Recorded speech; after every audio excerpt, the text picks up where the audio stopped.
We all think it's the Lions, but there are some ticket texters that want to make the case for the Bills. Texter says, you guys don't understand the perspective of losing a Super Bowl. The pain of losing a Super Bowl trumps the pain of everything else. To have had it happen once is tragic. To have it happen 4 times in a row, it's Buffalo and not even close, according to this ticket texter.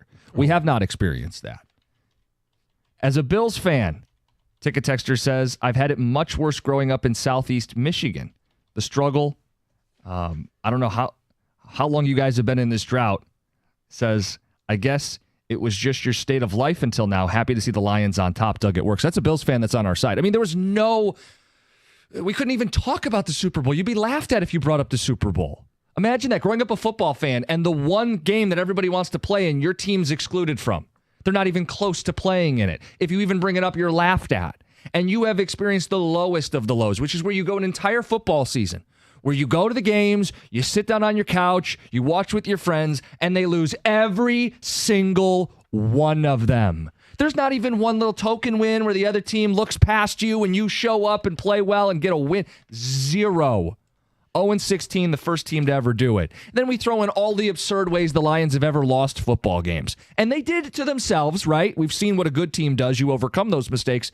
But the fans got to wear it when the team does dumb stuff on a weekly basis, right? And some of it you go like Calvin Johnson and the catch. What's a catch? What's not a catch against the Bears? Like, we can go through all of these ridiculous moments. Jim Caldwell, pass back and forth kind of thing. They give up a Hail Mary at the end of the game from Aaron Rodgers. Like, there are so many. And you can go even further back, and many of you will. The Lions fans have not suffered for 10 years, 20 years, 30 years. 60 years of suffering. The Bills can't compete with that. When the lows are as low as we've had in Detroit. No, I mean, it's... I understand that there's misery in losing Super Bowls, but you were there. You experienced the season leading up to it, and I know that we're in the middle of it right now. The euphoria of being a good team, the euphoria of being the Super Bowl favorite, of being a team that's 12-1, that's kicking the crap out of everybody else. We're so caught up in it. We're right now talking about them beating the Bills, maybe the best team in the AFC, by double digits. Another way of asking this question is, who deserves the Super Bowl more this year? Right? Which fan base has suffered long enough where they deserve the Super Bowl more? And I cannot say it any louder that there is not a fan base or an organization or a city that deserves the Super Bowl more than the Detroit Lions. Buffalo had 4 chances. Be a great story if they win it. Not as great a story as if the Lions do it. Because of the suffering. That's the backdrop that makes it. They're the team most deserving of the Super Bowl. So, because I simply tried to make a case, and I stated before that I did agree with you guys, I'm getting absolutely crushed on ticket text. People here. I was just making the case for Buffalo. Yeah. I agree with you guys. The history of the things that has happened to the Lions is... I mean, you have in San Francisco a kicker was so Mr. Reliable, misses the game-winning kick to go to the NFC Championship game.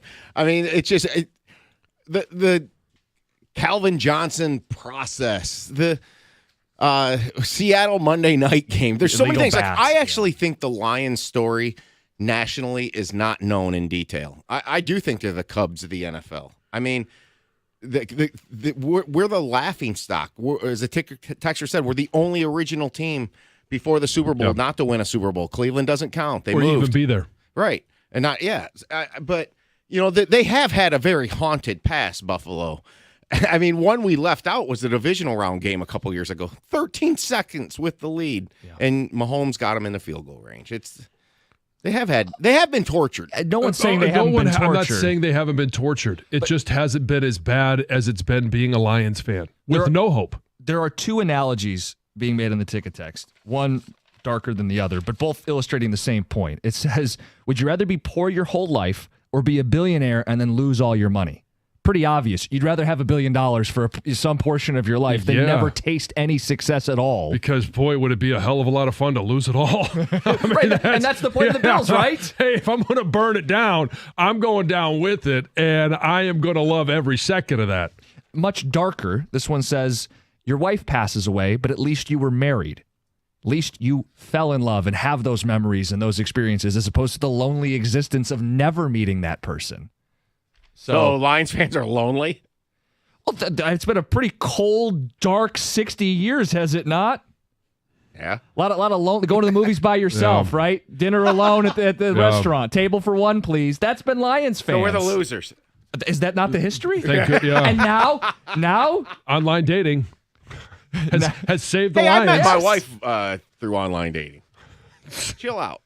So did I. Apparently, that's a problem. John looks down upon that. I didn't look down upon it. I'm like, I use that as a reference of online dating is a new thing. I mean, relatively new thing. And the Lions are winning is a relatively new thing. So maybe it's... Lions are EVs? No. What else we got on the ticket text? 248-539-9797. So in 1990, yeah, they were 13-3.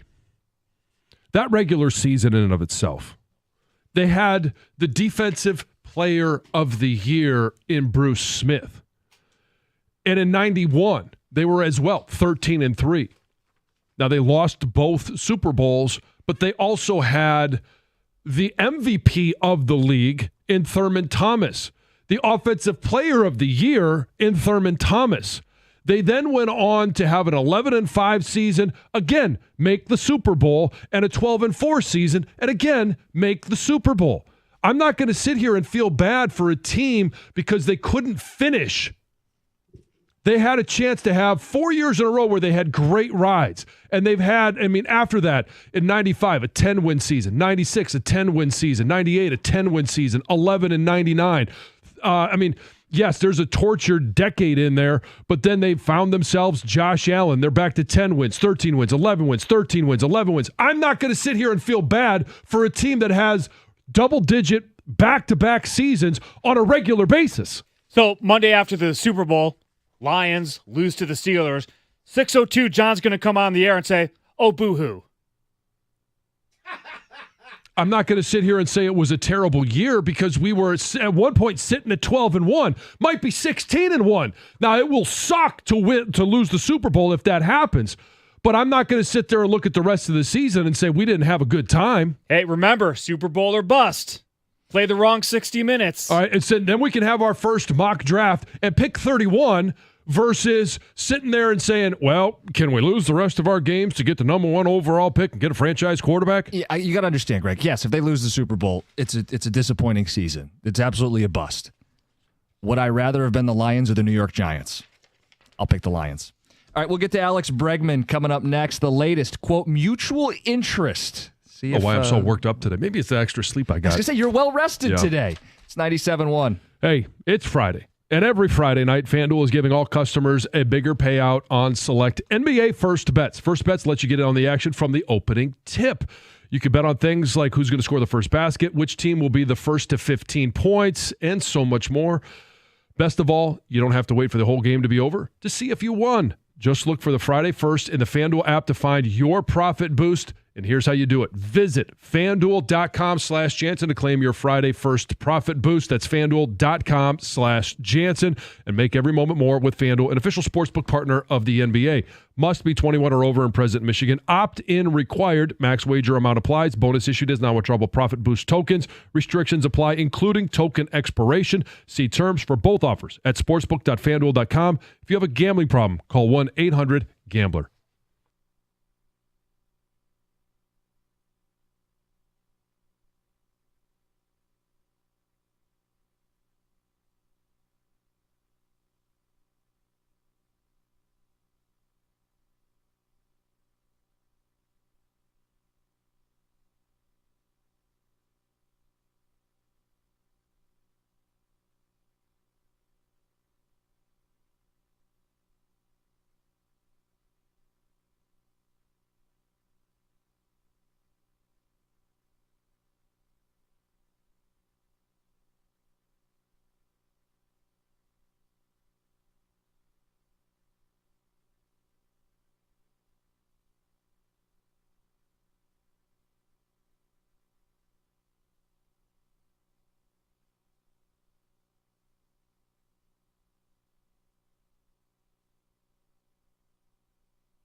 The latest on the Tigers' pursuit of Alex Bregman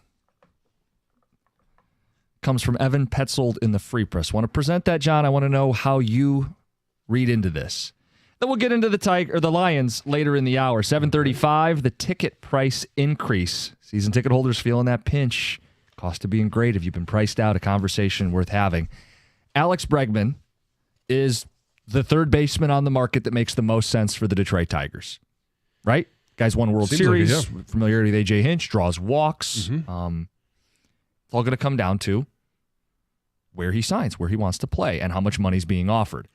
Evan Petzold reports that there is mutual interest and discussions remain ongoing.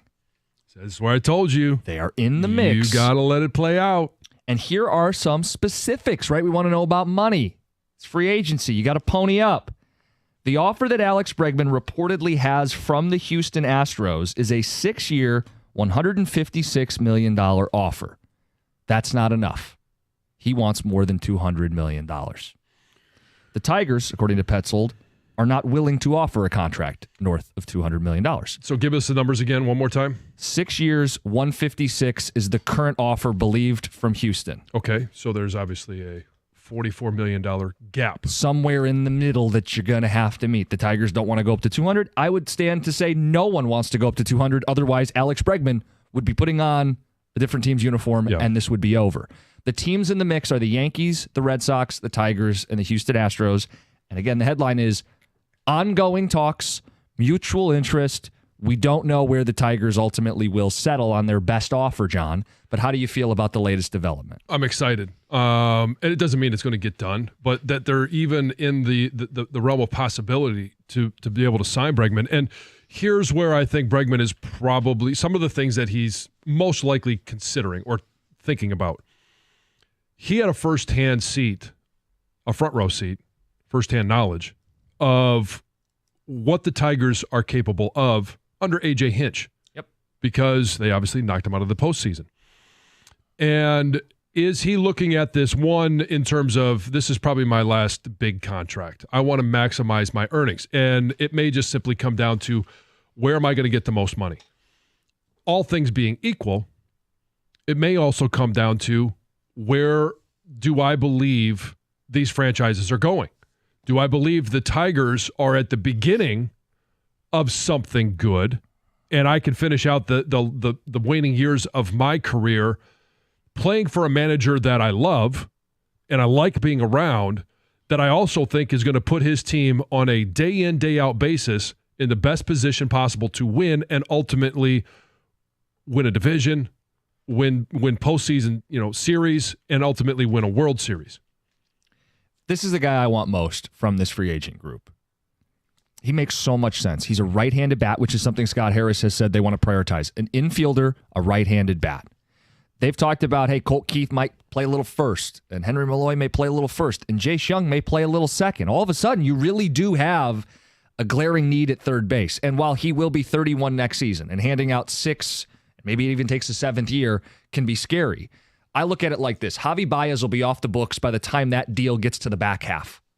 So on the front half, as long as he plays well enough to justify it, and I believe he will, he draws a ton of walks. The power might not be as good at Comerica as Minute Maid, but he can play in that 2-hole, right? Forever sit between Parker Meadows and Riley Green. Lefty, righty, lefty, top of the order, veteran bat, proven winner, Gold Glover as recently as last season. Like, I know there is this narrative, and until they prove otherwise that this team isn't going to spend, this is a guy that feels justifiable. Like, and John, maybe they have to offer more than $26 million a season. Maybe they got to offer him $30 a year on a 6-year deal. That would be $180. All right, so they're not breaking their rule, and they're not going up to $200. Right. I mean, if maybe they offer a 7th year, but it's at $195. I don't know. I don't know how hard a line is that we're not going to $200 million. The way this is going to go, though, is are the Yankees willing to bid more? Are the Red Sox willing to bid more? Because those teams don't have this narrative that they will get gun shy with a certain number of zeros. To me, it kind of feels like you'd need the Yankees, for whatever reason, to scoot back a little, Red Sox scoot back a little, and then the Tigers have to pounce. Because I don't know that they're winning a bidding war with those teams, given that they have these hard lines in the sand. Yeah, I have no idea what the books look like or what they're willing to do in either of those cities. Don't care. Well, it matters. Well, it matters. But, I mean, we all know that the Yankees, if they want to, they can just offer more than anybody else. Yeah. I mean, it's just the way it is. But I am curious as to, what it would mean for the Tigers to be able to get. At first, it's a signal that they're willing to spend a little bit of money, that they're willing to follow through on, hey, when the things that they've talked about. When the young core is there, we'll be willing to spend. Now, how much better does this make the young core? It puts a couple other guys in positions where they may have more success in the field. It puts a bat in the lineup that may make Riley Green a little bit better. It may make Parker Meadows a little bit better. It may make some of the other guys a little bit better because now you have a bat that has to be respected, along with a couple of other ones, and then you bring him into the clubhouse. And all of a sudden, you have a guy that has been there, done that, is still in the middle of his career, and can bring so many lessons to the table for those young players. This is how you should work in the offseason. This is what you should be doing to lead up to opening day, approaching All-Star break. How do you take care of yourself? How do you do all of these things? How do you come out of a slump? Like, these are some of the things that are not tangible, but they matter. But they matter when you're talking about a young core.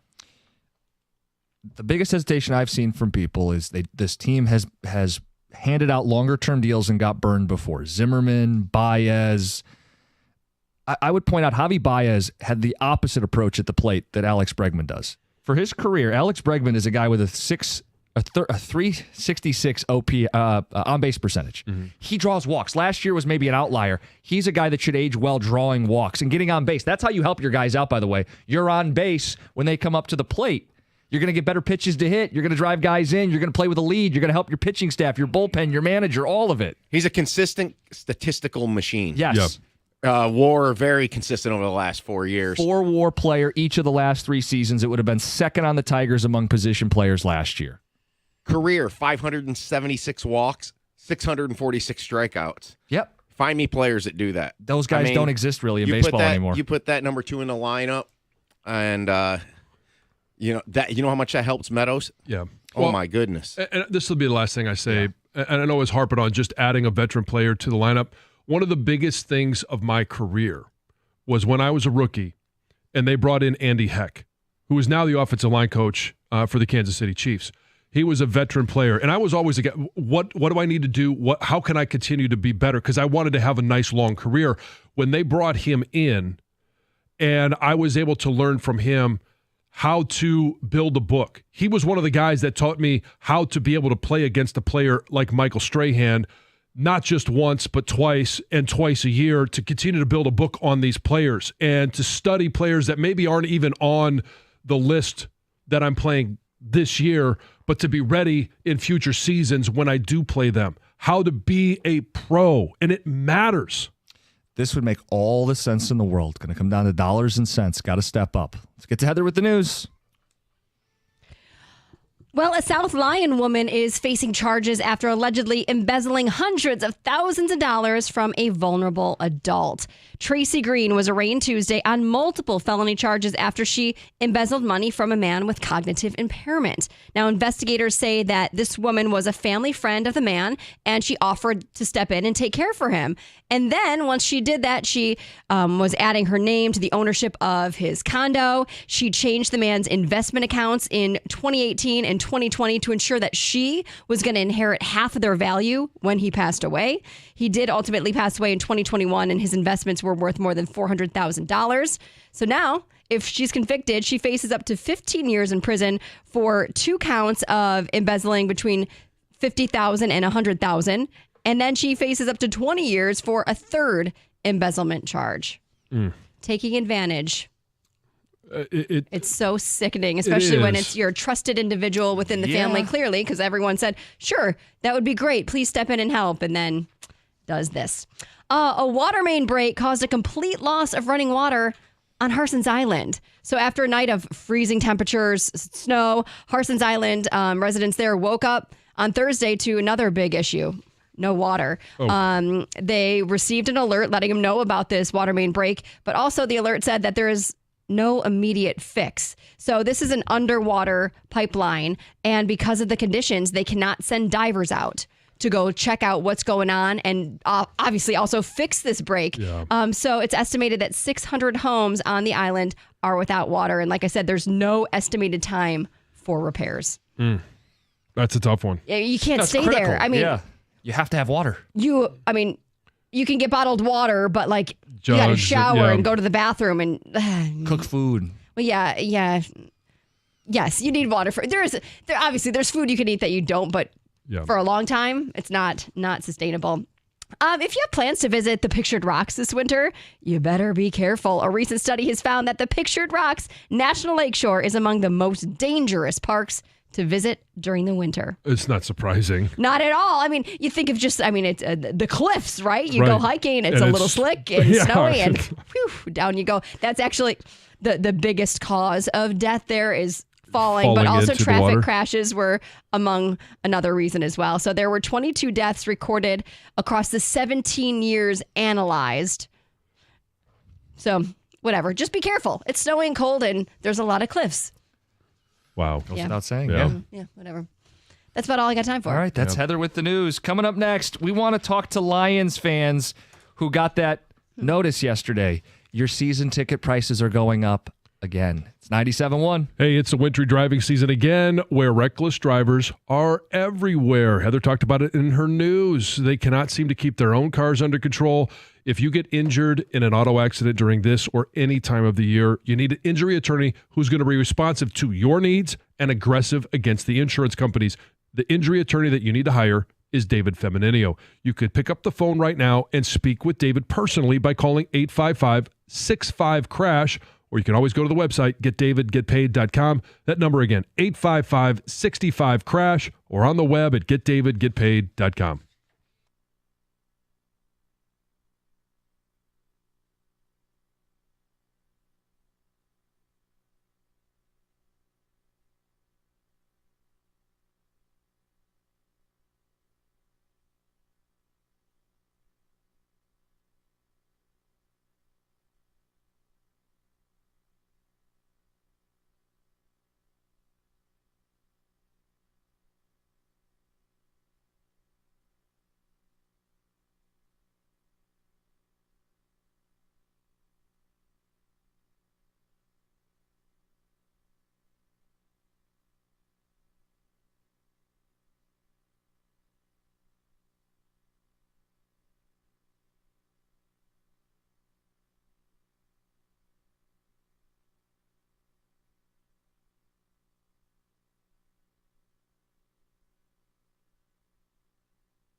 Oh, sad Christmas song.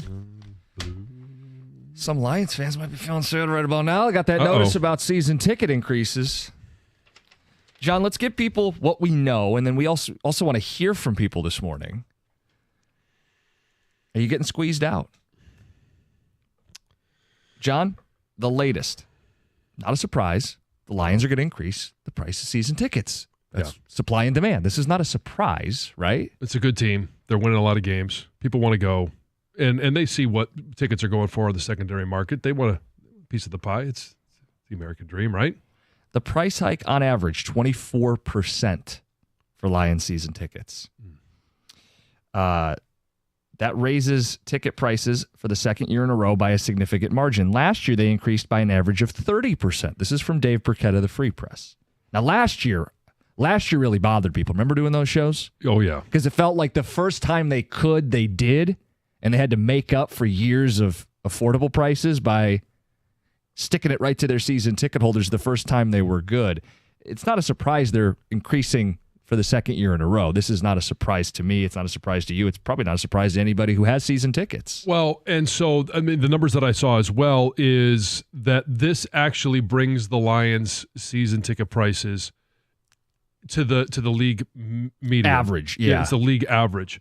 And so, I mean, there's a couple of ways you could look at it. And if you got the increase, there's probably no positive way you're looking at it other than the Lions are winning. Is that while they were not winning, they weren't overcharging. And now that they are, hey, respect to them for not raising ticket prices when they were bad, at least to what the league average was, because it wasn't a league average team. Now the team is above league average, and they're just now bringing ticket prices to that middle area where it's average across the NFL. And I'm sure that's factually true. It's still tough for people out there. And like I say this, and I said it last year, I'll say it again this year. I feel for anybody who is like a diehard fan who has bought season tickets through all the losing, and now they're facing like real life decisions. Money's tight. Mm-hmm. Things get more expensive. And the season tickets that used to be your fun thing to do might not fit into that. I feel bad for anybody who would get squeezed out of Lions season tickets right as they finally are about to pay off all your years of losing. But from the Lions standpoint, 65,000 people fit into Ford Field. They have a 22,000 person waiting list. Think about that. 22,000 people are on the wait list right now. They had a 96% renewal rate last year when they went up 30%. Yeah. From their standpoint, hey, if 5 to 6% drop out, we have a deep well of people, a pool of people that are looking to jump in and be Lions season ticket holders. And that's how much things have changed in the last couple of years with the fact that they're just winning and that there's a different organization. And it is, Stoney and I were doing the show when Rod Wood came on and said, made the announcement, we have sold out of our season tickets. And in fact, they started a waiting list. This was not this past training camp, but the one before. Now, all of a sudden, it's up to 22,000 people. And I do believe, am I right, Heather, that there is someone that we know, that you know, that's on that waiting list? I believe so, yes. Uh-huh. So there obviously decisions have to be made if those phone calls are received. Hey, you're at the top of the list. You want your season tickets. And I feel bad for anybody that was there through all the bad years.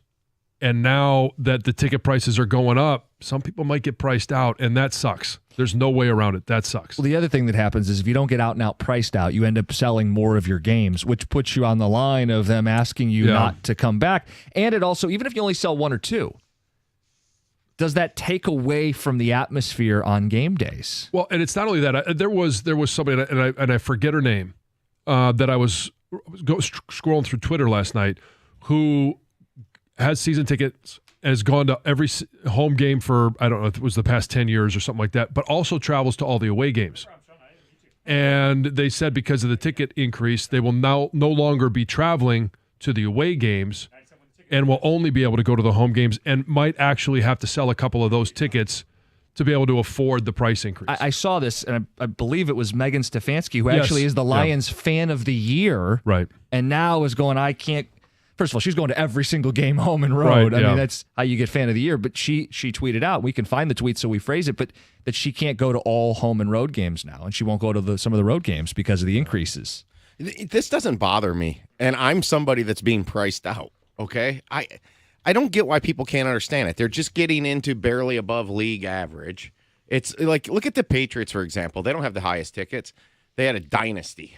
Okay, so if the Lions end up get something like that going here, I still wouldn't expect them to have the highest tickets in the league. But this is capitalism.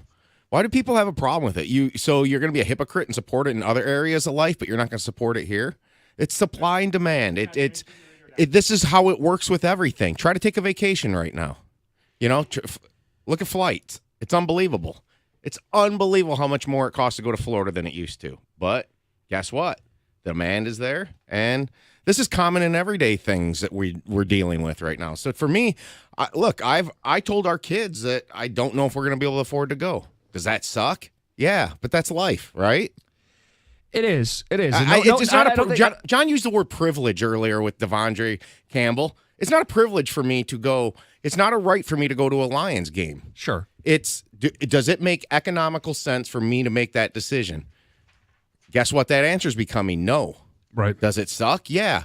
There's a lot of things that suck in life. Okay. To be clear, I don't think we've said the Lions shouldn't be raising their season ticket prices. I think we're all aware of how supply and demand works. I think we're all aware that this was going to happen for the second year in a row. I mean, we even alluded to it yesterday with one of the Dear Johns. Like, we knew this was coming, but it doesn't make it any less lousy for those longtime season ticket holders. And while running an NFL team is a business, and absolutely is a business, it is also, it's a community too.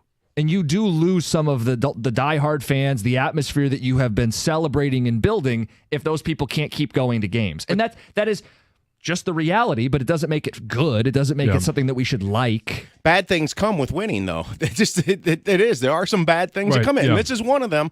And you talked about Rod Wood. You know what they didn't do last year? Charge people to go to training camp. That's the things where it starts to really cross the line. Yeah, unless you get free tickets and sell them. He goes, no, we're not doing it. Remember? Right. No, I remember he said that. Yeah, I was taking a shot at Jim there. So to bring up Megan's tweets, she said, "Yeah, I have 4. I usually just bring people or sell to friends for face value. Going to have to change things up a bit." And I understand it. She follows it up in the same thread. "I believe this will end my streak of going to every game home and away. I'll still go to the home games, but won't be able to travel anymore. Mine have doubled since 2023. It makes me so sad." 248-539-9797. If you are a Lions season ticket holder, you can share with us what this is doing to you and how you feel about it. Generally speaking, when you hear about this, the Lions are raising season ticket prices 30% last year, 24% on average. These are big jumps. Maybe that's the other thing, John, is we knew this was going to happen, and maybe the team got good so fast that's how you explain it. But I really felt like last year, the first time they got good, to go up 30%, like gradually do this. Well, but they still weren't even at the middle of the pack last year, and now they are. And again, I mean, I understand from the business perspective. I also understand from the fans' perspective. 248-539-9797. Phone lines are lighting up. We'll talk to Lions fans. It's 97.1. Founders Brewing Company has been making high-quality beers right here in Michigan for over 25 years. With a focus on using the highest quality ingredients, you can always count on Founders to deliver extraordinary quality in everything they release. With that focus on quality, they set out to create a beer that lets you have it all. And it's all-day IPA. Here is what you get. It's a refreshing and deliciously flavorful beer. Easy drinking and high quality, All Day IPA is an IPA that is naturally brewed with an array of malts, grains, and hops, creating a delicious citrusy taste and a clean finish. It's the perfect beer for anyone looking to make the ordinary extraordinary and the good times great. Speaking of great times, All Day IPA is the perfect beer for anyone on game days. Visit foundersbrewing.com to find All Day IPA. All Day IPA, it's all in the taste. Founders Brewing Company, Grand Rapids, Michigan. For 21 years old or older, please drink responsibly.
Is this simply the cost of being great? The Lions increasing season ticket prices again for the second year in a row and by a sizable percentage. On average, 24%. And I've seen people say, especially those upper bowl people who may have avoided big increases a year ago, well, they got hit hard this time around. 30% last year, 24% this year. Is it simply the cost of being great? We've talked about this. For people who have suffered through Lions losing for not years, but decades, it's a swift kick in the pants, right? Just as they're getting good, they are increasing it, not 5 or 10%. Not, like everything else is kind of going up a little bit. They're hitting you over the head with 30% increases and 24% increases and year over year over year until you simply cannot justify being a Lions season ticket holder anymore. I understand that, and I am sympathetic to that. I also have the numbers in front of me that say they have 22,000 people waiting for your spot in the queue if you don't want them. They had 96% renewal a year ago. So even with all the bitching and complaining that we had on the radio, 96% of you said, I'll fork it over anyway. And if you don't want to, the Lions are telling you, get out of line so someone else can get in line. There's plenty of people who want to be Lions season ticket holders. 56,000 of them, and they still have 22,000 more that would love the opportunity to be season ticket holders. So that's what makes this conversation so complex. Because I do feel bad for the fans who are going, I'm trying to put kids through school. I'm trying to put food on the table. I didn't get a raise at work, but it's now a 25% raise for me to be a Lions season ticket holder. I feel for the fans, and that we exist as a radio station for fans to talk through this. So 248-539-9797. It'll be interesting to see what happens in the future. Because if now they are right to where, right in the middle of the road in the NFL, you're not the highest, you're not the lowest, you're right in the middle. Is this just bringing it up in line with that, and so moving forward, it'll flatten off? Maybe it's that 5 or 10%. It's not as dramatic as it's been over the last couple of years. Because, and I will say this, like if you're nearer the bottom in regards to ticket prices, season ticket prices, and it's commensurate with what you are seeing on the field, I can understand that. But now when that happens, you also have to be good with it, commensurate being with what's on the field, and that's a damn good product now. Ticket text and then phone calls. There's a lot of ticket text coming in. Ticket texter says, higher ticket prices equals more money for Sheila to try to spend and get Ben Johnson to stay. Chase in Grosse Pointe. Well, we've seen Brad Holmes get extended, Dan Campbell get extended. I'm sure those came with pay raises. Well, we've seen Ben Johnson get a pay raise as recently as last year. Mm-hmm. Is it a little bit easier to take when you do see that there's competent ownership and that they are doing things to make sure that they stay competitive, they stay good by keeping good coaches? Yes. Paying good players. Well, as someone puts it here, I'd rather have a winning team than have people getting affordable tickets. Like, if those are the two options, you take the winning team. We've been waiting our whole life for this. Ticket Texture says, the problem with the ticket hike is not that the Fords don't need it out of necessity. It's because they can. It's greed. If they needed the money, it's one thing. They should keep prices down to reward the loyalty of the fans during all the low times. Yeah, but is it greed if you own a business? Let's just take the emotion of being a fan out of it. That if you have a product that's people are craving to see, people want to see, they can't be there now, but they're in line to see it, that you raise the ticket prices to make more money. Like this is capitalism at its finest. Ticket Texter says it's not capitalism or supply and demand because the Lions will revoke season tickets if people are selling them in the secondary market. What the Lions want is capitalism for me, but not for thee, Chris in Novi. I responded to him on Ticket Text. I thought that was a great point. It is. If the Lions can do this and just continue to do it, why can't fans sell all theirs? Why the secondary market is a capitalistic society. Because they own the product. If I buy Jim's mic, your headset, and I want to sell it on a secondary market forever I want, I should be able to do it. I think the reason they do that, it's sort of it reminds me a little bit of almost like NIL in college football, where you need to have something somewhat policed though, like with that secondary market, or it's just going to get absolutely absurd. I do believe in regulations at points. So what I would say to Chris and Novi is the Lions do owe fans a little regulation here going forward. To me right now, I have no problem with this. This is keeping up with the times, but they can't continue to stick it and stick it and stick it every year, and then Chris and Novi can't go to the secondary market and do what he wants. Well, because I think we got to be careful about it here. The Lions could charge more than they are, clearly, based on the secondary market. If the Lions took this to the extreme, they could take every ticket in their facility and go 5X on all of them and say, if you don't want them, the secondary market will pay them. They're not doing that. That would be the truest free market capitalist move, is to go, I could pull up insert app here, and it says they're worth 4 or 5 times what you paid for your season tickets. So guess what, guys? Everybody's season tickets are going to go 4 or 5 times to match the market. That would be extreme, but that would be the ultimate what is the market demand of the prices. I kind of feel like, too, I'll use your strike 3 theory, Jim. You know, strike 1 was last year, strike 2's this year, but you strike out if you try to do this to fans again next year. There needs to be a little bit of a pausing. Well, that's why I think now that they're right in the middle. Right. I don't know what they're going to do next year. I don't know what that conversation will be next year, but it kind of feels like, hey, they're bringing it because they finally do have a good product that they can actually sell, that they are bringing it in line with the rest of the NFL, and they're not the high end. But shouldn't they be, based on their logic? Like, they could use the same rationale that they used to go up 30% last year on average, 24% on average, and go, we're not an average football team. We got to get this up closer to 1, 2, or 3 because our tickets are the highest sold commodities on the secondary market. We're not an average football team. We're a great football team. They should go up again another 25% next year using their logic. But then you run that logic down the road a little bit, and at some point they're not the Super Bowl favorite. Are they going to go down in ticket prices? Right. Probably not. So they got to be careful with their pricing. And I don't. They're not dumb. Well, that's why I don't think this is a normal business. Like, everybody has said it's a business. It is a business, but it's not a normal business. Like, sports are kind of a community good, too. Like, you have to be very careful with the decisions you make. It can't just be, we're doing it because we can. There has to be some touch to this. Right. It's kind of like the Tigers and their payroll.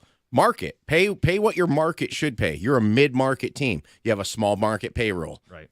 That's not right. That means to me you're not willing to pay to compete. I think they will, but market size is everything here, I think.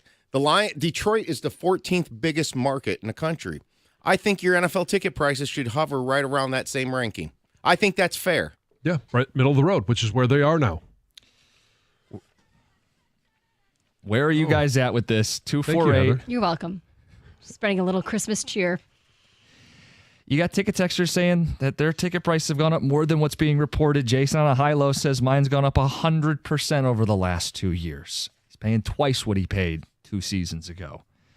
Ticket texter says there is something they have to keep in mind here. If they keep increasing prices, you are going to recruit more wealthy fans, but dilute some of the characters that have made this a mixed bag, raucous environment for teams to play in.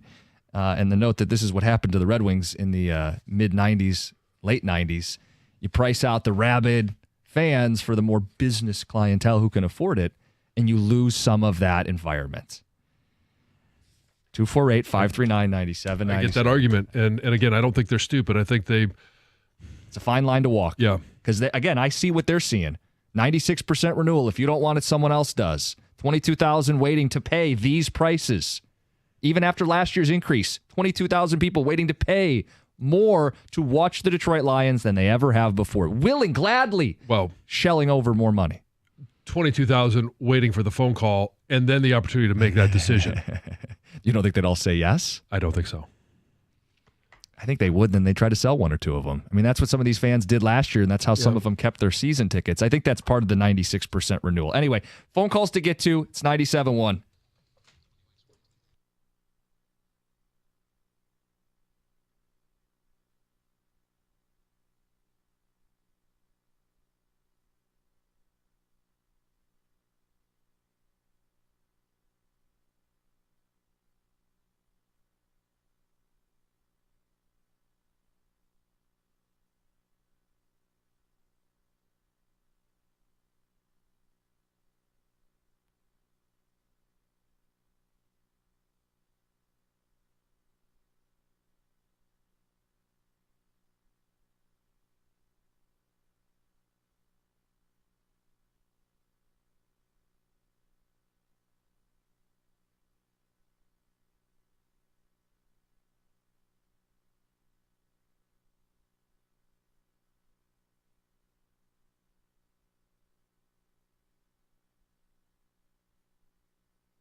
look, we could read ticket text all morning. I do want to get some phone calls in on this. Lions season tickets are going up again for the second year in a row, reported 24% on average, some of you much more. After 30% last year, some of you much more. The demand is there. The team is good enough. Is this simply just the cost of being great? What are you guys experiencing out there in listener land? Let's get to Mike in Shelby Township. You're on 97.1. Good morning, folks. How you doing? Good. My tickets, well, I guess over 2 years, doubled. I'm in the lower level on the 35-yard line. So this year's increase was 36%. And I've had them for 44 years, so I don't see me bailing out anytime soon. But, you know, the doubling over 2 years that's a little heavy. But it is what it is. But I will add this. I can't go to the game this weekend. And I put them out for sale on the ticket exchange. I got $1,200 per seat. Whoa. For this Buffalo game. So how much of that does it pay for your season tickets? Like doing that once a year, how much of that pays for the season tickets themselves? Well, it was $6,100 for this season, the 24 season, for the whole season. So I got $3,600 less the fee, but basically I guess half. Yeah, I mean, that's pretty significant. Mike, you could still go to the other 7 home games at half price, basically. Mike, let me ask you this. Do they tell you ahead of time, or is it in the fine print, how many can you sell before you get your tickets either revoked or you get the warning? I've never gotten the warning. I go to most games, but the fine print is like 17 pages, so I've never really read it, to be honest. Yeah. No, I've never got the warning. Said I've been 44 years. Yeah. I've sold maybe 10 in my lifetime. So I just couldn't make it this weekend and took advantage of it. Well, Mike, I want to get your response to this ticket text then, because someone says this is a ridiculous conversation that we're having because you guys, you being a season ticket holder, can just sell 1 or 2 games and earn your money back. Like, this isn't a huge deal. Do you agree with that? I guess so. I mean, I would have gone to the game. I just couldn't. I'm not looking to sell them to get my money back. No, I know. But just as someone who has that option as a season ticket holder, like if the pricing ever got to a point where, and you've had it 44 years, if it ever got to the point where you go, boy, this is tough, isn't there an easy answer built in? The answer is yes, then. Yeah, I guess. For sure. I guess. Yeah, I don't think we're being ridiculous. I think we're trying to get from fans what they're going through right now. But, John, to the ticket texter's point, sell 1 or 2 and there's no boo-hoo, right?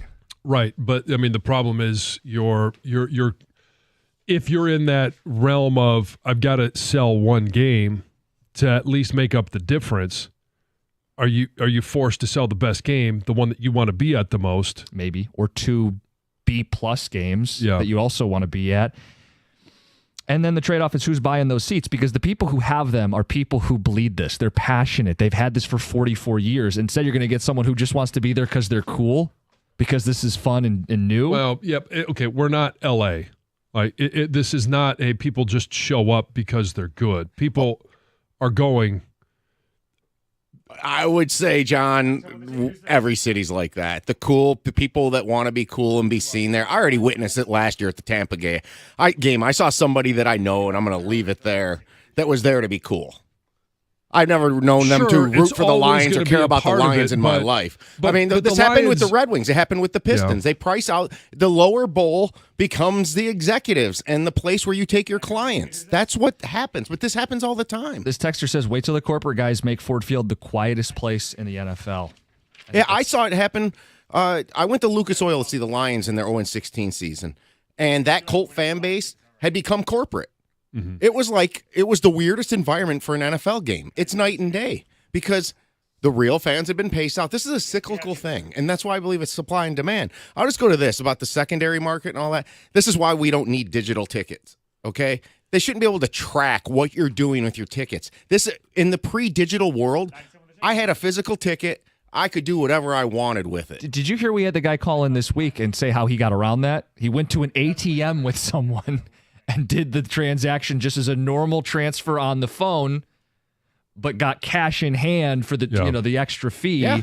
that's the workaround that some people. Oh, you used to meet somebody in a parking lot and give them the tickets. They give you cash. Yeah, but on the flip side, they get to know that you're doing that unless you go through the whole ones that you're transfer buying, route. you more rely on the fact that they're actual tickets and not counterfeit tickets.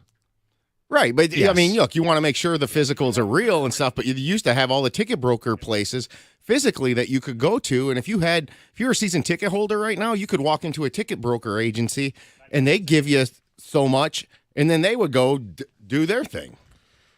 It's all traced now. Let's get back to the phones. Tim in Rochester. The man. Tim, what's up? Hey, good morning, guys.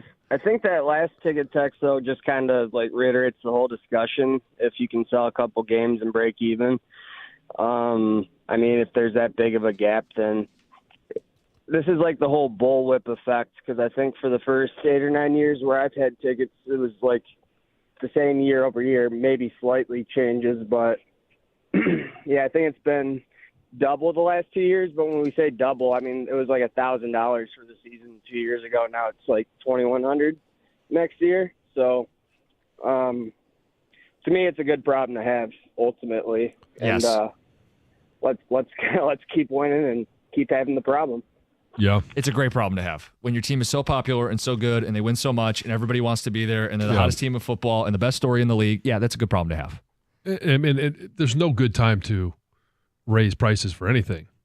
But if you're 12-1 and those notices go out, it's probably it's the softer landing time. Well, you remember last year, they hadn't even won a playoff game yet. It was right before the holiday. Yeah. And it was the biggest increase that people had seen in their life. And Sure. It was the first time they'd won in their life. I know. But that became like a huge story. And now the second year in a row, I wonder if people are just like, yeah, I kind of expected this. Yeah. Let's get to Nick in a truck. Nick, you're on 97.1. Hey guys, how you doing? Good. So, a little salt to the wound here. This is going to be my second year. I'll end up renewing, but now I just ended up my payment plan in December, and I got to start back up with next season right in January. Where last year I started in March, so that there's no buffer in between. And then they also do the holiday ornaments that they usually mail out. Now I got to go schedule a time at Ford Field and go pick up this ornament. Like they can't pony up the to mail it out. Huh.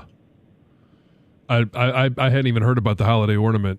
That's one that they normally send to season ticket holders. Yep. I'm curious, so I got Red Wings season tickets for the first time in my life. You didn't get a holiday ornament? No, they did. Not an ornament. They sent like a bag or something, but they sent it to our house. You had to provide your address. Nick, I don't know. I'm not trying to defend the Lions here if they screwed up, but is there like a form that maybe you needed to fill out? So supposedly, because I'm part of a bunch of ticket sales groups, and they changed it this year, so everyone within a 30-mile radius, okay, they have to go pick it up. Okay. Well, there's the answer. Yeah. I can tell you, though, and I'm not agreeing with organizations and teams cutting cost through mailing and things like that, but I can tell you other professional sports do this. I'm familiar with pocket schedules not being printed out anymore from teams. They're cutting costs in places and things, and you don't get anything for free anymore. I've kind of just started to learn that, too. It's we don't live in that world right now. Yeah. Everything has a price. By the way, speaking of tickets, you can stop calling to win the tickets. We do have a winner for this Sunday's game against the Bills. I think Greg wanted you to say that quickly. Like 5 minutes ago. He's like, just tell them to stop. They can call about the topic, but they can't win the tickets anymore. Jared in Highland won a pair of tickets to see the Lions on Sunday against the Bills, plus passes to the Lions VIP tailgate at Eastern Market. That's from the Bullseye Group. That's open bar, all you can eat, 3 hours before kickoff. Go to bullseyeeventgroup.com for tickets today. We will have tickets before all these home games, even when the prices go up the way they have. Congratulations, Jared. That's a great win. Mm-hmm. Time for one more? Yeah. All right. Let's end with dealer's choice, John. Let's go with Steve. Oh, you just want to go to Livonia. Uh-huh. All right, Steve, what's up? You're on 97.1. Hi, I'm Steve Livonia. I had season tickets last year. Mine went up pretty much double.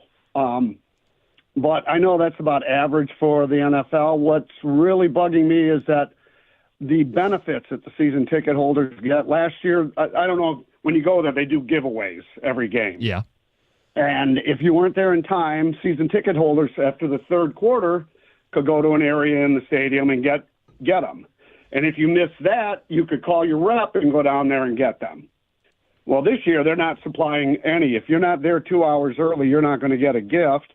And there is no way for the season ticket holders to get them after that. They quit the third quarter thing, and I have a new rep who isn't anywhere near as helpful. But every time I've contacted them, there's, oh, no, we got rid of them. Last week, the hats they were giving away were gone more than an hour and a half ahead of time. And people are showing up early. I was told they only had 20,000 of them. Well, people are showing up early. It doesn't surprise me that 20,000 people would have got in early. I mean, we've seen that. They got the drink deals. And again, this team is on fire. My advice for Steve is simply call your new rep and tell him where you're from. Oh, yeah, that's right. That's right. The birthplace of one, supposedly. Steve calls him up, and he's saying, look, I mean, seriously, help me out here. And then we can just play that drop for him. Yeah. It's 97-1. Hey, every single Friday night, FanDuel is giving all customers a bigger payout on select NBA first bets. First bets let you get in on the action from the opening tip, and you can bet on things like who's going to score the first basket, which team will be the first to 15 points, and so much more. And best of all, you don't have to wait for the end of the game or the entire game to be over to see if you won. Just look for the Friday First in the FanDuel app to find your profit boost and visit FanDuel.com/Jansen to claim your first Friday First profit boost. Make every moment more with FanDuel, an official sportsbook partner of the NBA. Must be 21 or over and present in Michigan. Opt-in required. Max wager amount applies. Bonus issued as now a Trouble Profit Boost tokens. Restrictions apply, including token expiration. See terms for both offers at sportsbook.fanduel.com. If you have a gambling problem, call 1-800-GAMBLER.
All right, Lions fans, toast to the Kings of the North with 1800 Tequila, the best taste in tequila and a proud partner of the Detroit Lions. Make sure to grab the limited edition Motor City jersey bottles. They're on shelves. Look for them, and they're made for this Lions season. The bottle's design looks like those Motor City alternate jerseys the team wore back in Week 4, and they might be wearing this week too. They'll be gone soon, so get yours where you normally buy 1800 Tequila and enjoy the #1 super premium tequila and the taste of victory on game day. 1800 Tequila, Proximo Spirits, Jersey City, New Jersey. Please drink responsibly.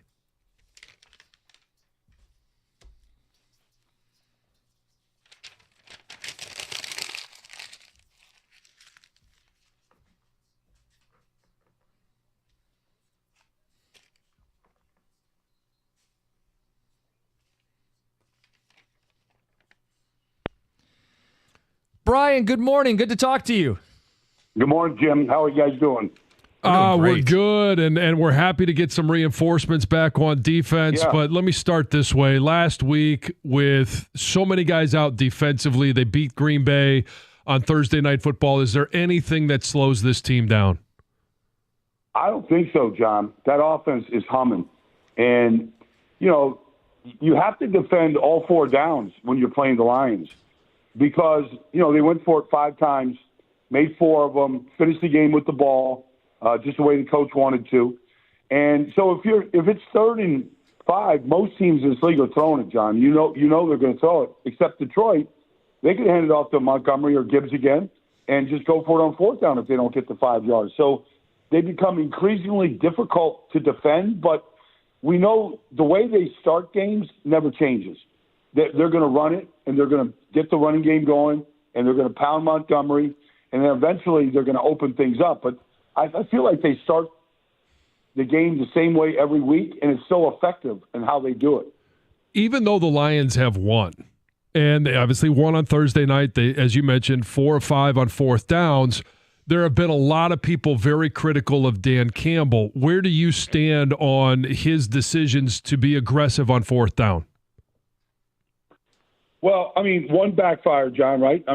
Deep in their own zone, they go for it, okay? And it gave Green Bay good field position. They end up scoring.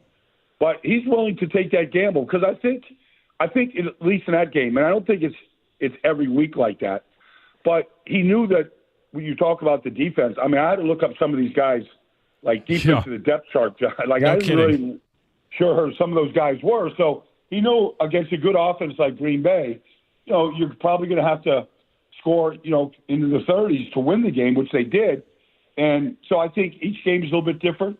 Getting some of the linebackers back or some of the defensive linemen back, he might not have to be so aggressive if he feels like the defense can go out there against Buffalo this week and slow them down. Talking to Brian Baldinger. Insider calls are brought to you by Hellman's Real Mayonnaise. You can purchase Hellman's at your local Walmart, Kroger, or grocery store to add extra deliciousness and creamy flavor to your game day dishes this football season. I do want to get more into Lions and Bills, but get your thoughts on last night. Devondre Campbell quitting. We've seen, I guess, Vontae Davis retire at halftime. We've seen Antonio Brown go crazy and take his shirt off, but we don't often see this. So what was your takeaway? Well, I was just trying to figure out, did he play last? I know Dre Greenlaw came back from that torn Achilles, and he was out there playing. These guys that do this in the middle of a game, I feel like they eventually regret it. I know the emotions of a game, and I don't know what led to it. I don't. But I just think like guys that put all this time, he's been in the league a long time. He's played for a couple different teams. He's been a good player. Like, I just feel like that's not the way you want to end your career. Like, just walking off the field and quitting on your team. Like, the season is 4 weeks long. San Francisco's not going to make the playoffs. It's a disappointing season. All right, that happens to a lot of teams, but it feels like there's a better way to finish a career. Yeah, and I think so many guys, especially you've been in the league for a while, you forget how precious these jobs are, and you forget that there's guys at the end of training camp that get cut that would give an arm or a leg, maybe at least a couple of fingers, to be where you're at. No doubt. No question, John, and that's part of it.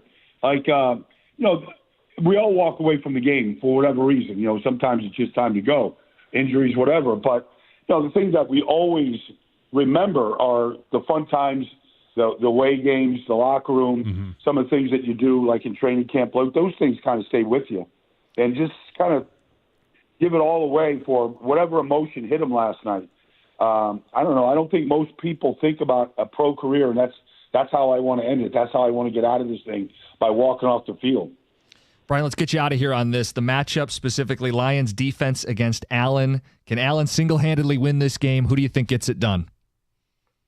Well, I feel like he single-handedly, put up six touchdowns against the Rams last week. It was amazing. His talent is ridiculous. From anywhere on the field, he can strike. And if he just sees, any receiver, Matt Collins, out of the corner of his eye, he might just chuck it 60 yards. That's what he did last week. Or he might just run it 60 yards. He's an unbelievable runner. Like the idea that, okay, we'll just spy Josh Allen on third down. Well, I don't know if any one person can stop that guy once he gets going. He's just look, I think he's the MVP of the league. Maybe Saquon, maybe Jared Goff, who knows? But you're defending. You're going to have to defend one of the best players we've ever seen at that position in this league. It's Brian Baldinger. We check in every Friday talking football. Appreciate some of your time. Thanks, Jim. Take care, John. Yep. See you guys. See ya. Yep.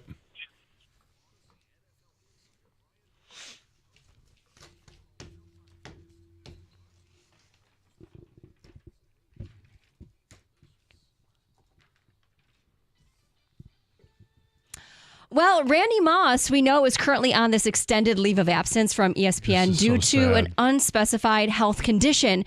And he's not yet disclosed what is actually going on, right? He's kept that private. But he did announce on Thursday that he's going to be on Instagram Live. He's going to do a video today at noon. Now, he didn't specify the purpose of the video either. Perhaps maybe he's going to explain what's going on, or he wants to clear up. There's been some controversy on social media.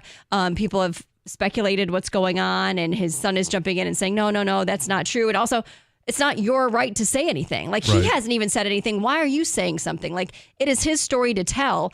So perhaps that's what it's going to be. But check it out. He'll be live at noon. And again, it could be him telling people what's going on. It could be him saying, guys, it's deeply personal. Yes. It's not something I want to share. Right. It's entirely his choice. Exactly. I don't usually tune in for some of these, but having known him a little bit and hearing some of the rumors, yes, I am going to tune in because I just want to know, is he going to be okay?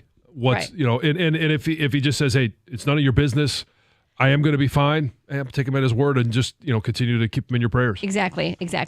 A former exotic dancer and the woman at the center of the Duke University lacrosse scandal admitted on Thursday that she lied when she accused 3 players of raping her in 2006. Crystal Mangum spoke on the Let's Talk with Kat podcast, saying, quote, "They trusted me that I wouldn't betray their trust, and I testified falsely against them by saying that they raped me when they didn't, and that was wrong." She went on to say that she made up the story. She said, "I made up a story that wasn't true," and she said she did it because she wanted validation from people and not from God. That was her quote. She's currently in prison for second-degree murder. She killed her boyfriend. Yeah, so she's serving some time there. She did also ask for forgiveness from the 3 players. Listen, there's a lot of women who don't get believed as it is. You only hurt that when you come out and lie blatantly like that and try to ruin people's lives. It's a terrible person. Yeah. Living in Michigan, we all kind of know what to expect each winter, right? Sometimes I think some of us actually do forget what it's like to drive in the snow, but we've experienced before. Like, we should be prepared for the cold, for the snow, for our driving conditions. But some people haven't driven in the snow or in the cold before, including Lions Terrion Arnold. This is his first time actually seeing the snow. He's from Florida, right? Like, he never even went to Alabama. has seen snow, which is, it's like, hard blows for me, your mind, right? Because this is where I grew up. We think it's where Jim grew up, but we're not sure. But no, Did you just see snow too? No, Heather. Oh, was it really cold? Did you know that each snowflake is uniquely different? Yeah, and it does snow at Christmas. Wow. Anyway. Arnold has shared videos on his social media about, being in Detroit and how bitter cold it is in the snow. But now he shared another video about his experience navigating in the tricky conditions.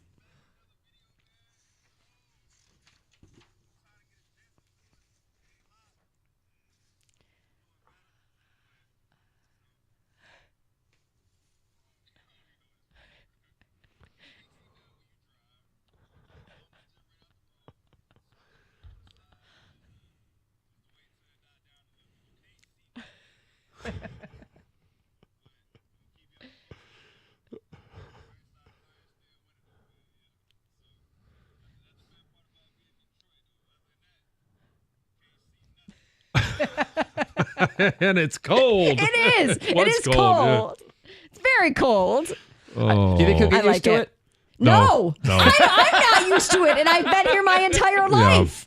Like, it is cold. It's so cold. And I know that it's going to be cold, but yet I go out, like, yes, when we had snow. Yeah. And we get here early, right? So there's no, like, nobody shoveled the walkway. So there was, like, maybe an inch and a half, but I wore these little tennis shoes without socks on, and the snow is going down my shoes, and I keep forgetting, like, I need to wear boots. It is cold. So a lot of times when people come here, right, they don't understand how cold it is. They don't understand what driving in snow is like. I wonder if he got a list of things like he's supposed to do when he comes to Michigan. I wonder if he's been to Bronner's. Oh, I bet not. You guys should go together. Yeah, Terry you and TA. Yeah. And you know what? We should go too, and we can like lead them through it. Yeah, we can guide them through it. Yes. Yeah. Uh-huh. Yeah. And if it snows, one of us can drive since we know how to drive in the snow. We do. I'll save this next one about Christmas movies. Oh. Save that one when we have Valeni in studio. I will. Okay, perfect. We got him coming up at 9:18. We got the picks coming up next on a Friday. It's 97.1.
Dive into the best pool in history. We're talking Stadium Swim, located at Circa Resort and Casino. Dance your way into that pool where you got 6 of them, 3 different levels, and a perfect view of a massive 40-foot tall high-definition screen. It's built for sports fans. It's a sports fan's paradise, and it's not snowing there right now. How about that for a selling point? It's Stadium Swim, America's favorite place to watch all the games, with the swim-up bars, the instant-ready selfie walls, and a non-stop party. Score your perfect game day spot. They've got those cozy day beds. You could be lounging in the pool. You got the private cabanas. Find a spot at the center of the action, but reserve your place today. 365 days of sports. How else? Poolside. Located at Circa Resort and Casino, downtown Las Vegas on Fremont Street. That's Stadium Swim, all sports, all seasons. Book your spot today, circalasvegas.com.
We got a Football Friday. This one probably won't be on the Christmas album. At least not this version. No? No.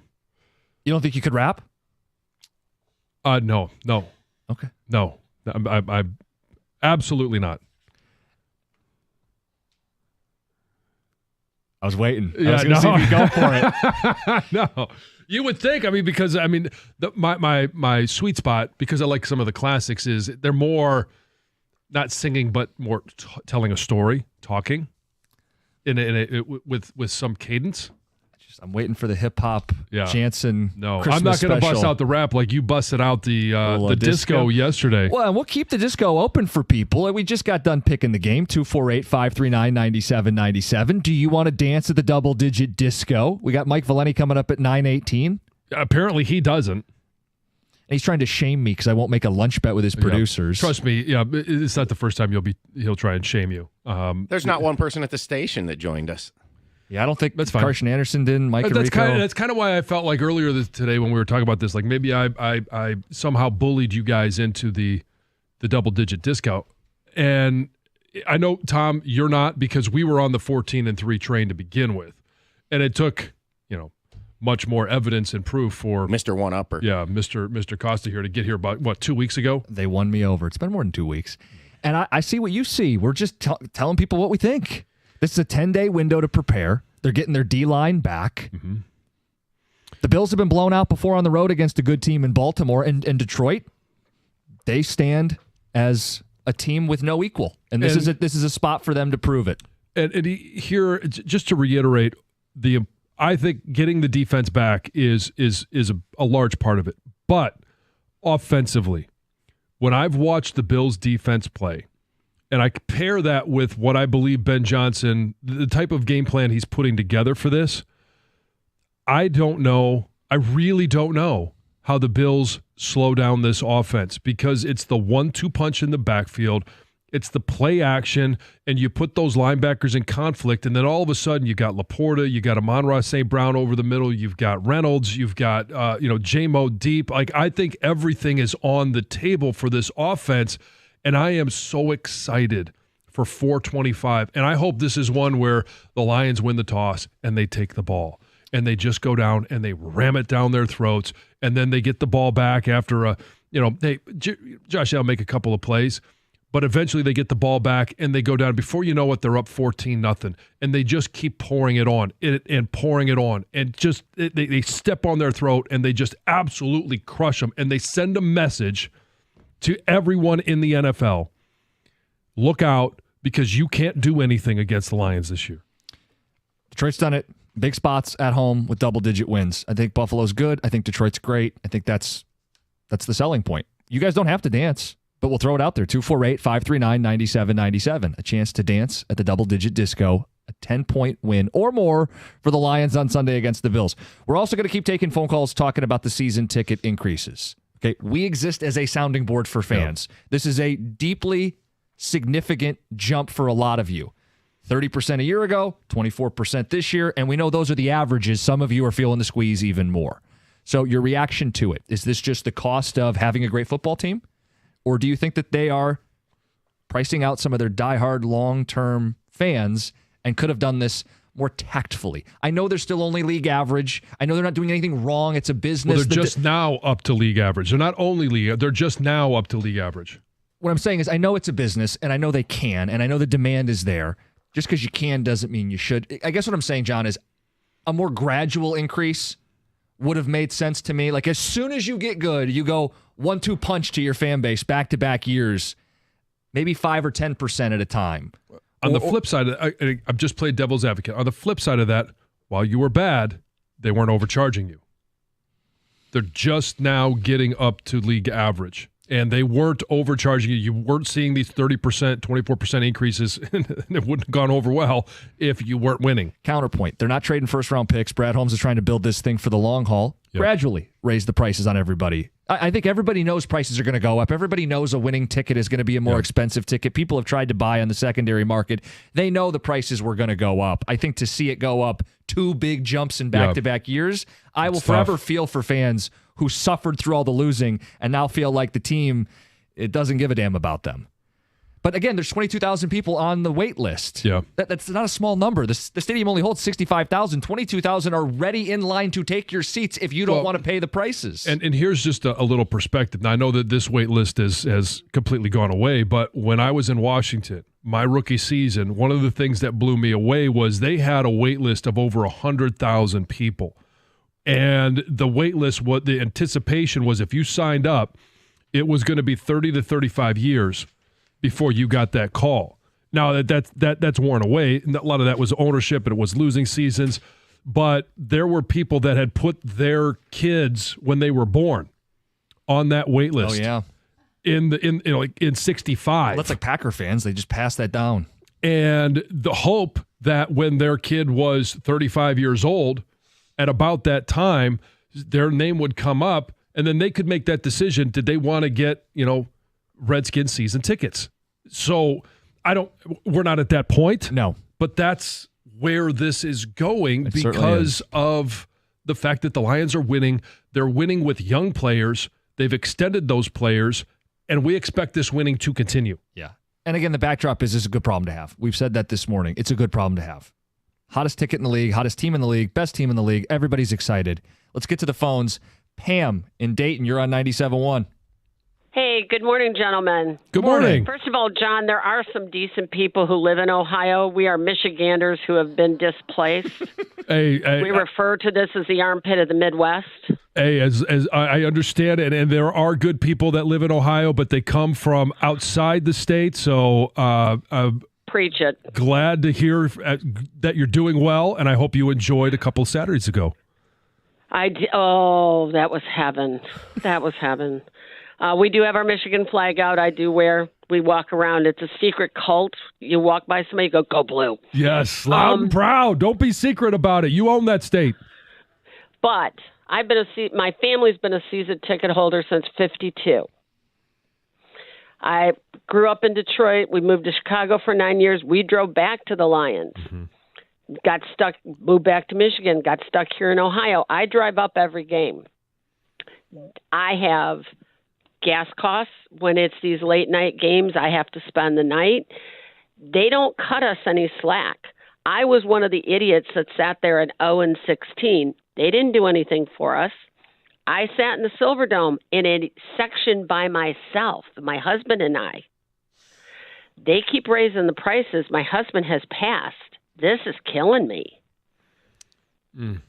Absolutely killing me. And I think you guys have hit it. It's going to be corporate. It's going to be California people. We don't want to turn into the Rams or the Chargers or the Niners. You want your homegrown fans there rooting on your team.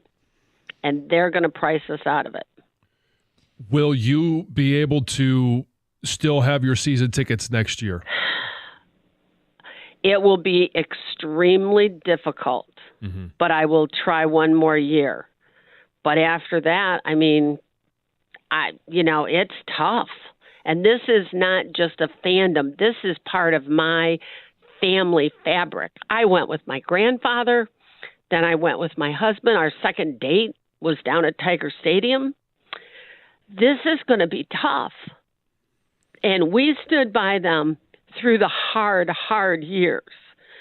People making fun of us and why don't you sell your tickets and why don't you boycott? Our team has enough money from the TV rights to keep that team going. So at some point, I think they're not treating us with respect. You wanted to raise the prices? Raise them according to the seasons that you've owned them. These new young people coming in, jack their prices up. But those of us who have stood behind you when you sucked, and I mean sucked bad, though I did enjoy watching you, and I love watching TJ, but, we were there. We were filling those seats. And the food prices, those are going up too. Yeah. I would say our food, when we go, my son goes with me, 2 beverages, no alcohol, 2 sandwiches, usually slows, maybe lefties. We walk out of there with $100 food bill. Yeah, no joke. Plus my parking, plus my tickets. So Pam, I feel awful that you're having to make this decision, that you're in this place, because you've had so many great memories. And I do want to ask you one thing before we let you go. Sure. And it could be a game because of the outcome of the game, because of the environment. It also could be a game just simply because of maybe who you were with. What is your greatest memory that you've had as a season ticket holder for the Detroit Lions? I don't know if I could name one. I mean, it's just being there with my husband, being with my grandpa. I mean, they just ran the article about the mascot. I remember those mangy-looking mascots. Yeah. I was real young, but I remember those. I was like, oh, my God, that's the best you can do. I mean, I have lots of highlights in my head. I'm not a real good favorite person. Yeah. Barry's run. Yeah, Pam, we don't mean to put you on the spot with it. It's clear. Yeah. It's clear. Yeah. You've gone through all of the bad times, and you want to be there for all of the good times. And we've even reflected. I mean, you can hear the emotion in your voice that they would win, and the loved ones that you went to games with wouldn't be there to see it. It does kind of, and who's cutting the onions? It does get people in the feelings. Oh, yeah.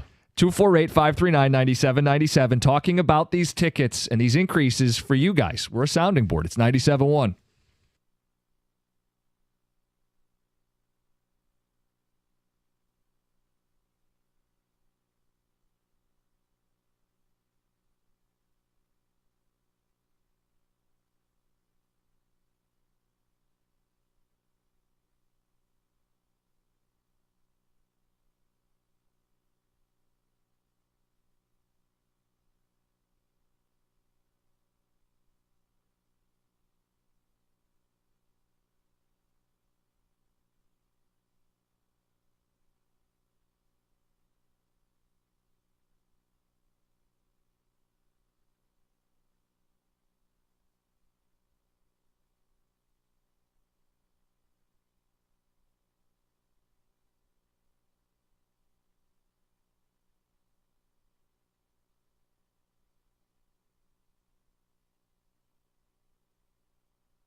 Were you trying to make her cry?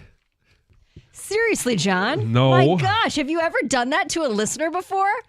Made him cry? No, I've never made it. I don't think I've ever made anybody cry. I wasn't trying to make her cry. Poor Pam. I just wanted to live a great moment. I thought maybe there'd be a game, but she was on the verge of tears the whole conversation, and then you had to just...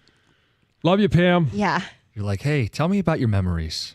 After she already said that her husband had passed, and those are sore subjects. Of course that's her favorite memory. I thought we were one question away from tell me about your husband and what you miss about him, and really see if you could get the tears from her. Sitting there with a bucket collecting them. Terrible, John. 248-539-9797. We're talking about season tickets and the increases year over year. Back-to-back years, we've seen significant increases. Last year may have more of a shock than this year, and we understand why they're going up. But how do you feel about it? Are you getting squeezed out? Is this just the cost of having a good football team? We'll get to the phones. 248-539-9797. We have Matt and Pinckney. Matt, you're on 97.1. Hey now, guys. Hey, John, you bully. You're making Pam cry. Actually, great radio. It's awesome, man. What do you got, Matt, other than making me feel bad? Yeah. Season ticket holder here. I've been 12, 13 years. And I'm going to side with the Lions here, and I think I can help Pam out as well. So back in the day, I couldn't find anybody to go with me, and when that happened, I couldn't sell my tickets. They sat and rotted, It was just terrible. And now, like, take Thanksgiving. So a couple things. So first, being a season ticket holder, they did not raise my prices as much as they did in my section for somebody who's buying in new. So we did get a little break. Okay. And then they allow us to pay over the entire year once a month. So if you can spread the payments out, great. So by selling, Pam, 2 or 3 games, you could cover that increase now because the demand for these tickets are so high that, I mean, I could see the Lions looking, going, aftermarket is selling them for 2-3 times of what we are charging. Why should they get all the money? So, that's absolutely part of why they did say they looked at the secondary market and the pricing, and I'm sure that was their thought, right? Why is everybody else making the money? We got to raise these accordingly so we're not missing out on revenue. Yeah, and hopefully, too, that'll eliminate a lot of the people that just buy them. I have 2 seats next to me. I'm club level, first row. The people that own those seats are never at the game. See, you don't want that. If you start shrinking the profit margin, then maybe they get out and some real fans get in. So, yeah, it stinks when you have tickets and you're like, well, I got to sell a couple of games to pay for it. But if that gets you into the majority of the season, you know, you got to do what you got to do. And I hope they're understanding. And Matt, I hope they're understanding because we've had people reference that they crack down on that.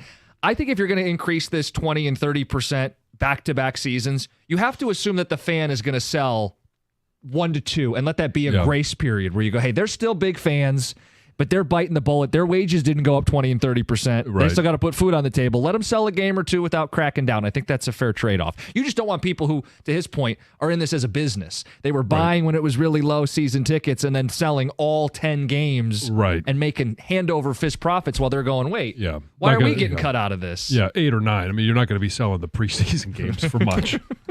Please take these. Dan in Ann Arbor, you're on 97.1. Oh, hey, guys. How you doing? Long time, first time.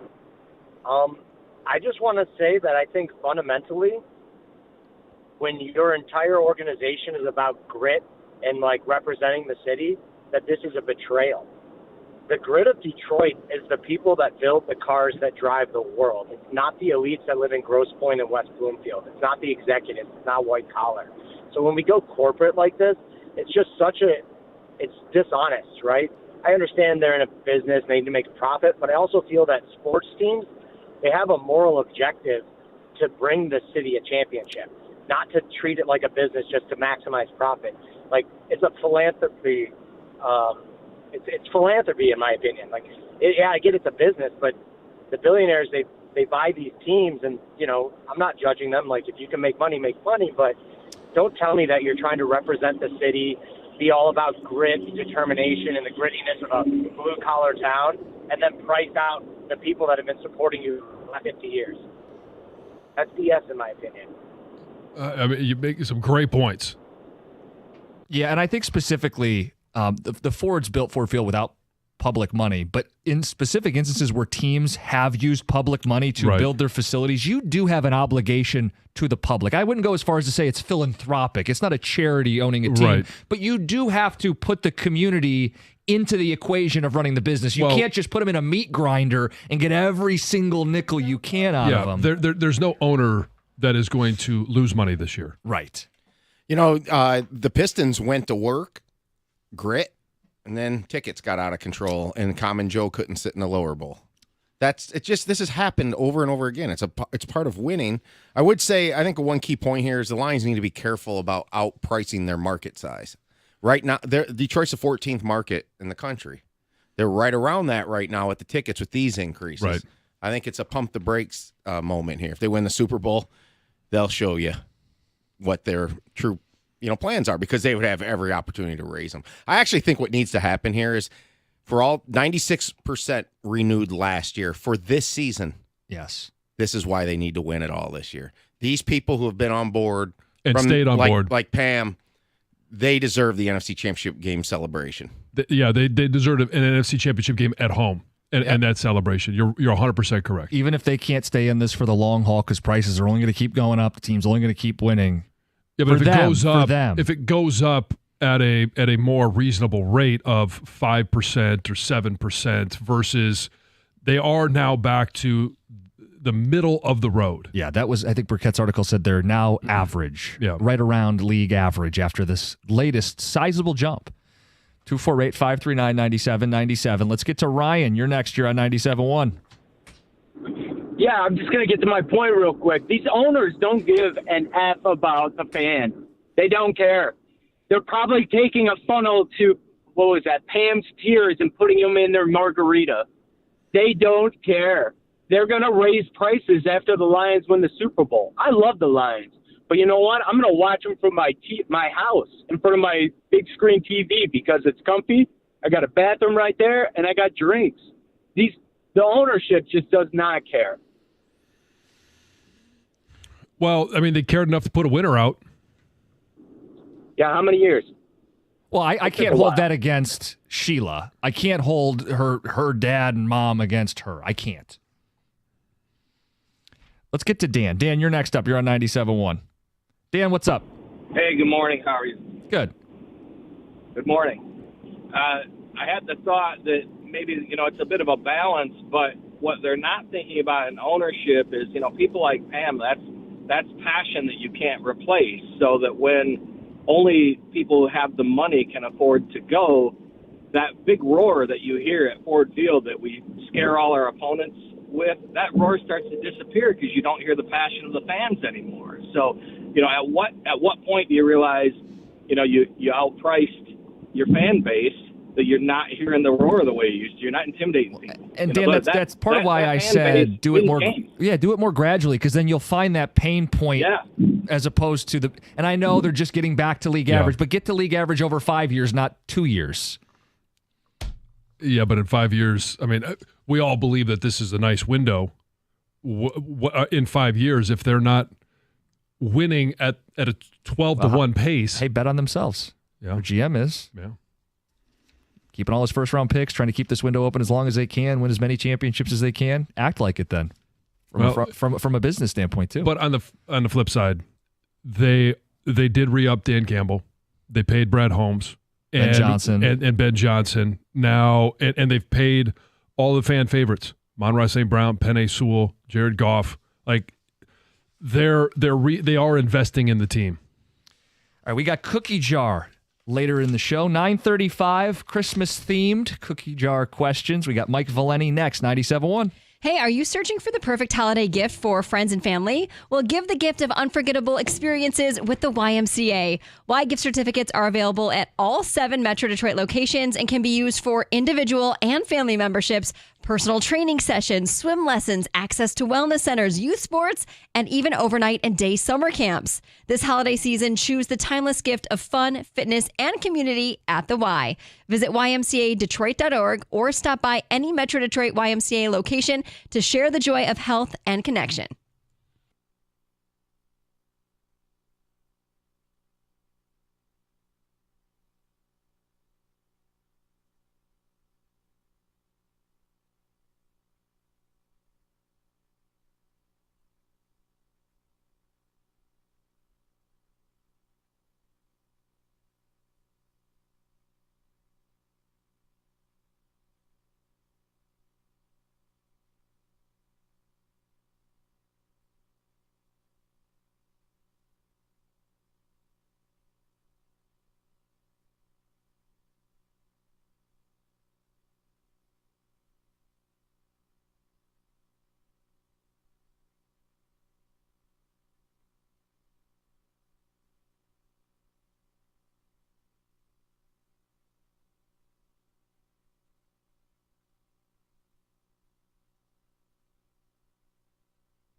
Cookie jar coming up at 9:35.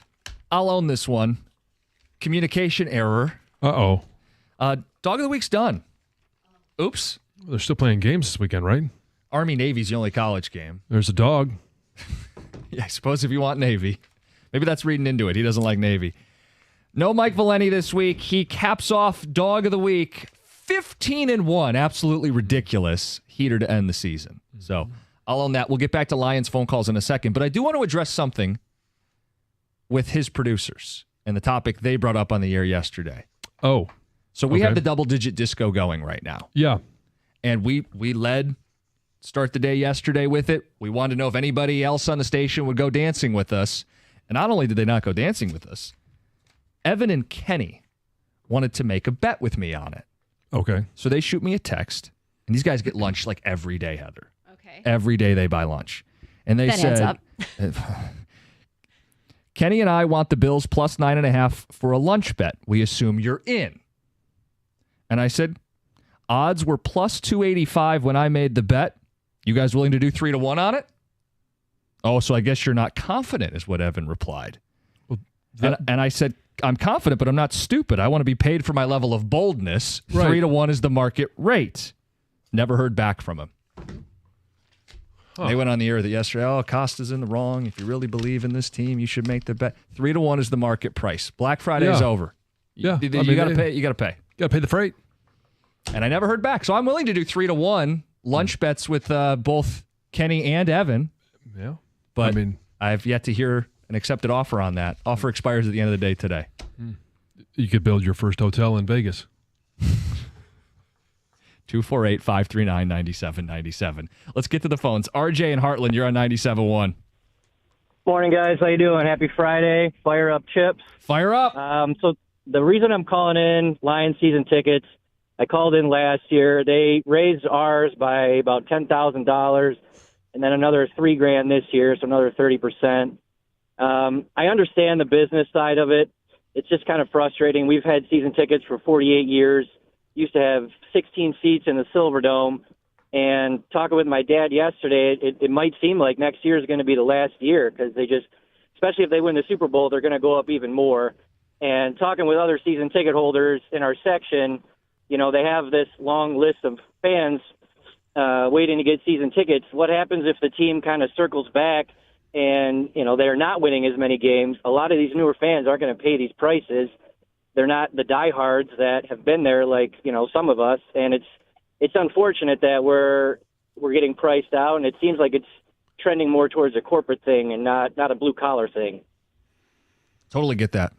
I see that. Yeah. I mean, in talking to people doing this, we hear that. It's the concern, that's for sure. I mean, there is that issue where, okay, things are going well right now, and they're raising ticket prices. And let's be clear, it's being reported that the ticket prices are now, for next year, will be the league average. Mm-hmm. This is a team, and now for 2 years, that has performed above league average. What happens if they go back to not being average or above league average? Yeah, like we don't see this coming anytime soon, but if there's a 7-win season sprinkled in there, how are the fans going to feel that bit the bullet, found a way, renewed? They're not going to be happy. And they're not going to be able to sell it for the same price on the resale market because the team, if they're not as good, people aren't going to be paying thousands of dollars to go watch them. Yeah. Let's get back to the phones. Jim in Madison Heights. Jim, you're on 97.1. Good morning. Thanks for taking my call. Of course. I just had a question of didn't the Ford family, like other stadiums, take city money and tax abatements to build their stadium and refurbish that property? So with the money that's coming in, are they going to pay any of that back? I'm not familiar with Ford Field's financing. I was not under the impression that it was public money. Jim, what are you talking about specifically? I'm talking about, again, public money, tax abatements that they went to the city council and got to rehab that area of the Hudson building. And I remember back in the early 2000s when that happened. So, again, people made the sacrifice for them. are they in turn going to make the sacrifice at some point and pay that money back? They should. I mean, I'll answer it that way. They should. And I may have misspoke. Public funds were used to build Ford Field, at least in some part. So, yes, this is, as much as it is a business, this is also a public community good as well that I do think you have to be mindful of. And you can't take that for granted. And you can't take advantage of your fan base too much, would be the point. Everybody knows prices are going to go up, but there is a line where you are gouging people. And I wonder if in some people's minds, they're probably already there. You know, we talk about the average is 24%. If you're someone who's seen your ticket prices go up double in the 2 years, right? You got hit with the 1-2 punch 1 year, then the next. You may feel that way already. Ticket Texter last one says, would fans feel better if they just came out and said, we're using this money to pay Ben Johnson and Aaron Glenn? Maybe a little bit. Maybe that'd soften the blow. Yeah, but I mean, so where do you think your ticket money goes? I mean, yeah, everybody thinks it goes right into the pockets of the owner, but they have shown investment in the team. And they, for whatever reason, Ben Johnson did stick around. He was compensated for that, being able to stick around. Let's get to Heather with the news. Well, a holiday period crackdown on impaired driving in Michigan has already begun. So to keep the roads safe during the winter holidays, officials say that there will be expanded enforcement with increased patrols from December 11th. So obviously already started to January 1st of 2025 with zero tolerance for those who drive impaired. And Michigan State Police Lieutenant Mike Shaw says, if you're going to go out there and have a good time over the holiday season, just go out there and have a designated driver or go out there and get a ride share. Be prepared for your night. Like, they're not saying don't have fun, just have fun appropriately. Make sure you have a way to get home. And they also note that over the last several years, there has been an increase in impaired driving. From 2019 to 2023, there were 30 people killed in traffic crashes during the holiday periods. 13 of those crashes did involve alcohol or drugs and some impairment. Well, it's important what you said, like planning ahead, because drunk you is not going to be the best judge of whether or not you should get behind the wheel of a car. Which is why people do. Yeah. It's because they don't have good judgment. It's only 4 drinks over a few hours. Plan ahead. If you're going to go out and have a good time, have your plan. Yep. Dan Campbell called his defense a group of northern savages following their win over the Green Bay Packers. And this new nickname has kind of caught on quick. Jack Campbell loves the nickname, and he says he's going to keep it going.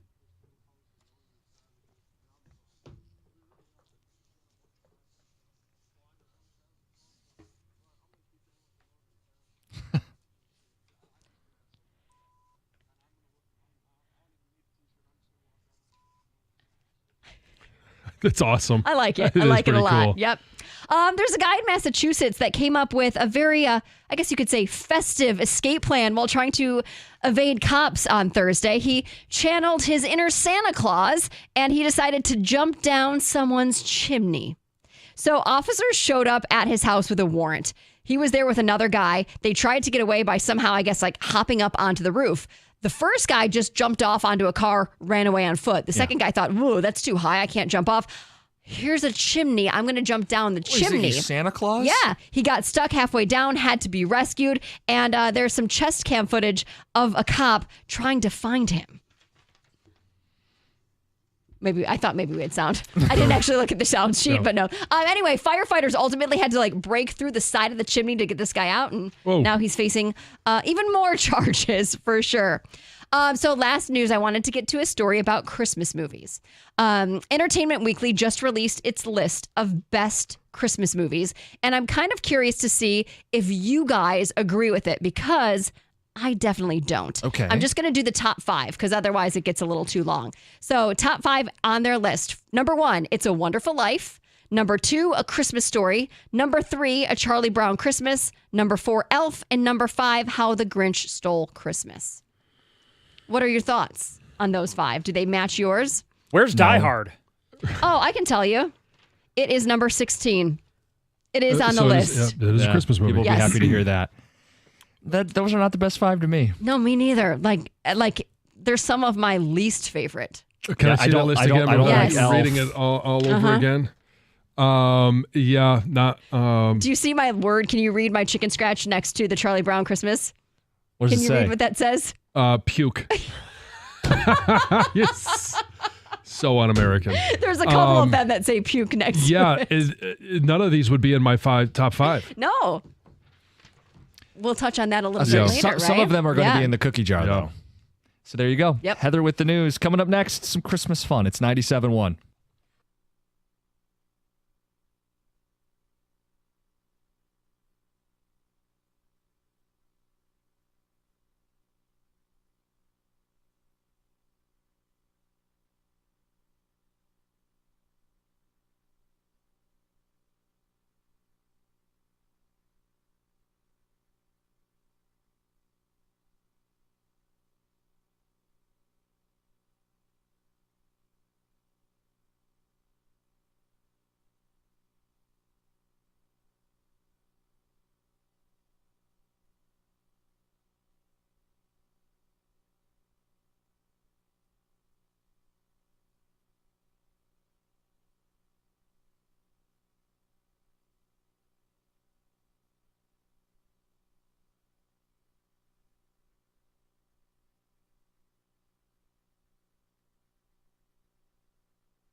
Christmas-themed questions today as we count down days to the holiday. It's the cookie jar, and we will get into songs. We'll get into movies, but we're going to start with what you leave out for Santa the night before. This seems like a basic question, but apparently it's not. John does something more. What do you do, John? I mean, the basic answer is that everybody says milk, cookies, and carrots. Milk, cookies, Yeah. carrots. For the carrots for the reindeer. Oh. No. We only had shredded carrots last year, so we left out a plate of shredded carrots. Oh, Is David Montgomery coming to your house? Yeah, easier to digest for him, I guess. That's very true. Yes. No, we leave out chicken wings. What? And a beer. Awesome. Yes, chicken wings and a beer. Because Santa probably gets a little bit overloaded and tired of cookies and milk. So It's true. I think at this point, having done this now for going on 18 years with Lucy, my oldest, that this is the last stop. So he could sit down, he can have some chicken wings, wash it down with a cold beer, hop back in the sleigh, head back to the North Pole, and call it a year. How many do you leave out for him? Does he eat them all? Oh, yeah, he eats them all. He eats them yes. all. Oh, yes. And he did leave a note that he prefers blue cheese with his chicken wings. Does So, he? yeah, Santa, hopefully it solves that debate, blue cheese or ranch. Santa prefers blue cheese, and he prefers spicy buffalo. Oh. And Santa can now kind of indulge a little bit more because he's lost a lot of weight. Yes. So Santa, I mean, by that time of the night too, he's really hungry and just needs something else. So beer and chicken wings in the Jansen house. I like it. When it comes time to open presents, do you go one at a time or is it a free-for-all? Oh, free-for-all. There is one at a time would take us forever. And the game starts at 1. So no, get it done. We always open them one at a time. It's been like something we've done since I was a kid. Even with like our larger side of the family, you start with the youngest. They open first, and it goes in age order so that everybody can see what you're opening. And it does take forever, but that's what we do. But do you do you open your presents with on Christmas morning? Emily and Brooks, yes. Or before? So is it a free? It's got to be a free for all. Well, she is now almost 3. Yeah. So it's a little. I mean, they're not a ton of gifts to open, but we did do it, I think, individually last year. But she was 2. When Brooks is 4 and she's 6, it'll be a free for all because you're not going to sit there and tell Emily, don't touch that one. It. No, Heather, hold your traditions. That's how I grew up. We did one at a time. We pass out such all a the bum. presents in little piles. Yes, and that's part of the fun is if you get to be the person that gets to pass them out. Yes. You guys are so boring. That is some work passing along the Christmas presents. If you've done it year after year, I've done that for quite some time. Yes. One at a time. Make it last. Enjoy your time, John. Yeah, well, you got to be anywhere else. Just be with family. We watch football. Game starts at 1. That's new. That's not how it always has been. It's not always NFL football on Christmas Day. I used to have to work on Christmas, so let's get this party going. We're going to get into this next week about Christmas Day, NFL. Heather's been kind of chatting about it with Jim off the air, but John's obsession with the NFL being played on Christmas is quite concerning to me. Oh, no. Like that you open presents once a year, and you got to hurry up and get that out of the way for Christmas. No, well, so again, in full disclosure, we open presents, yes, on Christmas Day. It is once a year. Then we have 5 birthdays in January. So the party continues. And it's just get to opening presents. We don't have to sit there and make it last for 5 hours. I lose interest. The kids will eventually lose interest. And no. Mall shopping or online shopping? Until they allow grocery carts in the mall, I will be an online shopper. Grocery carts need to be a part of the mall. And I would use it like I use the stroller now. And that is, I need a buffer. I need my personal space. When you're holiday shopping in the mall, there is no personal space. So let's just add a little more chaos to it and give everybody a battering ram. But it gives me a little bit of opportunity to have some space in between me and everybody else in the mall. I like the chaos of holiday shopping in the mall. Lately, I have been doing more online because it's hard to get out of the house with 2 little kids and their nap schedules, but I like mall shopping for the holidays way more than online shopping. See, I like online, but I miss that 3 to 4 hours that I used to do and get it done, like at the mall. I miss that frantic-ness. There's something about being in the music's going, the stores are decorated. Yes. It gets you in the Christmas mood.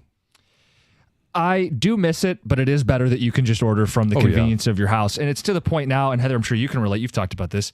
Every day we're getting like a new package. We have a problem. And an online shopping Sounds problem. like our house does too. Does your wife get a new package every day? Yes, John. Yes, she does. But there's the driver, the FedEx driver. He blares the station, so it's like the equivalent of an ice cream truck that plays our station that drives through the neighborhood on a daily basis. Yeah. It's always Carson Anderson. Yeah. Anyway, next question. Which is better, White Elephant or Secret Santa?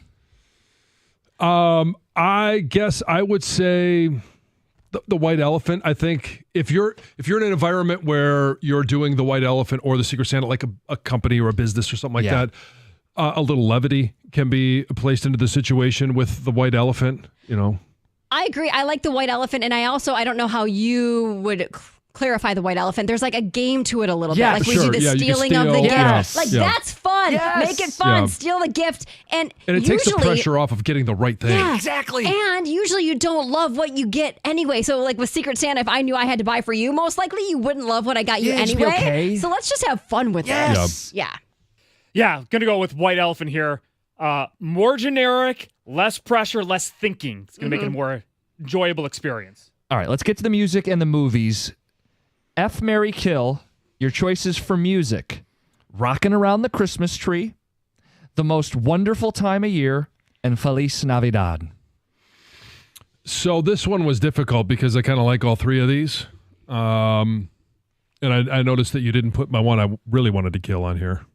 No. Well, you already killed Mariah last week. You want to kill Wham too? No, I'm gonna. Well, this is tough because I am gonna F Rock Around the Christmas Tree. I'll marry Most Wonderful Time of the Year, and I'll kill Feliz Navidad. Although when it comes on, like I always sing it. Like I like all three of these. So this is an unfair question. I could have predicted your answer. Oh, really? I think I could have predicted that. I am going to kill Feliz Navidad because when it comes on, it drives me crazy. I don't really love the song. I'll listen to it once, but I don't want to hear it anymore. So I'll kill that. I'll marry Rockin' Around the Christmas Tree because I really like that song. I could listen to it for the rest of my life. And I don't really care for the Most Wonderful Time of the Year, but it's all right. So. All right, so yeah. I will F. Done. One shot deal. Yeah. I will F Feliz Navidad, marry Rocking Around the Christmas Tree, kill Wonderful Time of the Year. Man, get that old crap out of here. Okay, I don't mind Most Wonderful Time of Year, like just as a kickoff. So I would F that. I want to marry Rockin' Around the Christmas Tree. That to me takes me to my grandpa's house, playing in the background, all the cousins getting together. And then I unfortunately have to kill Feliz Navidad, which I do like. Yeah, I do too. See, Feliz Navidad, you nailed it. It is the perfect change-up. Isn't that what a buddy's all about? Oh, yeah, sure. You're F buddy. All right, so that's the way you're going. Heather agrees. Merry Christmas. I'm just saying, The logic checks out. Yeah. I guess I get it, but I don't like it. All right, we got Kill that movies. song. Movies. You got 3 movies to pick from, same game. F, Marry, Kill. How the Grinch Stole Christmas, the original, the OG, the cartoon. It's a Wonderful Life, and Rudolph the Red-Nosed Reindeer, the claymation, the whatever it's called. You know what I'm talking about? The original old school one. Yeah. I'll marry Grinch. It's Teddy's favorite, and we watch that one time and time and time again, and I'm okay with that. But it's got to be the cartoon, right? It's not any of these remakes. Not the Jim Carrey one. No. Yeah. I'll F Rudolph.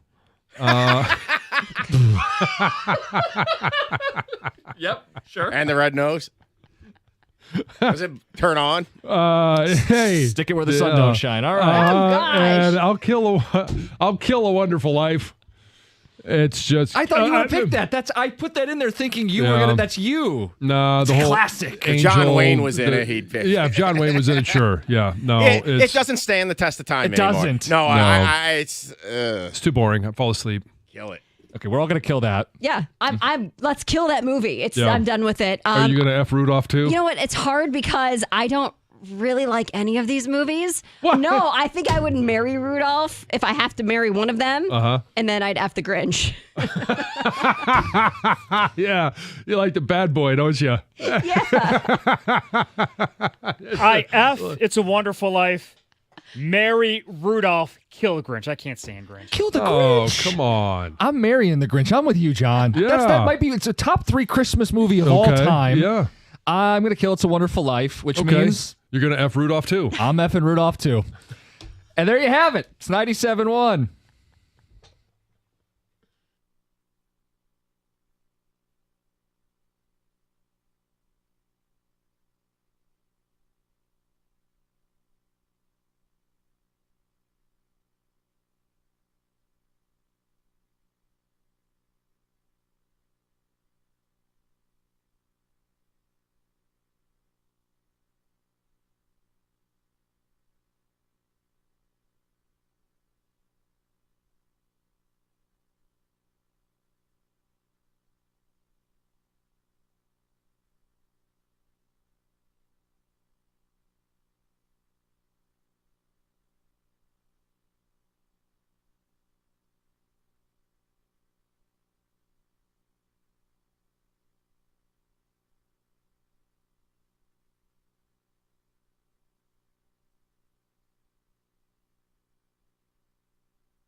Feliz Navidad.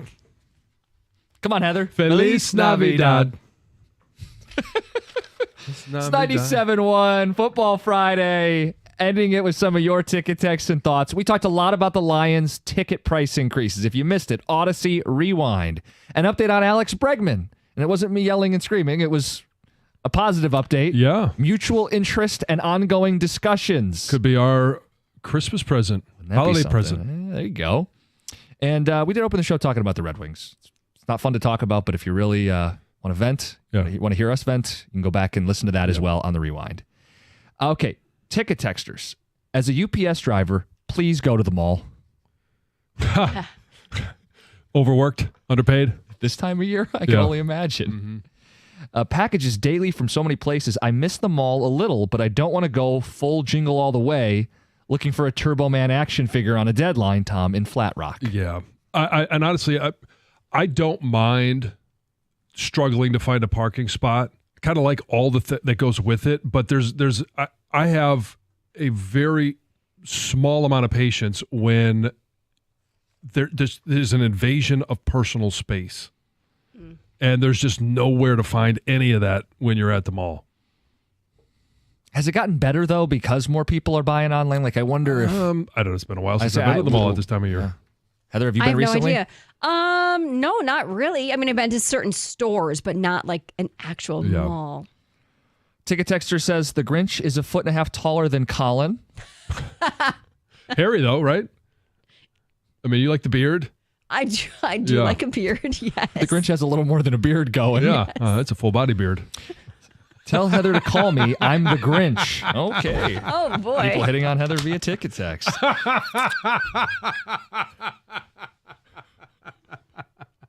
Notice how no one said they're Rudolph on the ticket text.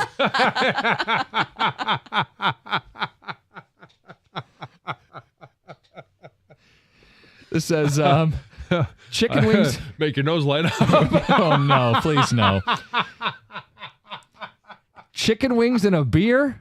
I think this year we'll leave out some special gummies and pizza rolls. Oh, you could do that too. Yeah. Can Santa fly on edibles? Well, he could, Well, maybe he can. Well, I mean, he doesn't really. I mean, Rudolph leads the way. Yeah. As long as Rudolph doesn't eat them, we're good. Just tripping as he goes up and down the chimneys. I guess John wants to get him as long drunk. as Rudolph can fly straight. It's fine.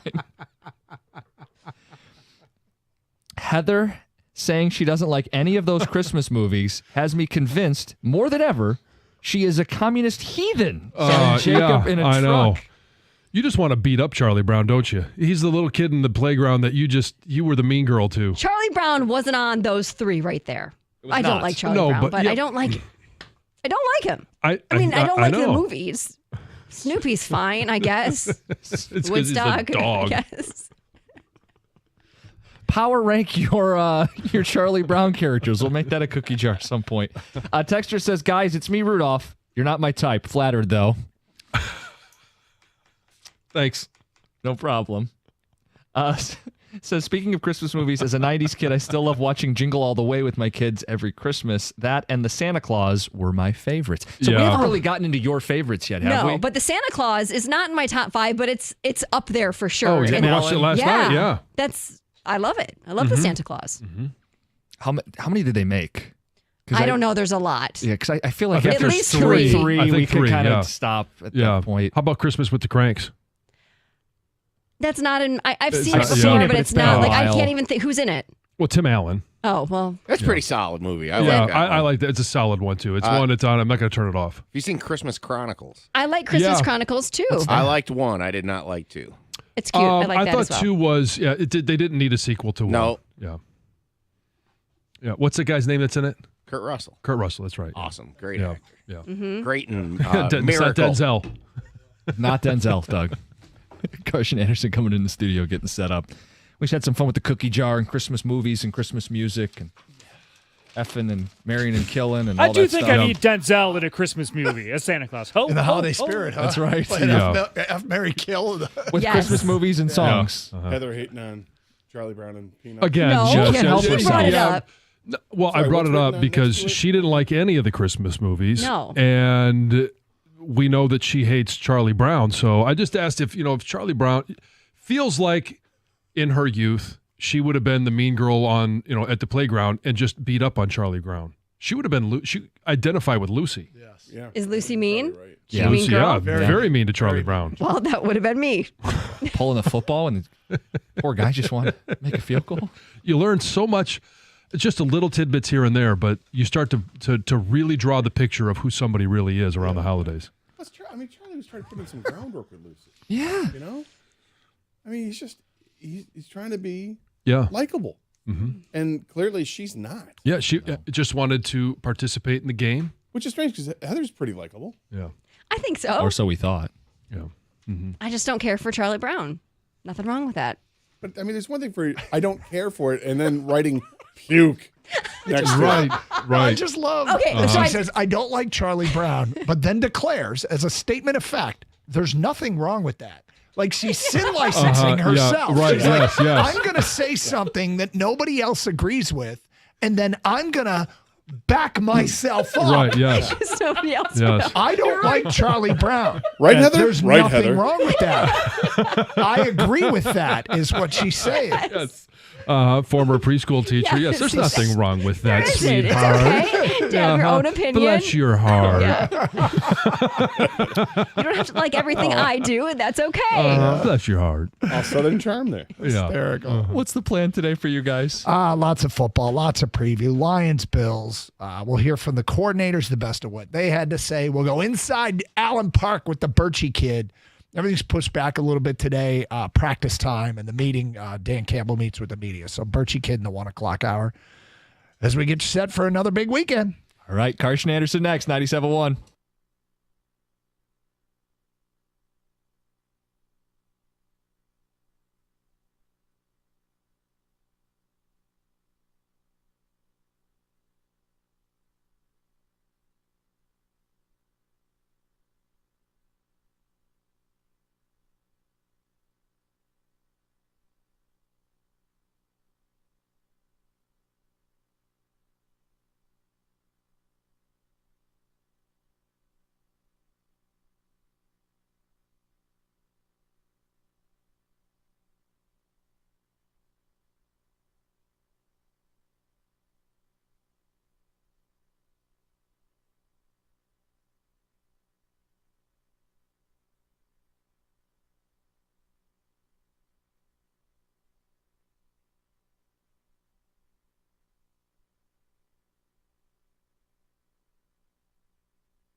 Scott the Gator Anderson.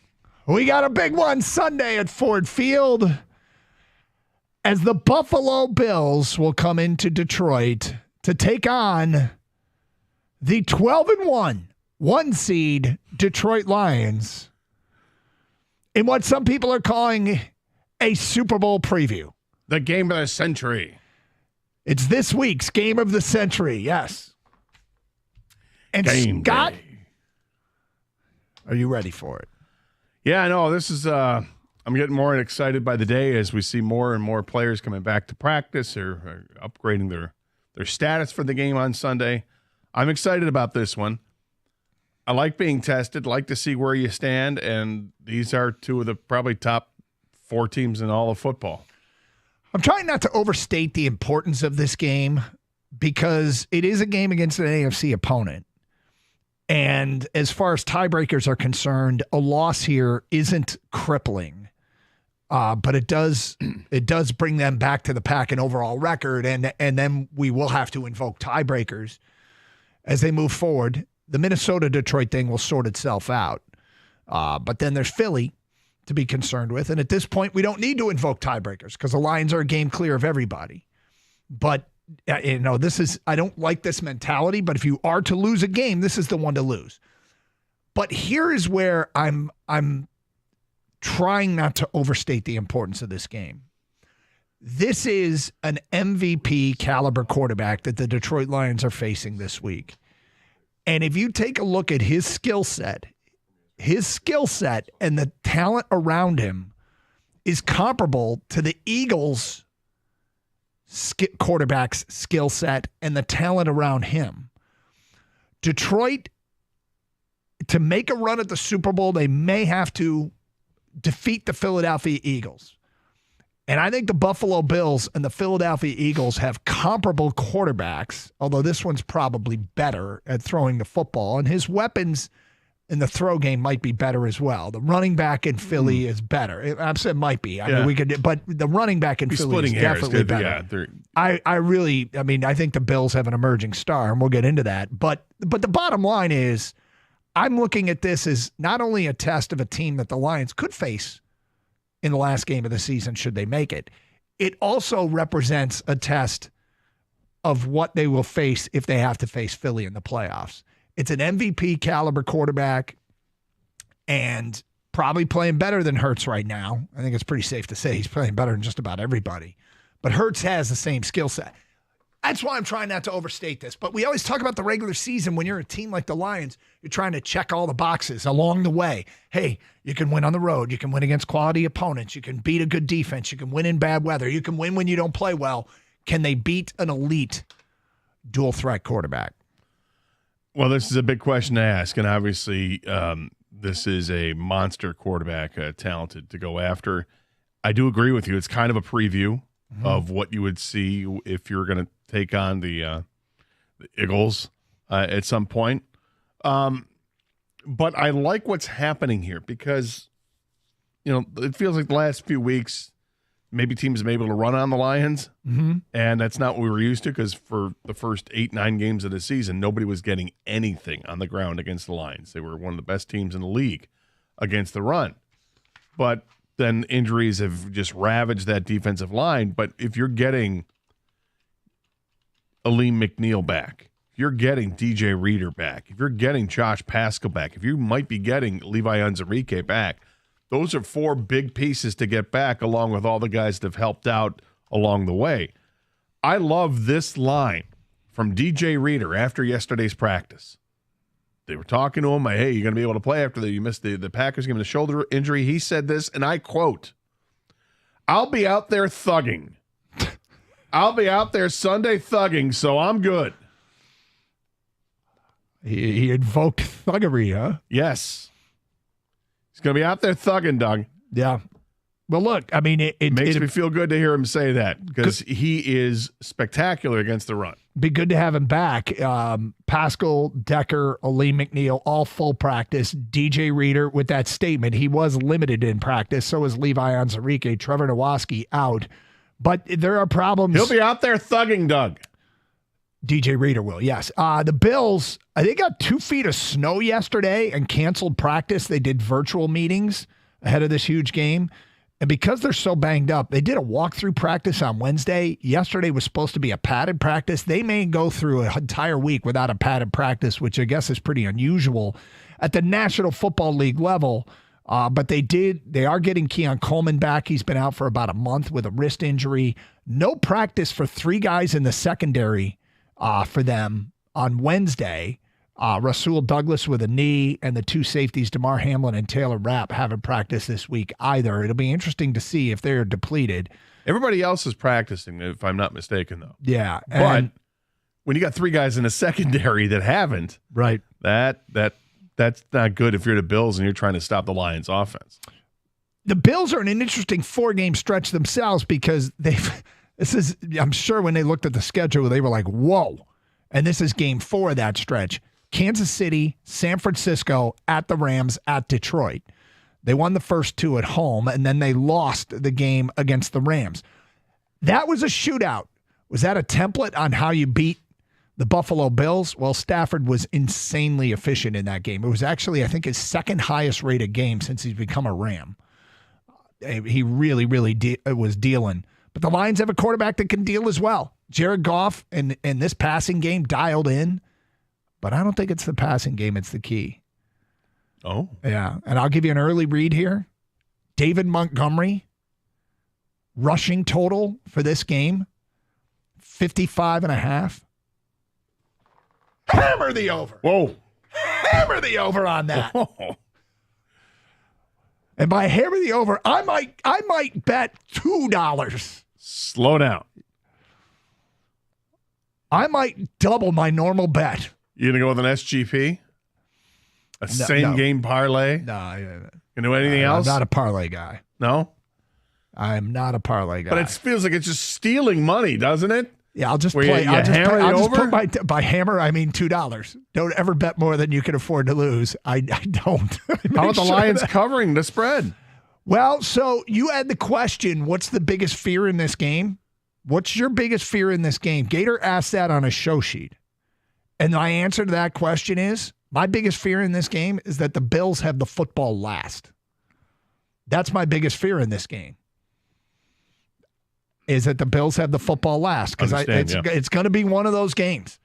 And you want to be the team that gets to play the last card. And Dan Campbell last week went out of his way, did something somewhat unconventional to make sure that he got to lay down the last card. But that's my biggest fear in this game. If the Lions had the ball last, do you envision this being they're going to have the ball last because they need to score to win, or they're just going to be able to hammer Montgomery's over and just run out the clock? To me, it feels like a team that has the ball last is going to win this game.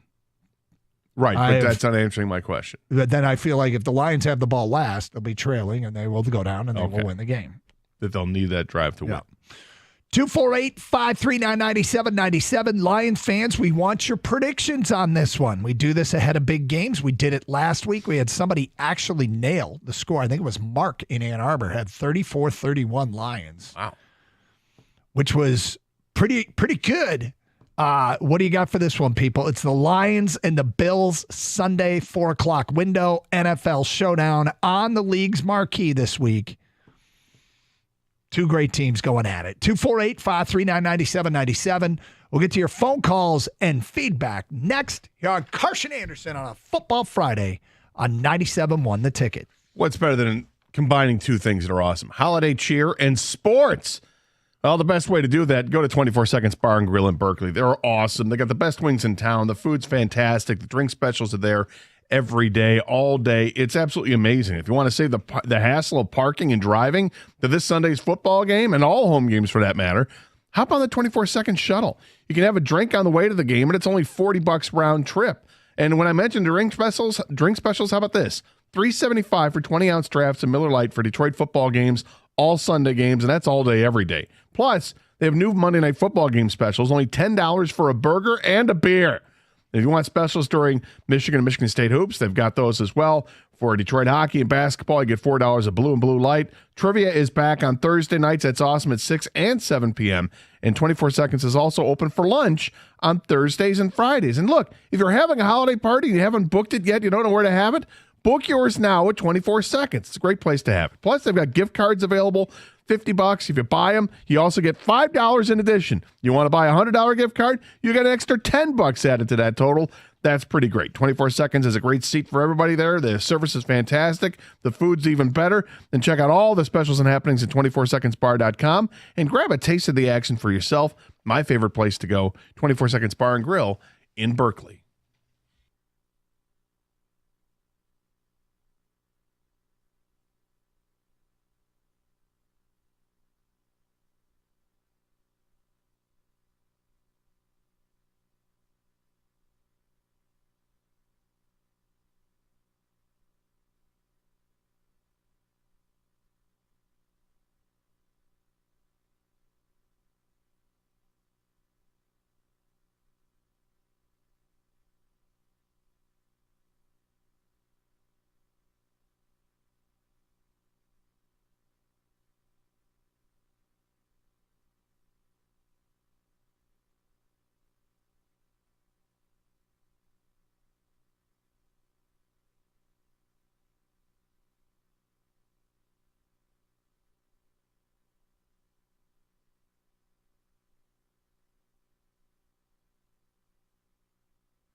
Doug Karsh, Scott the Gator Anderson getting you set for the Lions. And the Bills coming up on Sunday. Huge game. Lions.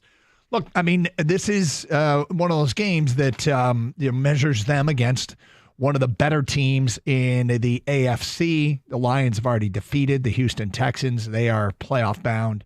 The Bills have already locked up a playoff spot. The Texans technically haven't, but are in a very good spot. 2 games clear of Indianapolis with 4 games to go. So there have been some impressive wins for Detroit this year when you couple in the Minnesota win, the 2 wins over Green Bay. Hell, the Seattle win. I mean, that's aged very well. The Rams win has aged pretty well, as those teams both have 8 wins. It's pretty amazing how far back now San Francisco is, and that thing's unraveling. Because going into the season, it was can Detroit get past San Francisco this year, and now they might not even make the playoffs. Yeah, they have not been able to overcome the injuries like the Lions have. Yep. But the Lions, okay, they're going against this Bills team.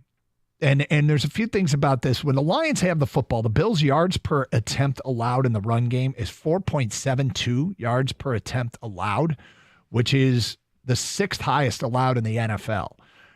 They do a lot of stuff with extra defensive backs on the field, and because of that, they don't, they're defending the pass as basically one of their base defenses.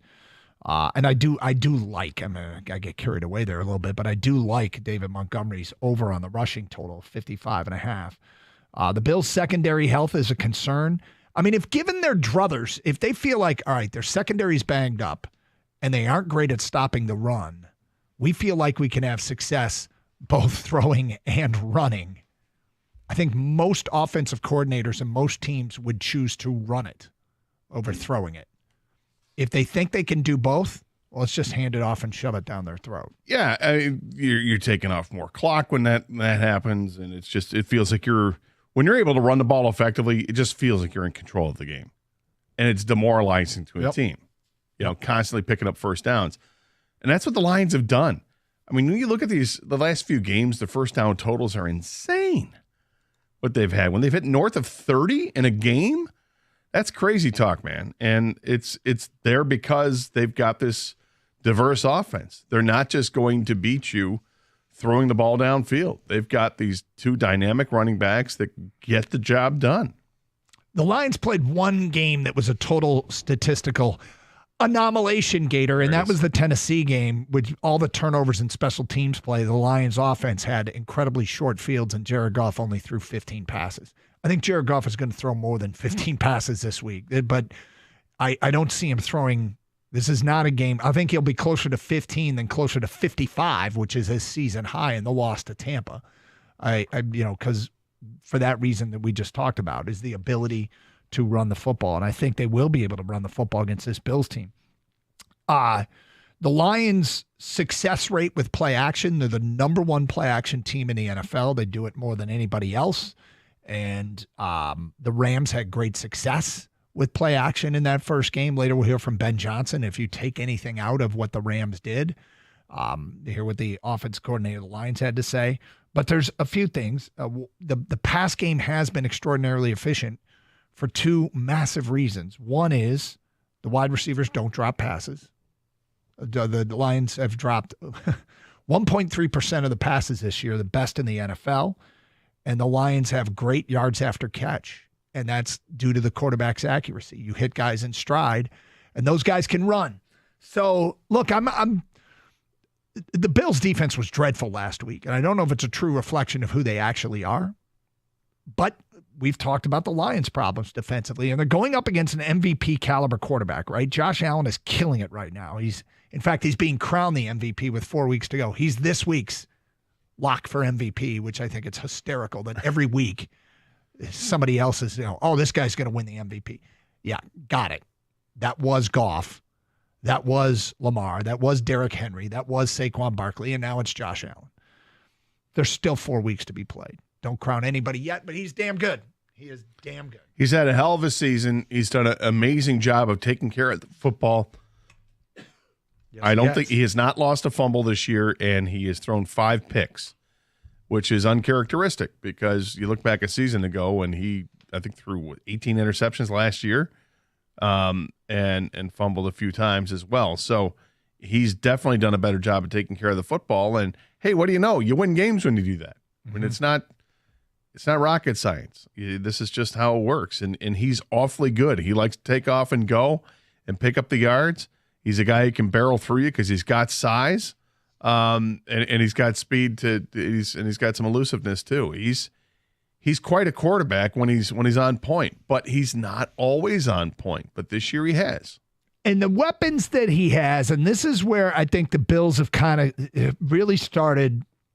The wide receiving core and getting their guy back in Keon Coleman helps a lot. But they have an emerging star in Khalil Shakir, who has gone from, in his third year, 10 catches to 39 catches to 65 catches this year. And there's obviously football still to be played. He has 735 yards receiving. 533 of his 735 yards receiving is yards after catch. comparatively speaking to the rest of the wide receivers in the NFL, because the running backs, it's all yards after catch. Right. But comparatively speaking to the wide receivers in the NFL, 73% of his receiving yards are after catch. That is number one of the top receivers in the NFL by a wide margin. Like there's like one other guy above 50%. He is the yards after catch king, and his speed is next level. I feel like this is their emerging Amon-Ra. Like this is their guy who, and for people who haven't watched the Bills play, Shakir is incredibly fast, and his acceleration is elite, and he's a really tough cover. Yeah, he's awfully good. And he's been playing well. James Cook, the running back, has done a real nice job for them this year as well. Not last week as much, but no, maybe not last week, but on the season, he's averaging 5 yards a carry, and he's over 700 yards rushing, and they've got weapons there. And if they're getting Keon Coleman back, the rookie, he's got talent as well, and he's just scratching the surface there. And Amari Cooper as well, right? So yeah, Amari and Dalton Kincaid at tight end, they are loaded. That's a solid team. It's a real solid team. And oh, by the way, the quarterback, he's a weapon. And the offensive line. Now, the quarterback makes the offensive line numbers look good. He's only been sacked 13 times, but the offensive line has done a good job of keeping pressure off him. 13 times is once a game. That's it. Yep. You get your one shot against him. So, we've documented this week how the Lions defensively the last six quarters have been actually kind of brutal, and it's easily explained away by the injuries. And they've done a great job just to win the darn games, which is ultimately the goal. But in 14 possessions since halftime of the Bears game, in the 14 possessions the Lions have defended, if you eliminate the kneel down at a half, they've given up 7 touchdowns and a field goal.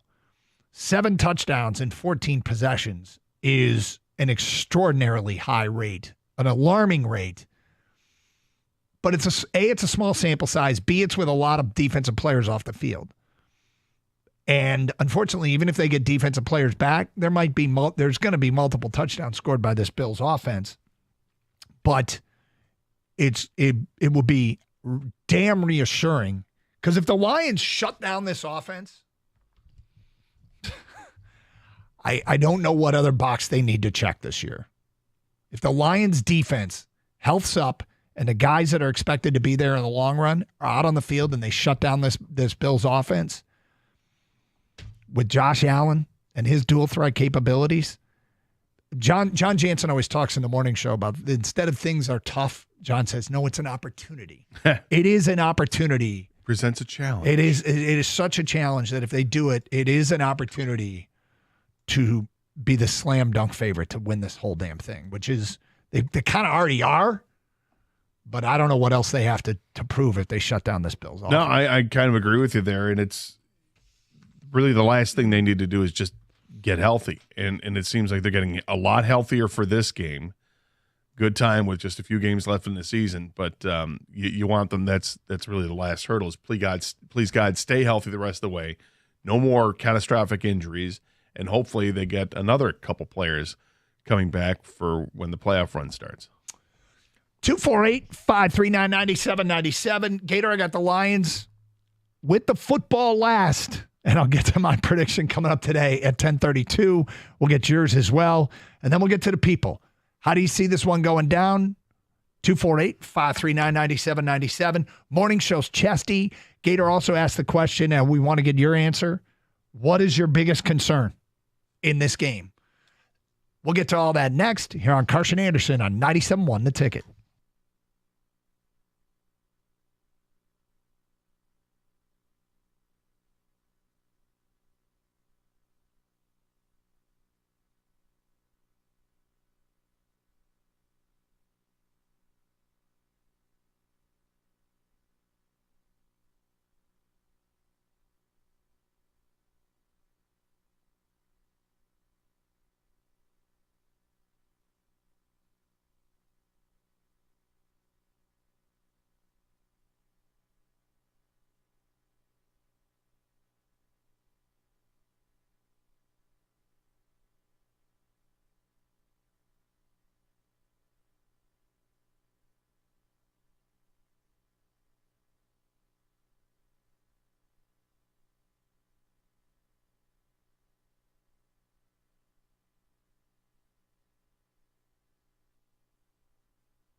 Doug Carr, Scott Anderson, 97.1 A Ticket. Happy holidays, everybody. Huge game coming up on Sunday.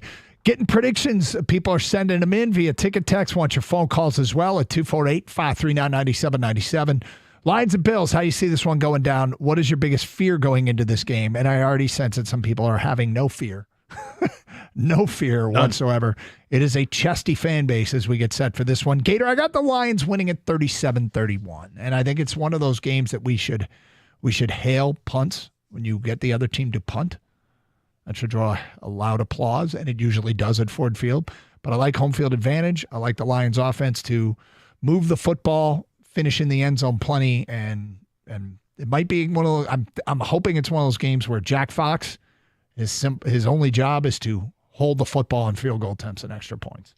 That'd be nice. Yep. That'd be nice. I'm a little more optimistic about the offensive output. I like 38 points for the Lions. 5 touchdowns and a field goal, because I do think that they're going to be pretty hard to stop.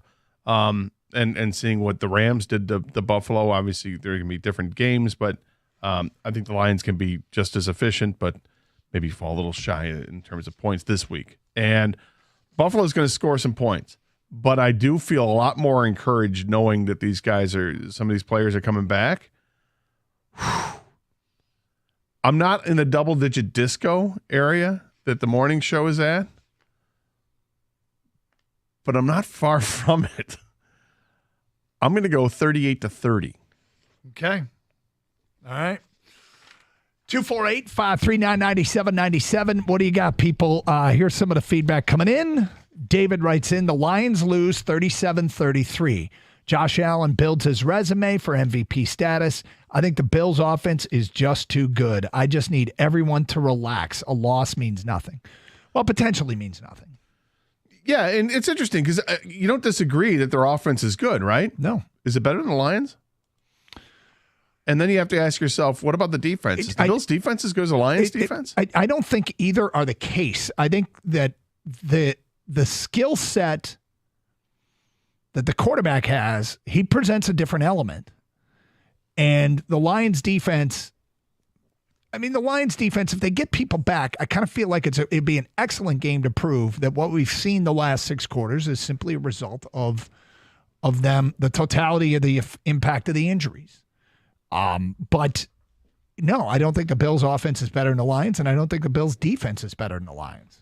Now, on this particular Sunday, one offense can be better than the other that you wouldn't expect, and the same thing with the defense. But I just thought I'd throw that out there. I mean, it feels like all things being equal, the Lions are the better team, but there is a little wild card factor because of what Josh Allen can do. And in years past, we've seen the Lions struggle at times with a quarterback that's able to take off and go.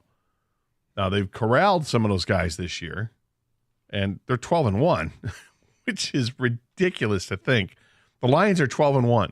Let that sink in for just a second. They've lost 1 game out of 13 so far this year. They're 12-1. Yep. It's like if this is college football, they'd be on top of the AP poll. It's pretty impressive. Yep. Yes, they would. It's pretty damn impressive. Unnamed texter, as much as I want to predict the Lions' victory with Buffalo coming off a loss, I think they come out hot and win 34-31. So this is interesting because the first 2 texts we get are predicting Bills wins. The morning show, when they got very chesty and opened up the double-digit disco, I heard Jim Costa make the comment, every call we've got has agreed with us.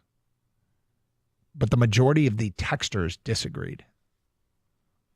People text over. You have to remember, we try to create a safe space here. Right. For the most part, I think we're accepting of differing opinions. There are a few things, a few buttons that can be touched that might set us off every once in a while.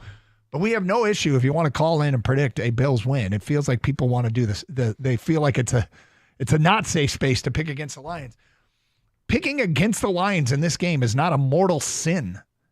I don't think they're going to lose. But remember, my biggest fear is that the Bills have the football last, and that's because I think it's going to be a close game, a 1-score game. And if they have the football last, I think it's going to be an extraordinarily difficult offense to stop.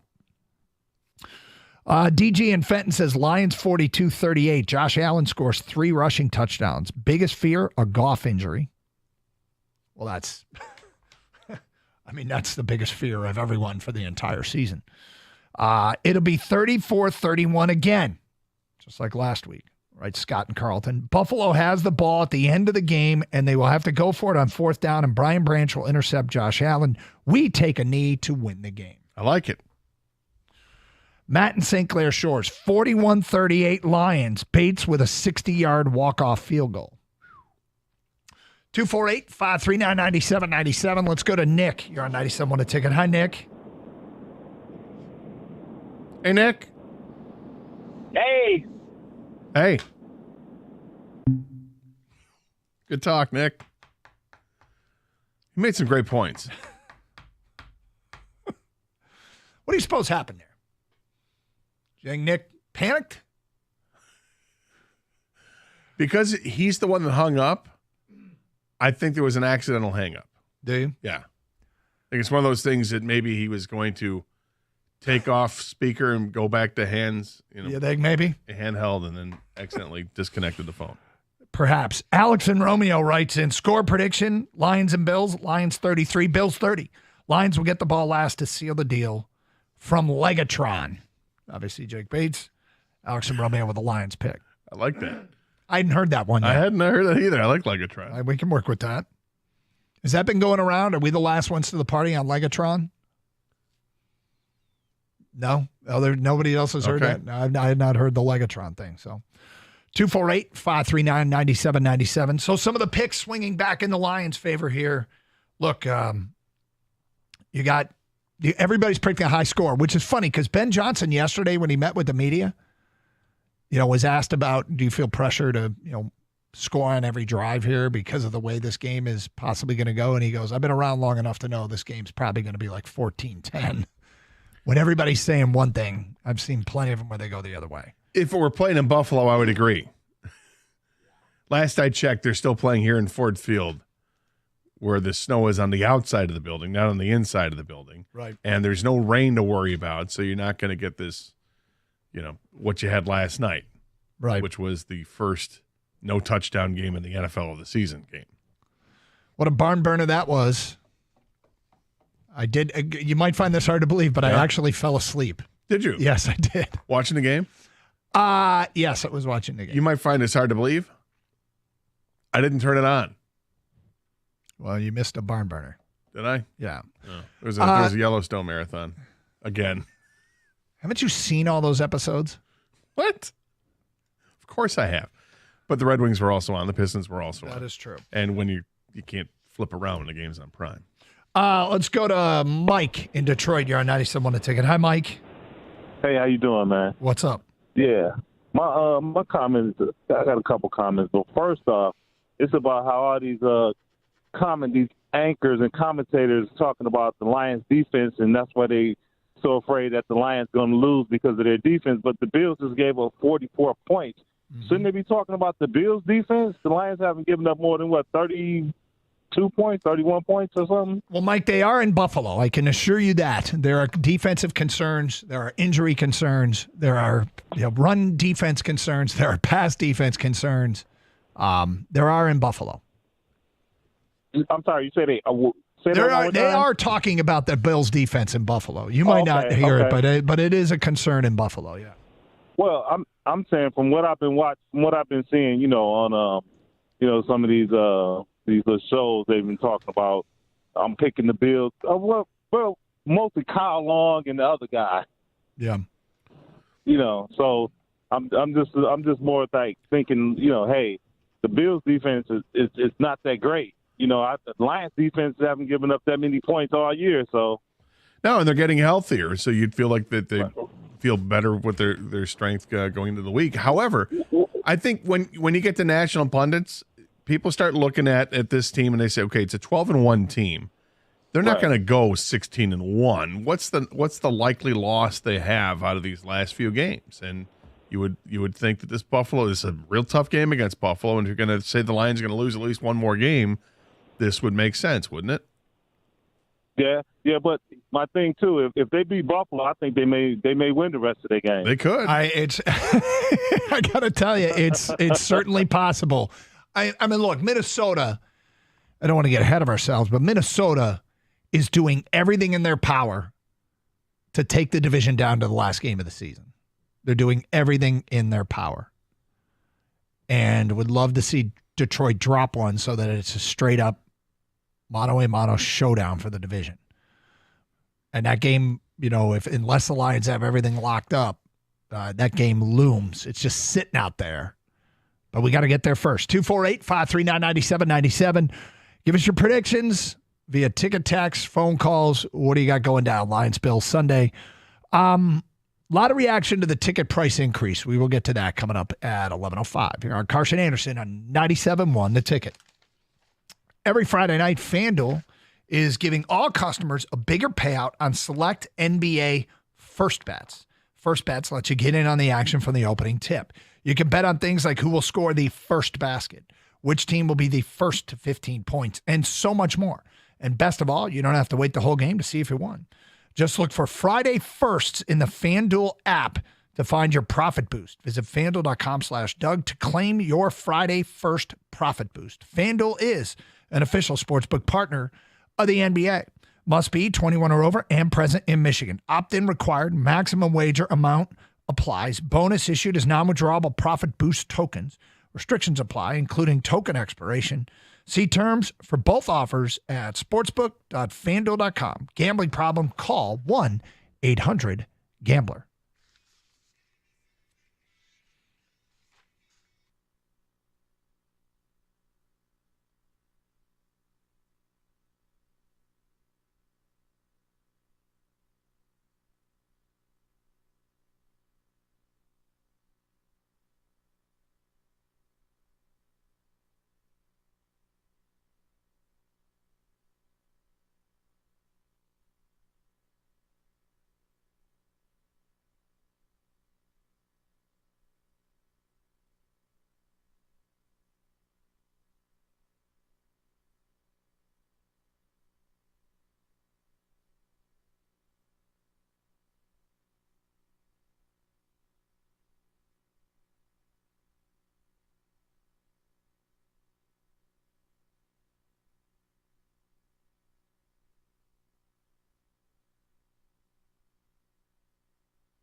We'll get back to your phone calls in a moment here on Carson Anderson on 97.1 The Ticket. Gator, I want to bring up something you said last segment. Okay.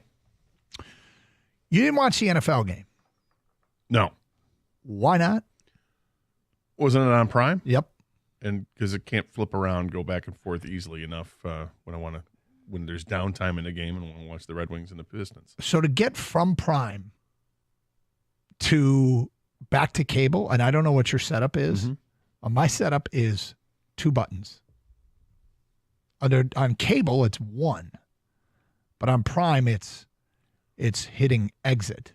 Yeah, but to get back to Prime, then there's a little bit more rigmarole and there's time involved too. Yeah, to get back to Prime, it's 1, 2, 3 buttons for me on my setup. That's too much. All this. I like the flip. Dude, I get it. But what are you talking about? What are you doing? Are you getting on my case because I don't like to flip in and out of apps? I'm the one? I kind of am getting on your case because it's the difference between 1 button there and back and 2 buttons to get out, 3 buttons to get back in. My time is precious. And maybe I am too. I would like for it to be easier, admittedly. And I had the same attitude you did. And then I'm like, I am really, really getting a little carried away with how many button presses this is. It is 2 buttons to get from Prime back to Xfinity and 3 buttons to get back in. Yeah, but getting back in, there's the lag time. There's definitely wait time because the thing spins and you got to get, and then sometimes it verifies the person watching, and then okay, now I get to the main Amazon screen. I just want to watch the damn game, and I got to click on watch now. Yes, I'll watch now. You want to watch in the beginning or what?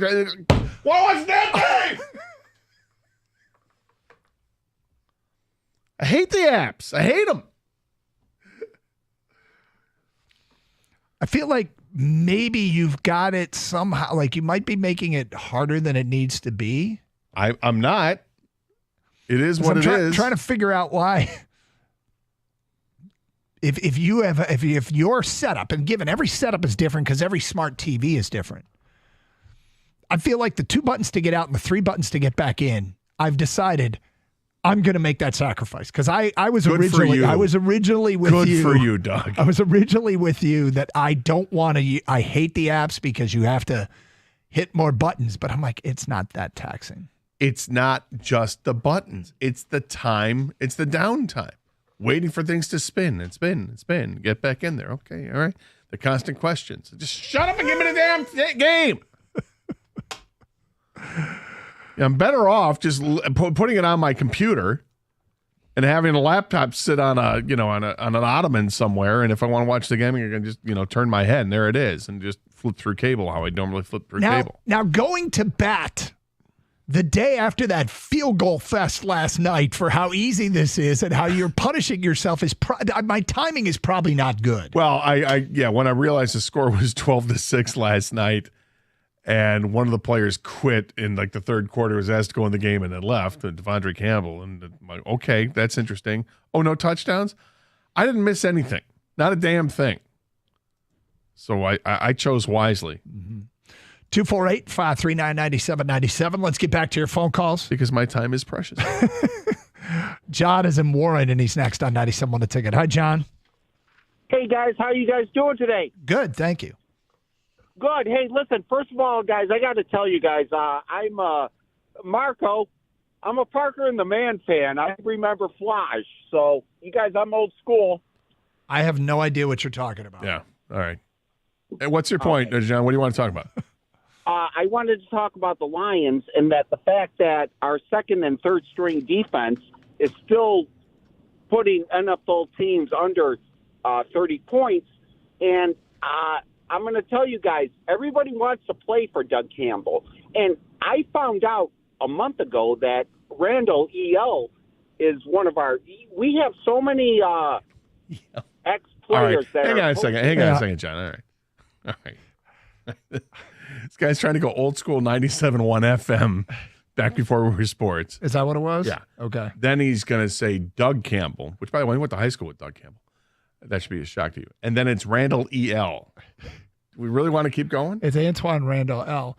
Yeah, I think this guy, I'm intrigued what else he has to say. John, please continue. Let the butchery continue. Hey, guys, what I'm trying to tell you is I've been a fan since 1977. I almost took my dad to CPS to make me a Lions fan. And what's going on right now is excellent. I love it. I was just trying to say that the fact that half of our coaches are ex-NFL players, I think has a major thing. I think the players love playing for these people. I'm telling you, our defense is doing what they're doing because nobody wants to disappoint Doug Campbell and everybody. There it is. I had it. I'm done. Absolutely done. Come on. Come on, man. Come on. I mean, come on. No, that's not, Kenny, that's not on you. That's not on you. Unless he said Doug Campbell to you as well and you didn't correct him, then it is on you. But I don't think that's on you. It's not on Bobby. It's not on you, Doug. I just... Well, it might be on me because we went back to him because of me. Well, there is that. Again, my time is precious. Yeah. I'm going to waste it today. Listening. Oh, let's go. Let's go. We got other people. 248-539-9797. But if his point was, the Lions have a lot of coaches on their staff with NFL experience, the guys that actually played the game. Yeah, I think they do. I don't know if it's any more or less than other teams in the league. I bet it's about the same as everybody else. I think they have a great coaching staff. I think these guys follow the lead of Dan Campbell. Ben Johnson actually talked about it this week when he met with the media, how Dan Campbell's made him a better coach.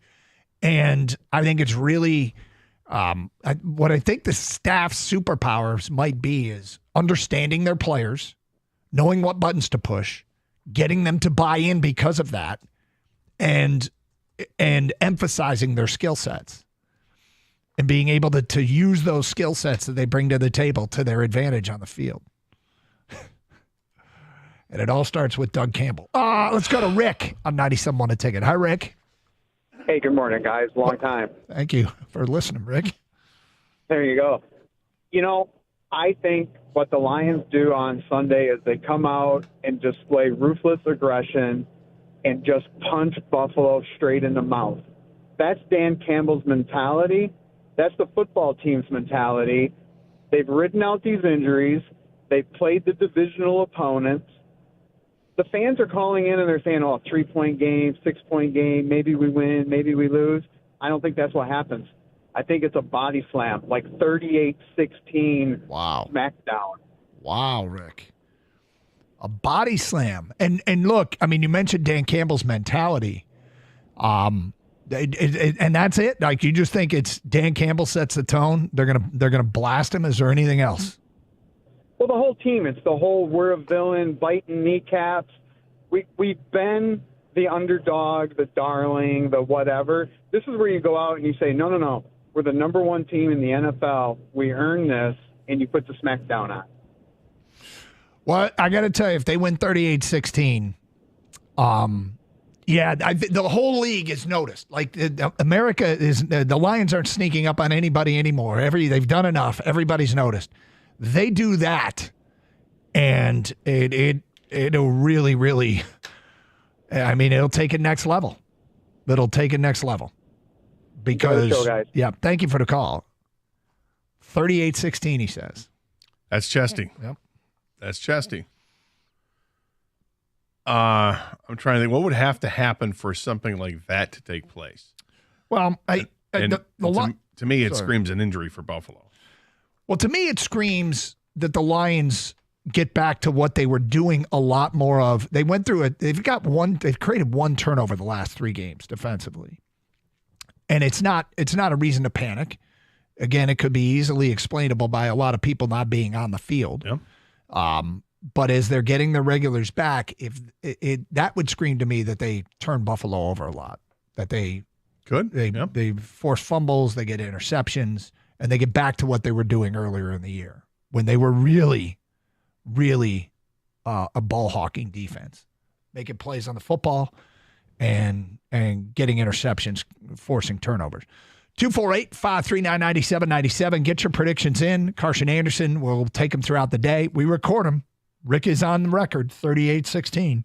Lions, give us yours, and we revisit on Monday who had the best picks. Got to talk about the ticket price increases. Nobody likes them. I mean, it just, unfortunately, and I say this, nobody wants to see the price of anything they enjoy go up. The problem is the more you enjoy it, the more likelihood that it is going to go up. And they did. It was announced, I believe it was yesterday. We will get to that at 11:05 here on Carson Anderson on 97.1 The Ticket.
Great to be with you. I'm Carson Anderson, getting set for a huge weekend with the Lions taking on the Buffalo Bills on Sunday. Big showdown. Wings lose again last night.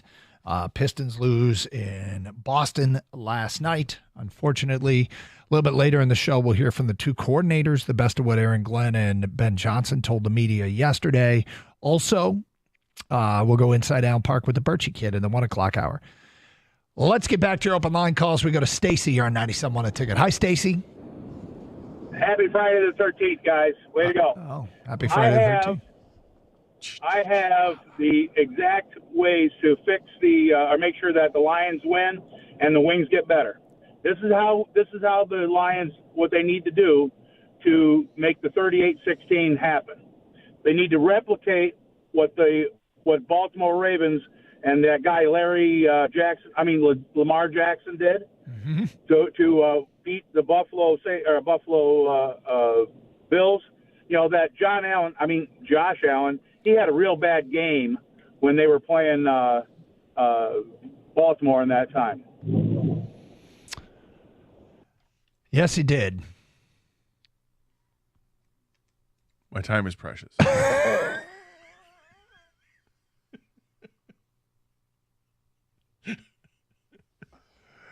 Let's go. I want you to value your time too, Doc. Let's go to Mike. You're next on 97.1 A Ticket. Hi, Mike. Our time.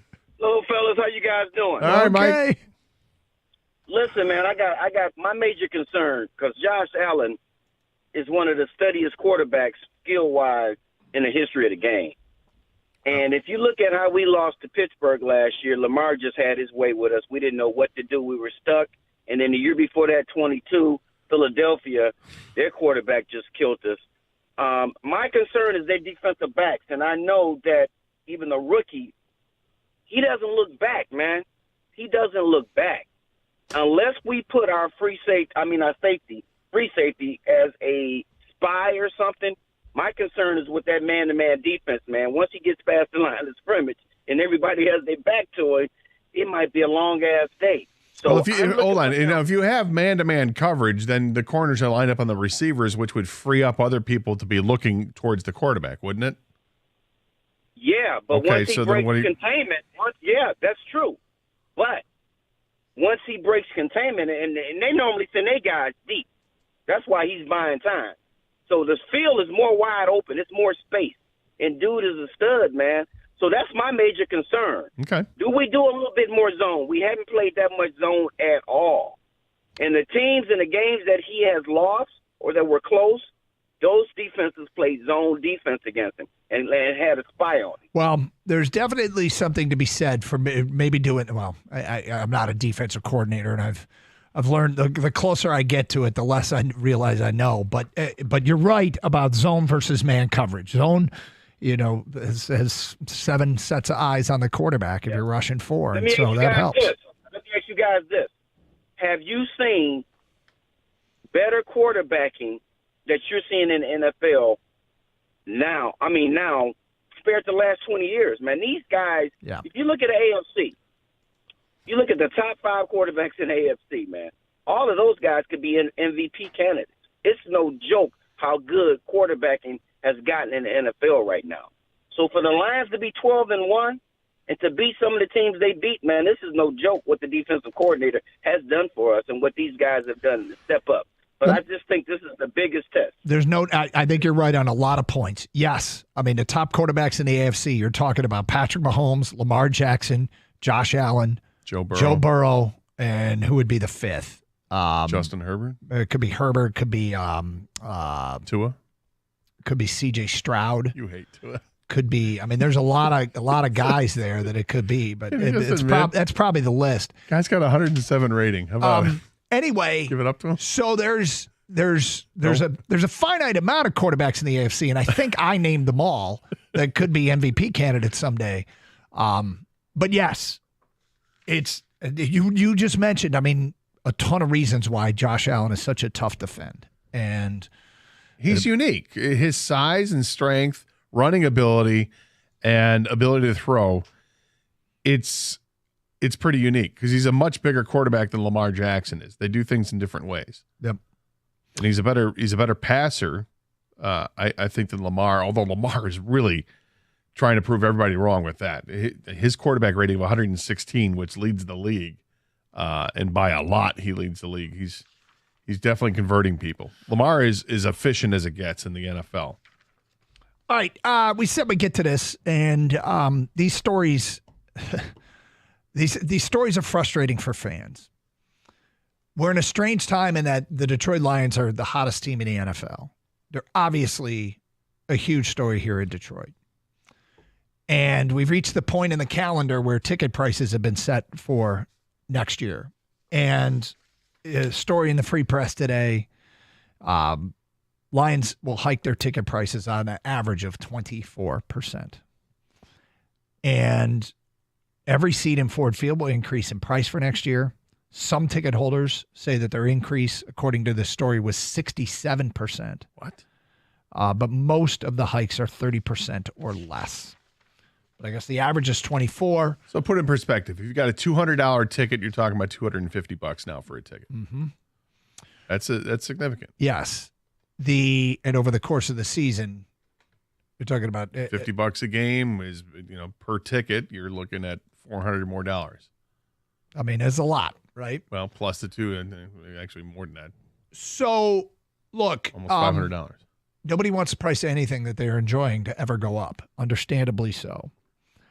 And what makes it really frustrating is if you're a longtime season ticket holder, you feel like finally there is the payoff you've been hoping for. And now some people might not be able to afford them anymore. And the question is it that you can't afford them or you can't afford the seat you had? Can you relocate to a more affordable seat for you? Well, it's not ideal.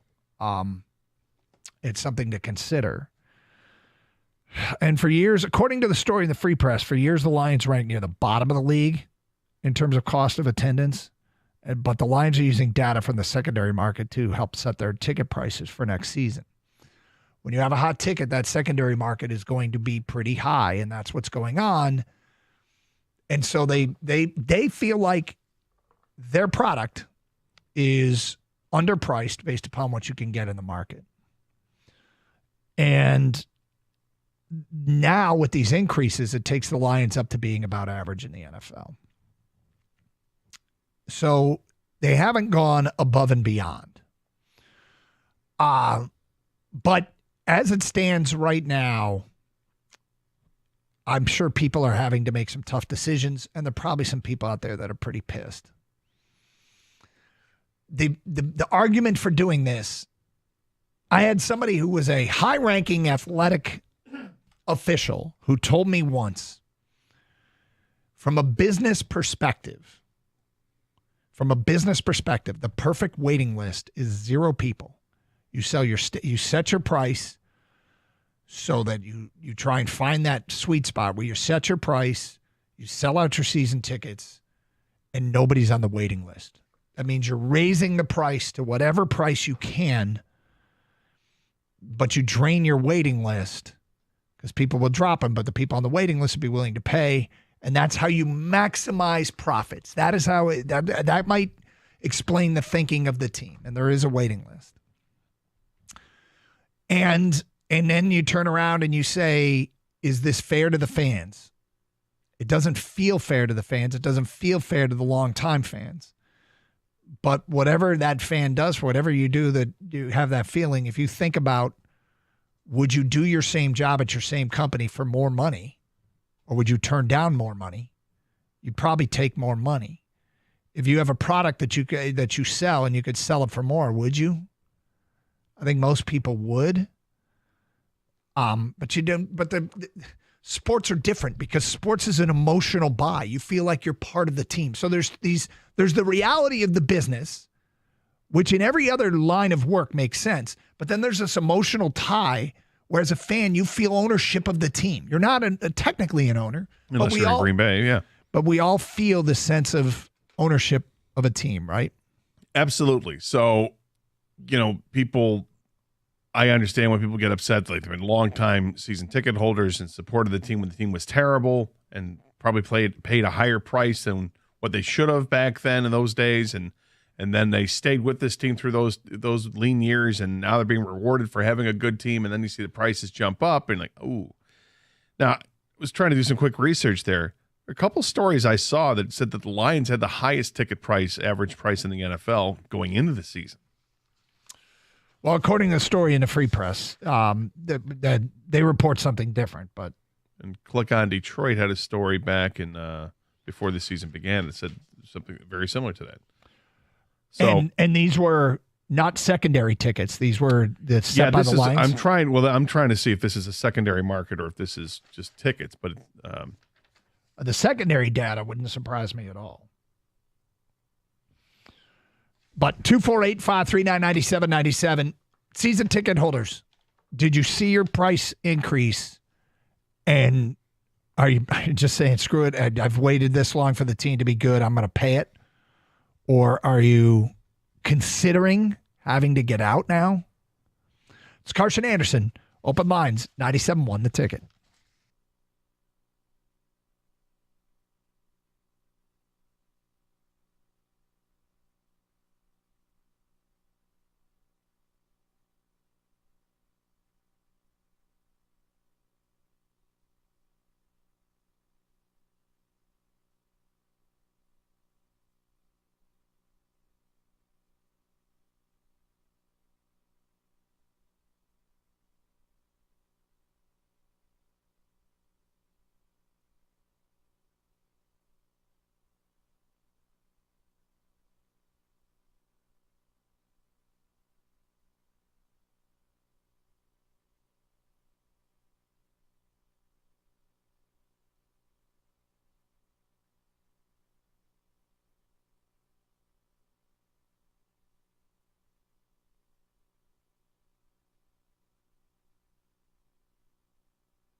Doug Carr, Scott Anderson, we were just talking during the break.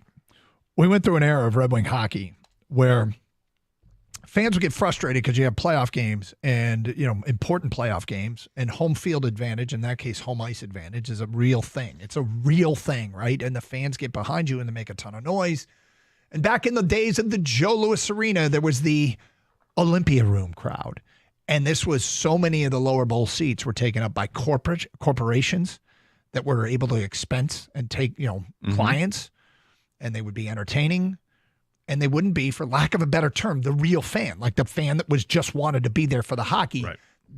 This would be corporations entertaining people in the Olympia Room, and the second period would start, and half the lower bowl would be empty. And that was a frustrating thing for fans that wanted those seats. It's but also couldn't afford them. An ongoing thing at LCA because of the clubs they have there now too. And now there is a immense home field advantage here. This is a great place to have a home field advantage. I've talked about this for years. I've predicted for years that if this team ever gets good, this would be the toughest place to win in the NFL. I think the building is built in such a way that the reverberation of the sound leads to a piercing sound. It's different than any other stadium I've ever been in. And I've been in a lot of the loud places in college football. But anyway, so now they're getting to the point where I'm sure we're going to get the call, and there are probably people on hold that say that the quote-unquote real fan, the real fan is getting priced out. And I don't know how else to put it other than I guess I agree with that. It's a business model. Yep. And those tickets, the higher the prices go, the more and they are coveted, but the more likely they end up in the hands of corporations who entertain clients that might not be there as much for the football as the person who's currently sitting in that seat. Yeah, but this is sports. Mm-hmm. This is the sports business model that works in every market. When you've got good teams, this is what happens. And here's what would be something that almost never happens, that we would say, well, they're better than what you expect. Because if they ever let the fans down in terms of they have a higher ticket price, but the team underachieves, they very rarely do teams come back the next year and say, because of last season, we're slashing ticket prices. No, that's not going to happen. And I don't look, there's no fair way to do it, a way that would make the average fan feel like it's fair. They're not going to go to a lottery system and just say, okay, look, we're limiting prices for tickets for these 20,000 seats. These are the $100 tickets, and we're just going to do a lottery. I don't think that's on the horizon. They're making money. That's the business of any organization, and this is how they do it. 248-539-9797. Let's go to Rudy. You're on 97 on the ticket. Hi, Rudy. Hello, how are you today? Okay. Good.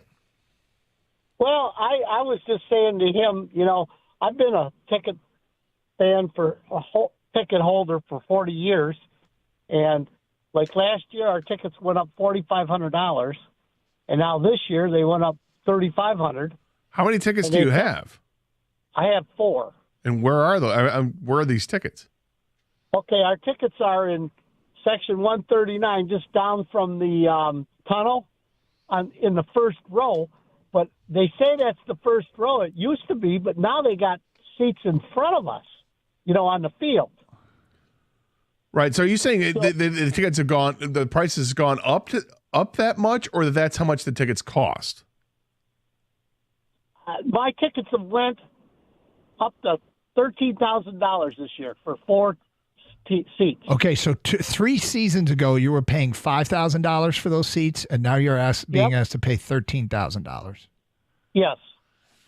Wow. What are you going to do? Well, we're going to keep them, I guess. See, it's down to, we used to my 2 girls and my wife and I used to go. Now, sometimes it's my one daughter and I go because she's from Pennsylvania. Right. Okay. But here's the question. Would you ever consider, to save money, would you ever consider downgrading your seats? Well, no, because I've been in that seat since they opened. Yeah. And, you're right there. I mean, it kind of peed off a bunch of people because when they put them seats on the field, you're not in the front row. You don't get the players to come up and slap your hands no more, or Rory don't come up to see you no more, or what, you're not down on where we used to be, right on the wall. Rudy, thanks for the phone call. Well, yeah, there's just people that are I will lower than you and in front of you. Some interesting reasoning there, but I would say going from $5,000 to $13,000 in a couple of years that's a hike. It's a lot.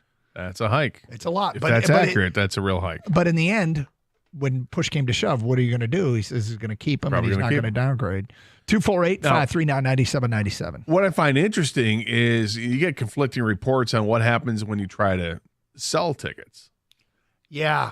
That the Lions frown on you trying to sell the tickets. If you're going to do this, I don't know how you can ask people to not try and make up some of their own costs. You got to let them sell the tickets. Is there a limit now? Maybe somebody can fill us in that if you sell too many, you can lose your tickets. Yeah, you get revoked and then whatever that limit is, if there is a limit, they should expand that too to help people that are trying to offset the costs. And the other thing to keep in mind is what the Lions have now is something we haven't seen in a long, long time: a waiting list. Yeah. We've got a waiting list. So if you don't want those tickets, they're fine with it because they know somebody else will. John on a cell, you're next on 97.1. Hi, John. Hey, guys. How's it going? Good. Hey, my father and I, we had tickets from 1979 to 2006. So he got healed. He couldn't walk anymore. But I remember a funny story to me anyway. Tickets were $10 a piece back then, and parking was $2. So our tickets for the year would be like $250 or $240 for tickets. And I remember my dad got something in the mail that said the tickets are going up $20. My father was, football service, that's crazy. No way, that's crazy.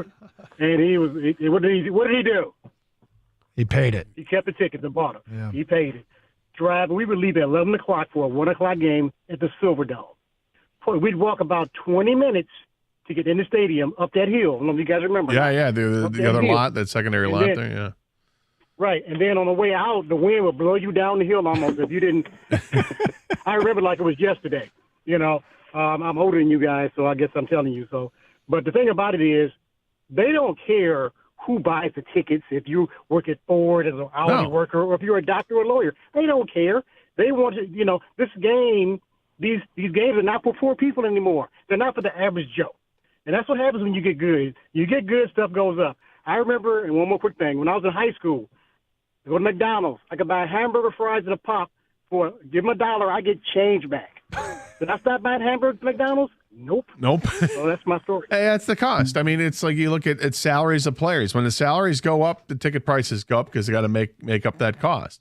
They've got this amazing TV contract and media contract with all these other outlets, and it adds to the salary cap, which means the salaries keep going up and up and up, which means they're going to charge you more for the tickets. Dude, do you think about we don't know this yet, but we might be about to discover probably one of the things that's frustrated other fan bases forever, and that is, hey, I want to go to the Super Bowl. Well, guess what? Yeah. Guess what? Those tickets have been out of the price range of most fans forever. We just haven't cared as much. Right. It's been 40 years now that you're outpriced for it. But it's just, it is what it is. And the other thing that goes up that people don't look at, the rent cost. The cost the taxes that those teams are paying for those areas. For a lot of teams, some teams may get tax breaks on that, but other teams do not. Those numbers keep going up too. So they're passing those costs on to the consumer. And as long as the consumer continues to consume, it's just going to be that way. Jeff is on a cell and next on 97.1. Hi, Jeff. Hey, guys. How you doing? Okay. 3 years ago, we paid $1,100 a seat. Last year, they went up to $2,750. Invoice last night reads $3,750 a seat. So they have gone up from $1,100 to $3,000. So $2,750 in 2 years. Yep. Per seat. Which it's like, we've waited for this. Everyone's right. Like when things get good, prices go up, me and my cousin were joking around. Playoff clinched. The big thing comes on the screen. He punches my arm and says, "Get your pocketbook ready." So it's like we've waited for this our whole lives. We might never be this good again. My family has had, just like the other guy, we sit at the other end of the end zone, front row. So we do still get to hit Roy's hands and stuff. I do feel bad for those people over there. But I would say, it's do or die. Someone else is going to pay the price if you don't pay the tickets. And if you're a diehard Lions fan like me and my family, this is what we've been waiting for our whole lives. Well, and we're getting calls from people that have pretty specific tickets, and it's more of an experience than, say, sitting in the 40th row up in the corner of the end zone. But what we haven't heard from are those people. How much? Because the story says the average ticket price has gone up 25%, 25 to 30%. But what we're hearing from the listeners that call in, it's like 100% or 300% over the span of just a few years. Jeff, are you planning on keeping the tickets? 100%. Okay. Go Lions, one pride, baby. Let's go to the Super Bowl. I hope we do this again next year. Will I if they keep going up? The whole thing about being able to sell a couple tickets, we keep it in between family and friends. We don't put them on aftermarkets where the Lions can, see that you are selling those tickets. So, we have a lot of family and friends that, would give a left arm to sit front row to watch any game. So it's really cool giving those people, a chance to do it also. It's just, it's been fun, man. It's been such a turnaround. It's awesome. Jeff, thank you for the phone call. It's Carson Anderson, 97.1. Look, I know you see them. The red, white, and blue trucks, they are everywhere, and you don't want to wait for Santa to bring you a solution for your plumbing and HVAC problems. If you got those problems, contact the expert technicians at Birmingham Plumbing, Heating, and Cooling. They're amazing. They're going to get your house holiday ready, just like they've done for me. My house is truly holiday ready. But don't just take my word for it. Check out their A-plus rating they've got from the Better Business Bureau. Or how about some of their 5-star reviews on Google? So whether it's your furnace or water heater, a boiler or water filtration, any problem you're having right now, and believe me, we're getting closer and closer to Christmas and New Year's, you want to make sure that your house is nice and warm during the winter because it is cold out there right now. Schedule that appointment online at birminghamplumbingco.com. Birmingham Plumbing, Heating, and Cooling, your Metro Detroit boiler experts.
Feedback coming in.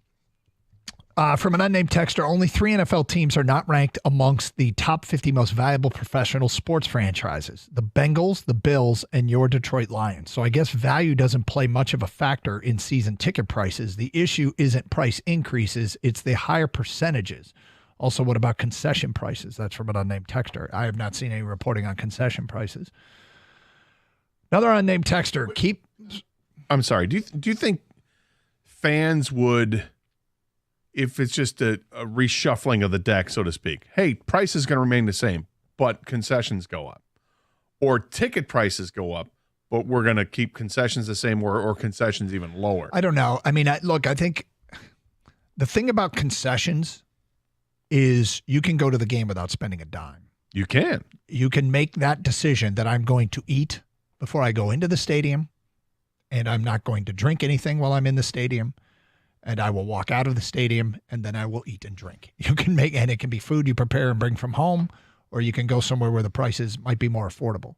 You cannot go to the game without paying the ticket price. So I feel like fans would rather the ticket prices stay the same, or the price increase, reflect inflation, as opposed to, massive increases and getting deals on concessions. I think one of the other great sticker shock moments you'll have is, as a fan, if you go to another stadium, like let's say you go to Jerry World, and you see how expensive concessions are at Jerry World compared to what it is at Ford Field. Right.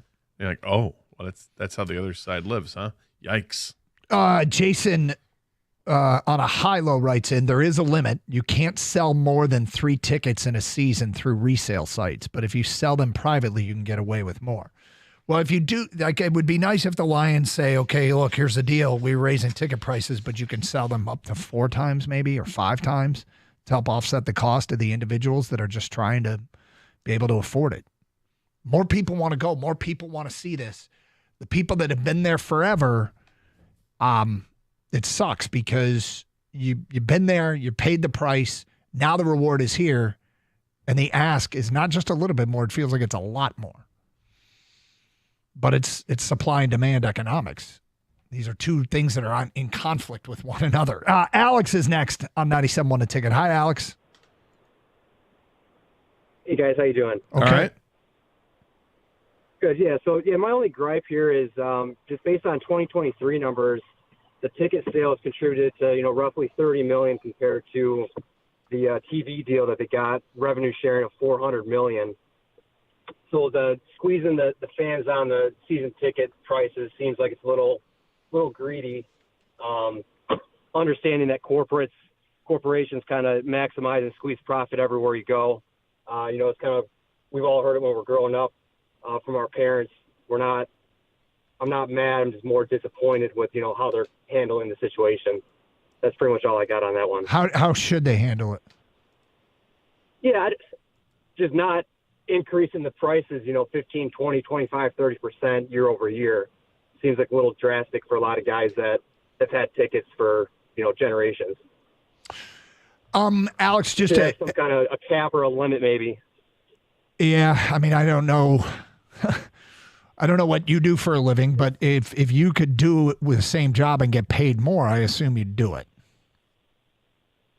No, absolutely. Yeah, and that's again the conflict of this thing. At least you understand that, because I don't know that some people do, or but that's where they get into the emotional buy-in. Like, we all feel an ownership to this team, right? And not technically, but emotional ownership, and so it doesn't feel fair. It feels at times greedy. It's just supply and demand economics, which is fair game in America. But at the end of the day, It's hard for people who feel that ownership to say, well, now I can't afford it and I've been here forever. Don't I get anything for the loyalty? Yeah, agreed. And I guess the only point that I'd like to just, add and kind of cap it off with is compare it to if there's any golf fans with the Masters in Augusta. If you go to their concessions, you can get a bottle of water for $1, a sandwich for $1.50. They haven't increased those prices. They're already making a killing with all their other revenue streams. So there is a way to not be outrageous with how they're pricing. Right, but I'm saying that's the payoff because the concessions don't cost anything in Augusta, but the weekend ticket price is ridiculous, isn't it? Oh, agreed. Yeah. No, understood. You're right. Yeah, well, thanks for taking the call, guys. Appreciate it, Alex. Brian is next on 97 on the ticket. Hi, Brian. What's up, guys? Hey. I understood the increase last year. Mine went up about 50% this year as well. Last year, I get it, and this year we got 9 home games. Next year we only have 8, though. So the big chat for me is that we're going to have less regular season home games next year, and now my season tickets went up 50%. So I'm still going to buy them, still going to pay it, and we're all going to, piss and moan about it and then move on. But it's that's alternating 9-8, 9-8 every year is going to be the impact for people on the off year that we get one less home game. Yep. Have you considered? And I'm just asking, have you considered downgrading your tickets to offset some of the cost? No, absolutely not. I'm actually trying to move up into row 1 in my section. I'm row 5, and I want to move up to row 1. So I'm actually trying to spend more. There you go. That's the high five, Rory. I'm amazed that was referenced twice. That people, one of the values is in their front row seats, they got the high five Rory. And I what everybody's own value system is fine. That was not a reason I would expect it was going to come up on the show. Didn't expect that, no. Randy is next on 97 on the ticket. Hi, Randy. This road around, if you could see through walls, it'd be the last building down on the right. Hey, Randy. Yep. Where are we getting directions to? I'm at work, and people don't know where they're going. But I'm a season ticket holder, new this year. Well, I had season tickets in the past prior to kids when I had more money. Yeah. But this year, I jumped on the season ticket waiting list last year and was able to get them. And I'm up in 329. Still, that's the nice thing about Ford Field. You could see everything. So I'm on the 20-yard line visitor side. But my tickets from last year to this year, last year, 4 seats were about 6,700, and this year coming up, they're going to be 7,500. So like a 28% increase. So the total, how many tickets do you have? 4. So it went up $200 a ticket from year to year.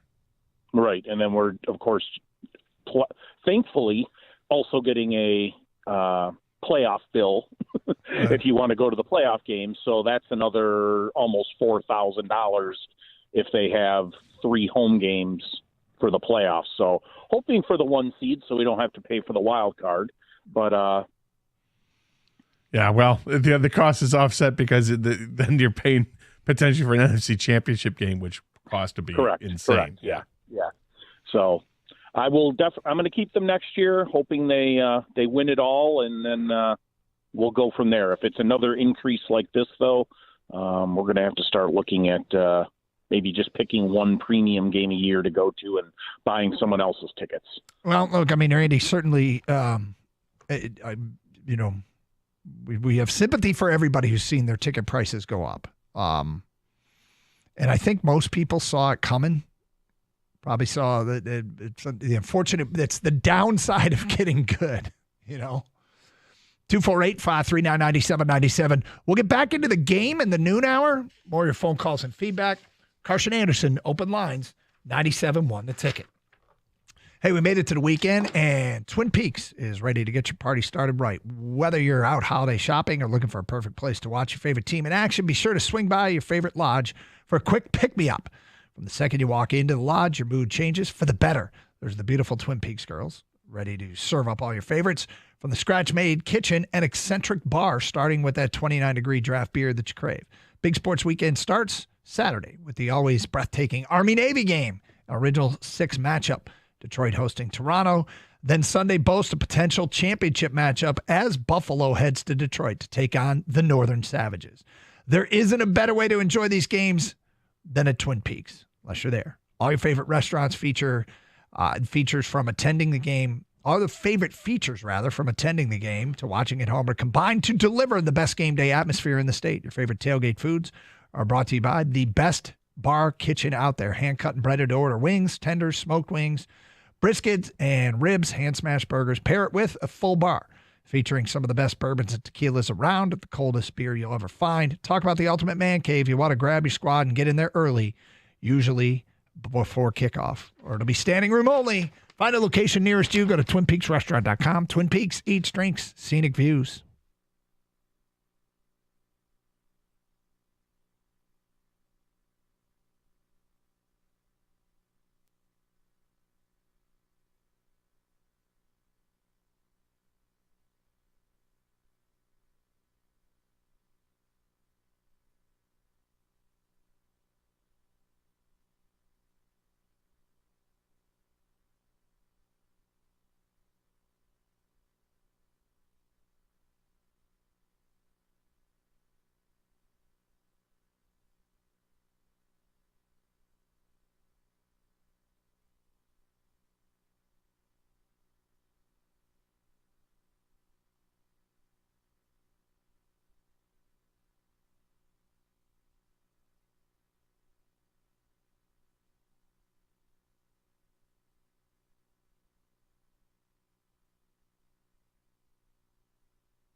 Doug Carr, Scott Anderson, 97.1 The Ticket. We'll get back to the game coming up in the noon hour. Talking about this story about the ticket price increase. And look, there's a lot of people out there that gets impacted by this, and tough decisions have to be made. And certainly it's the downside, and we probably saw all of this coming. The downside of getting better is you worry about a lot of loyal, loud, longtime Lions fans getting priced out of Ford Field now that it's the best possible time to be able to go to Ford Field. There's conflicting reports about where the Lions stand in terms of ticket prices. Story in the Free Press today says middle of the pack now with these increases that they've been behind in a long time, and that they've caught up to the sort of the average of what a ticket price is. But there's also some that say that the Lions have a higher ticket price, although that reporting doesn't quite have the wording that this one does. But nonetheless, a lot of people have some tough decisions to make about next year. enjoy this year while you can, and enjoy the game Sunday against the Bills. But we get back to your phone calls. We go to Rob. You're next on 97.1 The Ticket. Hi, Rob.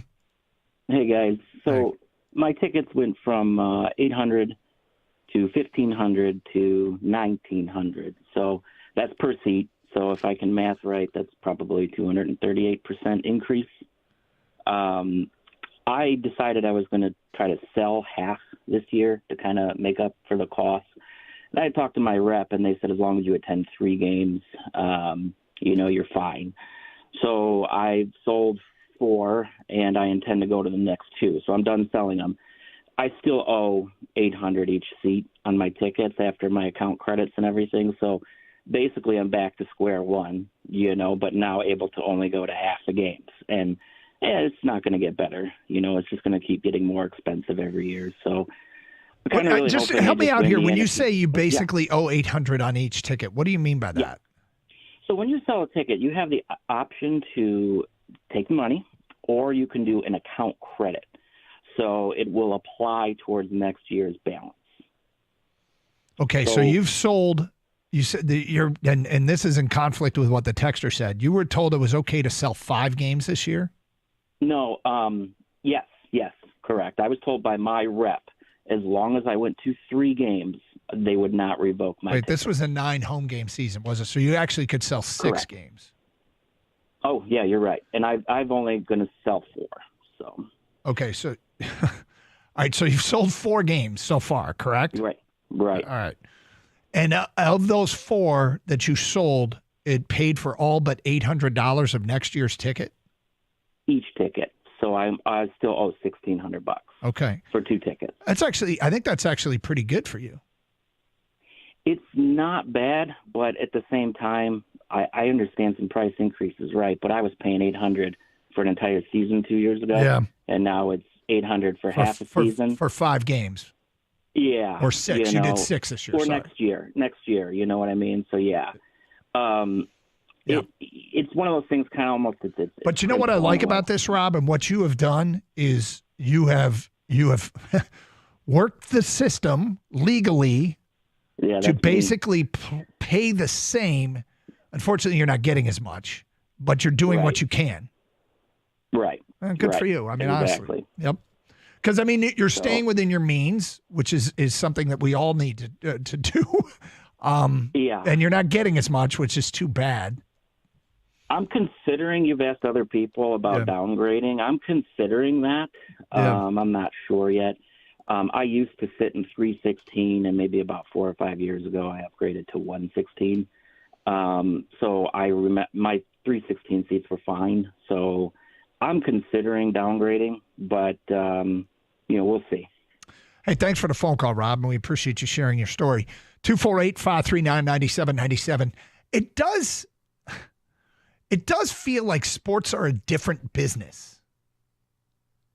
Sports should – you can't really legislate this thing, and our lawmakers are working on very important issues like planting flags.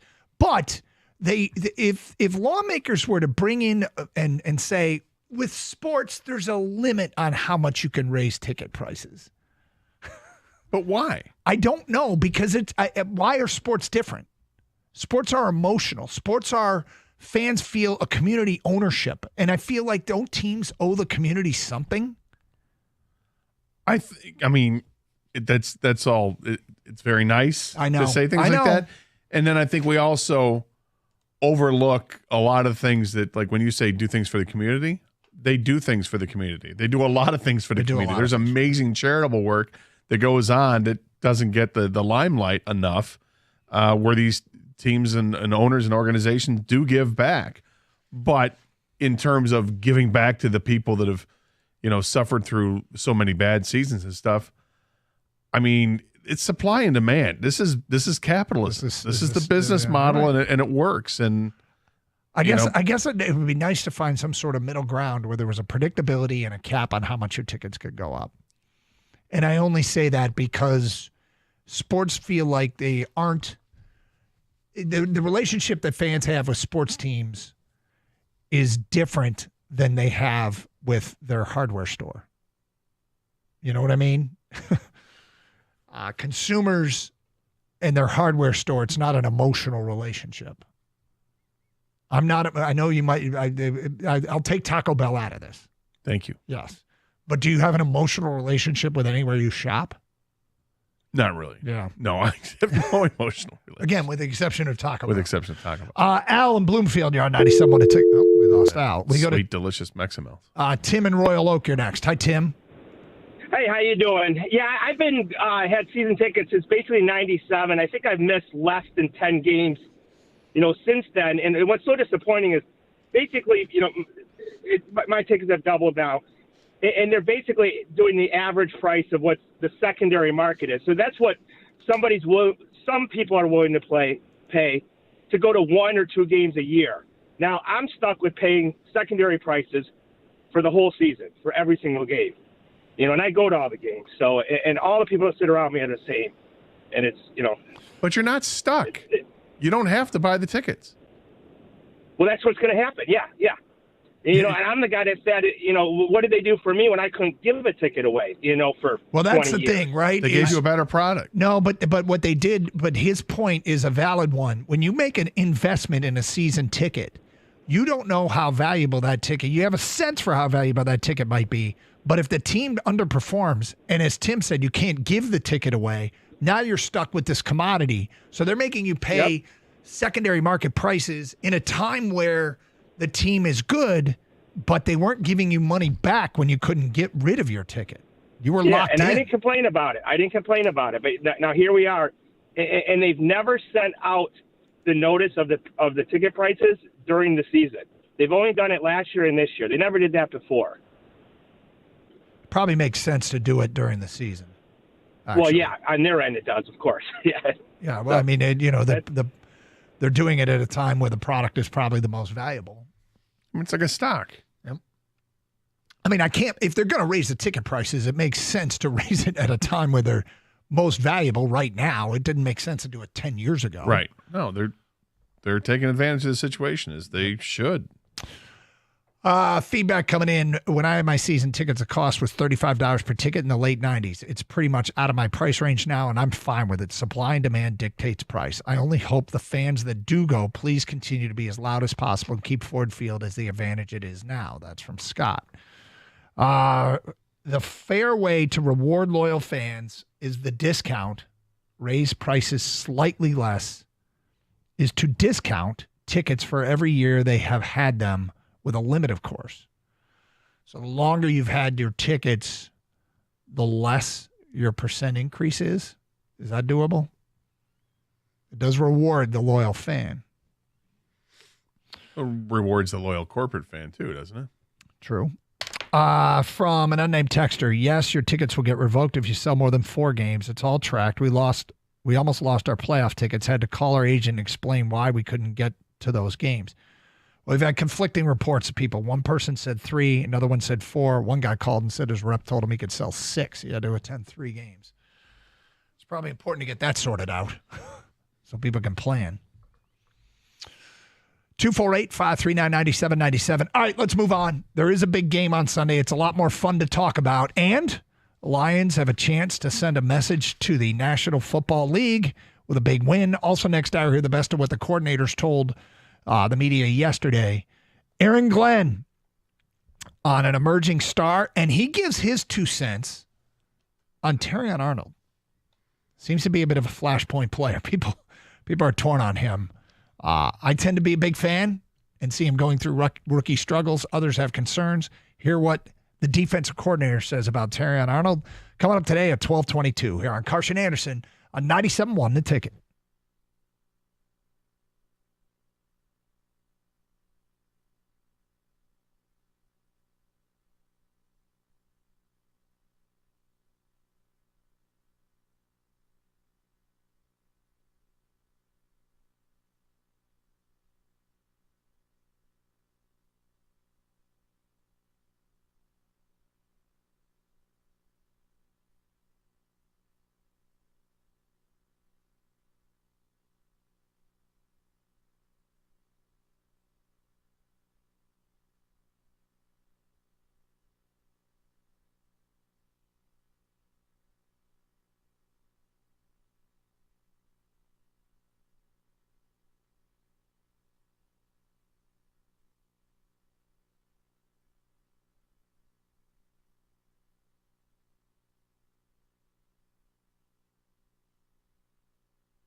We'll get back to the Lions momentarily here on Carson Anderson on 97.1 The Ticket. You heard in the update there, and we haven't had really a chance to talk about the Alex Bregman story, that apparently there is some discussion about Bregman, the agent, Scott Boras, and the possibility of him landing with his old manager, A.J. Hinch, in Detroit.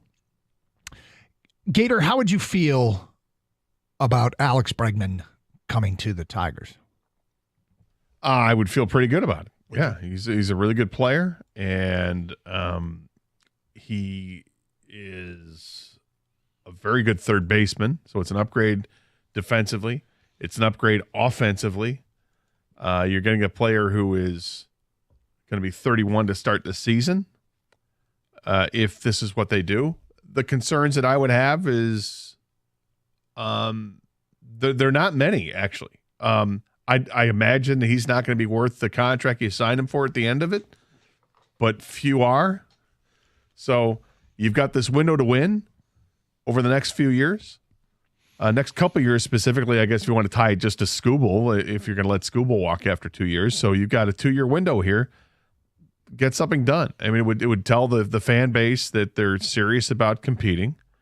This is a playoff team, a team that won a playoff series and almost won a second one. But they didn't, but they almost did. And we know what the holes are. Offensively, they have many holes. Right-handed hitter is a problem. This would solve a lot of the issues. Now, he's not the player that he was, but he's still better than most of what they have in this lineup. So I think it'd be a solid move. Now, I don't know what length and term would be. I know that his camp is reportedly asking for a contract around $200 million. He's a Scott Boras client. The Astros have reportedly offered $156 million. So, it doesn't sound like there's a ton of teams that are willing to say, oh, yeah, $200 million sounds good for a 31-year-old player who's starting to decline a little bit in his career here. The last 3 years, his OPS has gone from 820 to 804 to 768. So that is the concern, that how much more is it going to decline, or is it going to stop? You've got the difference of playing at Comerica Park versus playing in, pseudo Fenway Park that they have in Houston with the giant wall in left field that's not terribly deep. So, would his offensive numbers take a bigger hit than what you would expect? But can the Tigers get something done? 6 years and $180 million? Would that get it done? I don't like those numbers, but I don't really care if you add the player. I really don't want this to happen given the price. There's a lot about Alex Bregman I like.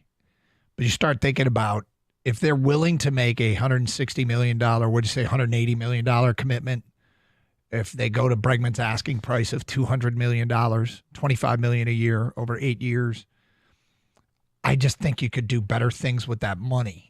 But you also can only buy what's available to you. And if he's available to you and is willing to come here, so I'm kind of torn.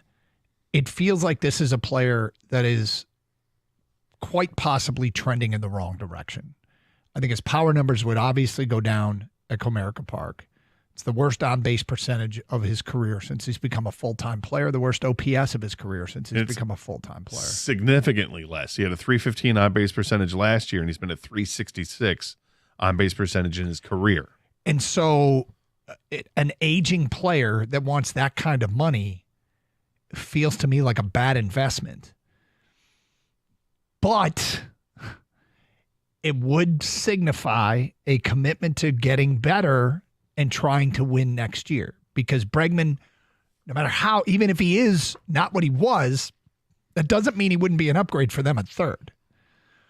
But for how long before one of the young players becomes what you prefer, and now suddenly you owe Bregman $125 million over the next 5 years, and you're stuck with him, and you don't want to play him anymore. I guess I'm mostly a no on Bregman unless the price is right. And there's no indication that this is going to be anything other than an overextend financially. So, again, I'm torn because you're trying to win, but this does not seem like a wise investment to me. It may not be, but it may have an effect on a team of what Pudge Rodriguez may have had with the Tigers in the mid-2000s there. Yeah. that was a team that had nothing for a payroll. Then all of a sudden they go out and they get Rondell White and Fernando Vina, 2 all-star players, but they're not high all-star players. They just happen to be all-star players. And then they go out and they sign Pudge Rodriguez, and everybody's like, ooh, look what happened there. And he had a great year in 2004, but it was clear that he was clashing with Alan Trammell and the rest of the management team there. And then a couple years later, the Tigers are in the World Series, and he hit 300 that year. But his numbers had declined significantly. His OPS had gone down from 893 to 735 to 769 to 714 his last year with the Tigers, and even below, and another 756, another partial year. My point is that he can, but even though Pudge's numbers were going down, he was still a significant part of that team. He was that veteran presence, a bit of an anchor for that team. And Alex Bregman might be a higher character issue guy than Pudge was. What do you mean by that? I always found it odd that Pudge was butting heads. It seemed like he was butting heads with Trammell. And they had that one series in Toronto where there was something going on there, and he was told not to play or whatever it was back in 2004, 2005. Alex Bregman is thought of as like the ultimate team guy. Yeah, the way you worded that, I interpreted it the opposite. I'm like, I thought Bregman was a great team guy. The way I got confused. Sorry if you got confused. No, but that's just me. Bregman seems like he is like this great team guy and may even have a bigger influence on this team. When Pudge, once they got Maglio Ordonez on the team with Pudge and others, and then Kenny Rogers brought it, it was such a veteran-laden team in 2006 that went to the All-Star, that went to the World Series. This Tiger team right now doesn't have the veteran presence. Alex Bregman might be the perfect player from that standpoint to kind of bring things together, even though his production may not be fantastic, but is it better than what they got? Because they were getting nothing from that position, or very little from that position. Matt Vierling gave him a little bit when he was playing there, and obviously he played in the outfield. He was kind of all over the place. Jace Young didn't give them anything. Now, it's his rookie season, and it was a partial season at that. I'm not giving up on Chase Young, but I think this would be a pretty good fit for the Tigers. The familiarity with A.J. Hinch, obviously. There's a lot to like. I don't like the numbers that are being thrown around. Yeah, it's uncomfortable. But it's baseball. That's where all the numbers are. I mean, Matthew Boyd got a 2-year deal for almost $30 million.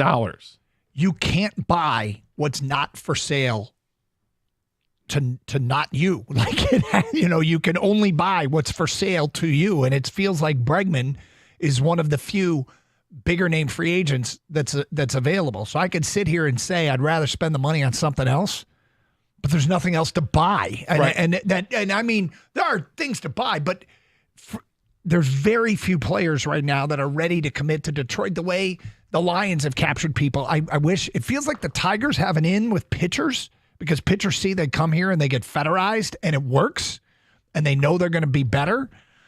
I mean, Detroit, you get playing time if you're a veteran, but the only guy we've heard Detroit associated with is Bregman. Now, maybe that's their own fault. Maybe they need to take their money and they got to put on their big boy pants and spend more money, and nobody's going to be against that. But it's a two-way street. And I guess as I sit here and look at this, I'd still pass, but I guess I agree with your point about the money, like in terms of can it be spent better? Can you spend that money elsewhere and get more out of it? That I understand. I kind of agree with. And the only issue I'd have with the money is if you spend this money and that prevents you from doing something else because you've already committed the money to Bregman. Now you don't want to commit it to this guy because, well, I've got $30 million a year or $28 million a year committed to this guy. We just can't go anymore for him. When well, wait a minute, that guy's a bargain. What are we doing? I think that because the payroll is where it's at, I'm hopeful anyway, and maybe I'm being stupid and naive about this, but I'm hopeful that in years to come, because the payroll is where it is, it's so low, and it's going to drop significantly after the Baez contract goes and a couple other contracts get off the books, that they'll be able to answer that by spending more. And this team is competitive now. They need to show the fans. I agree that this is a playoff team, and let's keep this thing going. I guess continue the window. I'd rather take that money and lock up Skubal than spend it on Bregman. Well, yeah, and obviously you want him to do both. I wouldn't mind that either. Although, I don't want an aging player that seems to be trending in the wrong direction. I want something better than that. which would cost more, but I'd feel like at least they're getting what they're paying for. 248-539-9797. All right, we'll shift to the Lions. We promised it. We got sidetracked with that Bregman story and the update there. This game, what the coordinators are saying about it, you'll hear that starting next here on Carson Anderson on 97.1 The Ticket.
Carson Anderson, 97.1 The Ticket.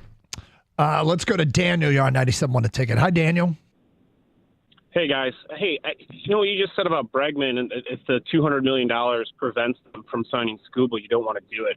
I mean, if signing one $200 million free agent prevents them from doing that, they're never going to win anything. I mean, they have to give him help. He's not going to win it by himself. I mean, for me, it's more about like the term of the deal than it is the money. I mean, these guys the owner's a multi-billionaire. I mean, their payroll is nothing.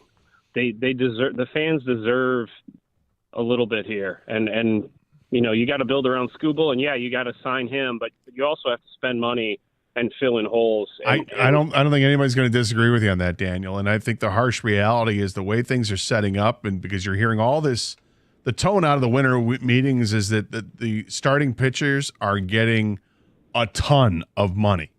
And those prices they're just going to go up. Those prices will never go down. Everything only goes up.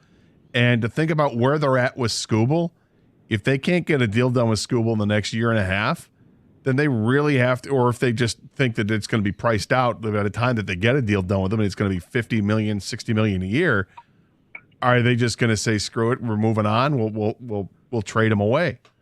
Well, if they feel they're being priced out of Scooble, then just pack up and move the team, because they're never going to win without a star player caliber, and that's what the players cost. So play the game, pay the guy, and build around him. Well, or they develop guys that they hope that can be that guy down the road. You know, that Jackson Jobe is that player. That, you know, somebody else that they've drafted and cultivated can be that player. But I hear you. It's frustrating until you hear that they sign a player, that they spend money, because we've seen them spend money in the past. We've seen them be at the top towards the top, not at the top, but towards the top of Major League Baseball payrolls, and now they're not.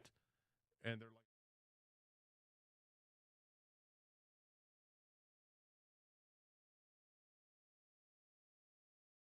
absolutely. I mean, and there's no better time. No, but well, now it's really time, because they put together a playoff team filled with young players, supplement it with some veterans, and let's start a roll here where they're in the playoffs every year, because they got a young core that could be the backbone of that.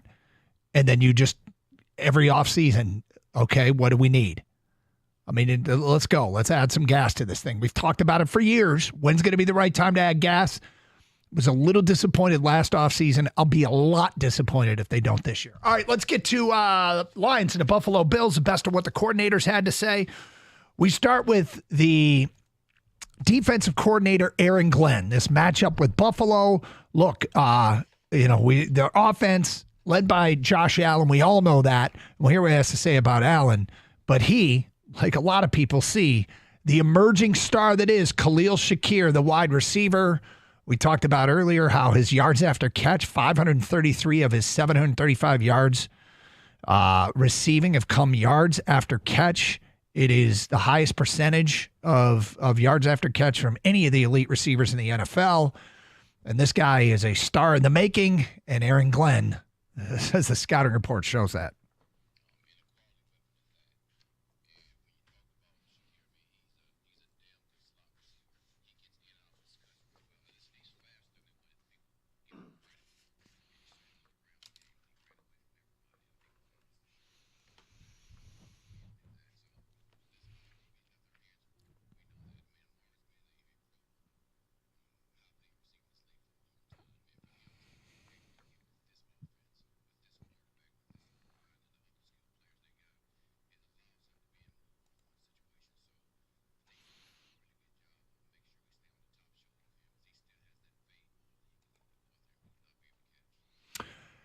He mentioned the touchdown against the Rams.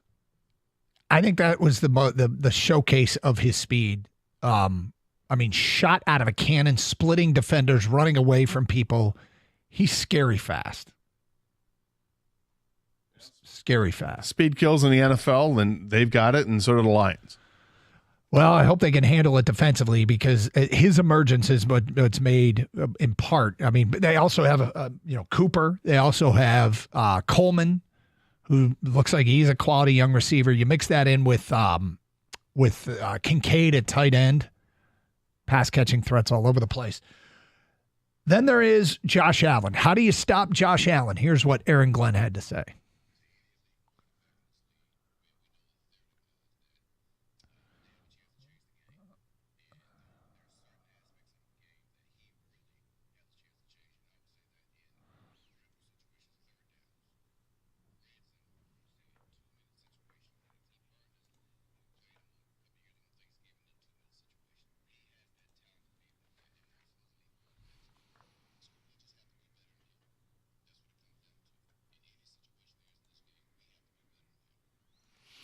I think you said something earlier about the defense and only forcing one turnover in the last 3 weeks for the Lions. Yep.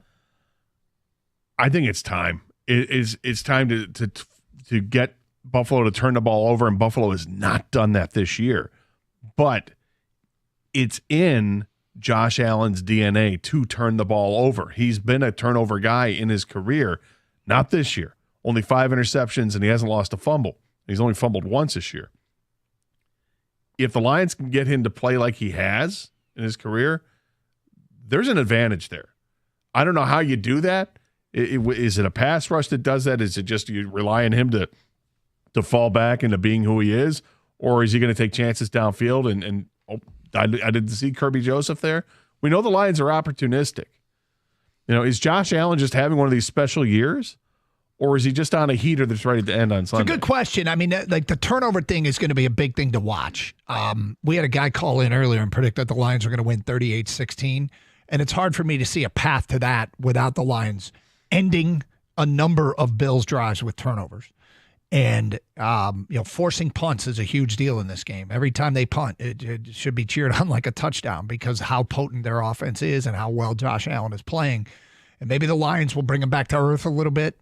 But then if that happens, people will say, did Josh Allen blow his MVP on Monday? Who's the lock now? Because it happens every week, and I roll my eyes. But and we're getting good news from the podium regarding the health of this team, specifically on defense. We will get to that coming up shortly. Here's the final thing from Aaron Glenn as promised. Terrion Arnold. What do you make of the rookie? There's a lot. We get calls still. The people that are concerned. We have one today concerned about all the PIs from Terrion Arnold, even though he had, I think it was 7 pass interference or defensive holdings in the first month of the season. He's had 2 since, but there's still concerns. Here's what Aaron Glenn has to say about his rookie corner.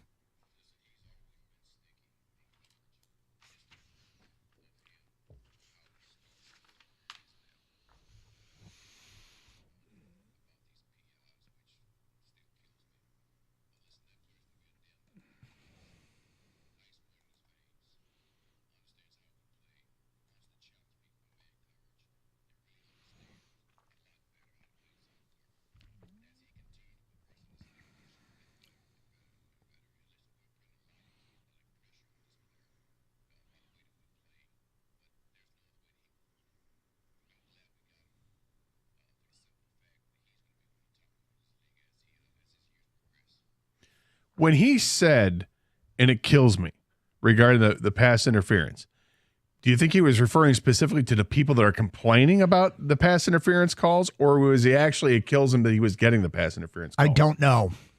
I'm intrigued because I heard the same thing. Yeah. I mean, is the criticism bother him? Because look, I remember talking to a secondary coach years ago that, you're trying to learn as much as you can and what they're looking at and how they value players and what should I be paying attention to. And he said, look, pass interference calls aren't the worst thing in the world because pass interference calls mean my guy was in place to make the play. He just didn't make the play. He did the wrong thing. He was in the right place, did the wrong thing. The hardest part of that job is being in the right place. And Terrion Arnold has proven time and time again that he is in the right place. This is not, a guy that's getting cooked frequently during games. This is a guy who the biggest gripe about him is the part that he needs to improve on. And it isn't easy. If it was easy, PIs would never happen. And that's playing the football, knowing when to turn around and playing the football. There's probably not a defensive back in the world that if you said to him, why didn't you just play the ball, they'd want to smack you upside the head and say, well, no crap. I know what I'm doing there. I just didn't do it. It's a lot easier than just, guess what I don't see out of the back of my head is the ball coming down, or I can't do it the way as easily as it looks. I watch the games like everybody else watches the games. And what I've seen great improvement. Yep. I think he's a really, really good corner in this league. And I agree with Aaron Glenn. This guy's a limit. He's only going to get better. I mean, this is his rookie season in the league. And already from game 1 through game 13, you see a progression. He's out there locking up on many occasions against the best receiver on the other team and shutting them down. Not 1, not 2, not 3, not 4, 5 Detroit Lions are trending to play on Sunday. We'll get to that list at 12:31 and hear the best of what Ben Johnson told the media, the Lions offensive coordinator. That is next here on 97.1 The Ticket.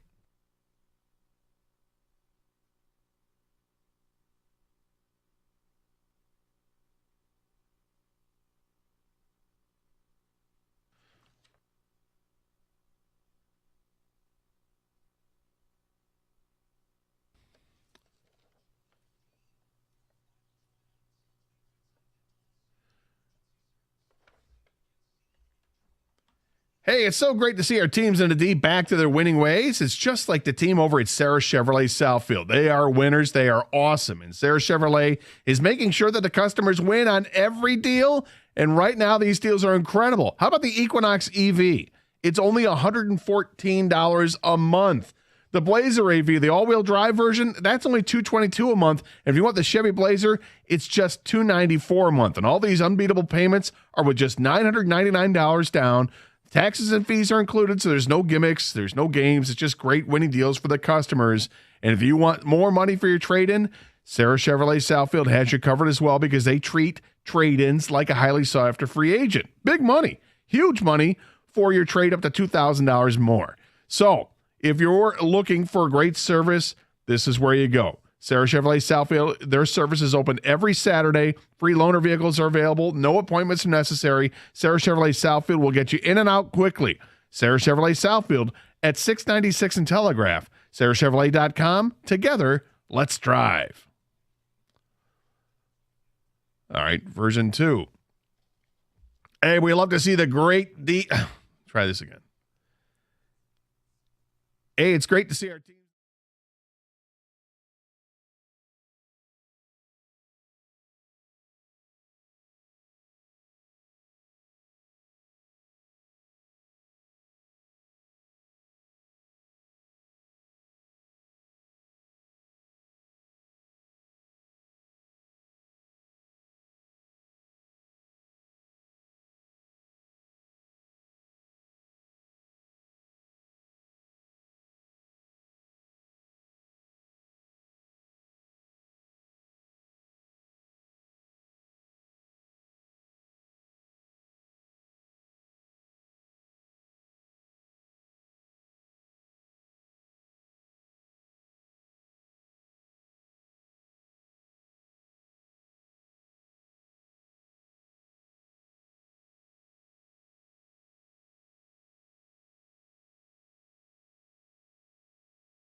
If I bet it, coming up today at 1:38. Gator and I last week gave you 9 winners, 3 losers.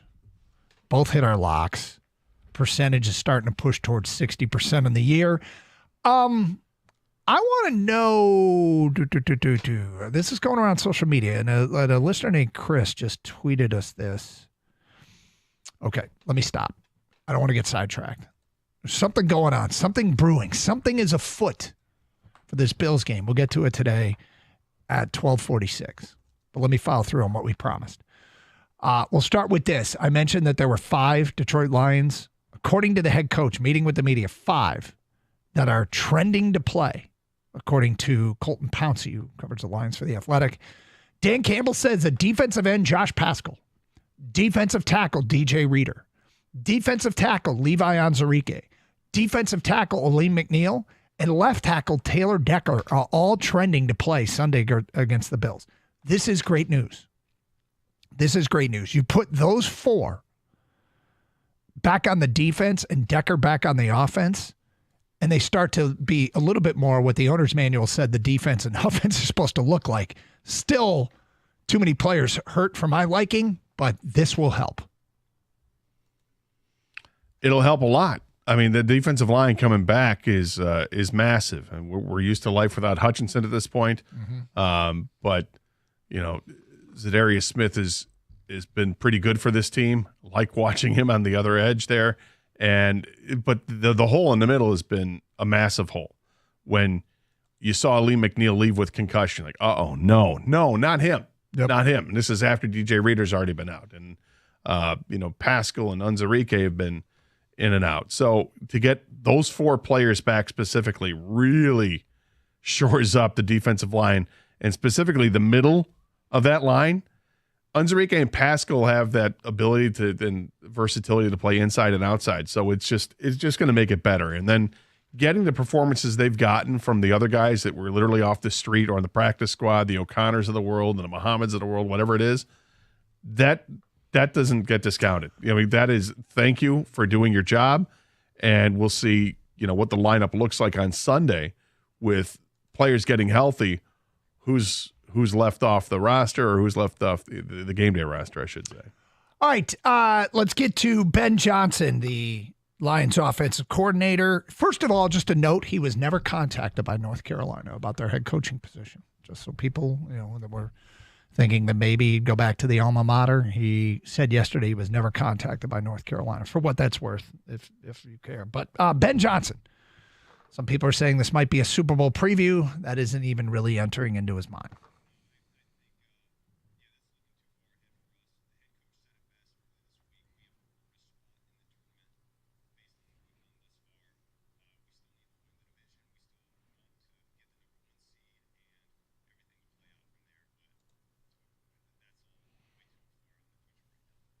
Okay, so it's a storyline that we in the media talk about, not really resonating inside the building, and I don't think that's any surprise. I don't think they think that way. Next up from Ben Johnson, did the Rams do anything that you learned from that you could take into this game with Stafford having, I believe it was his second best game since he's become a Ram from a passer rating perspective? Here is what Ben Johnson said.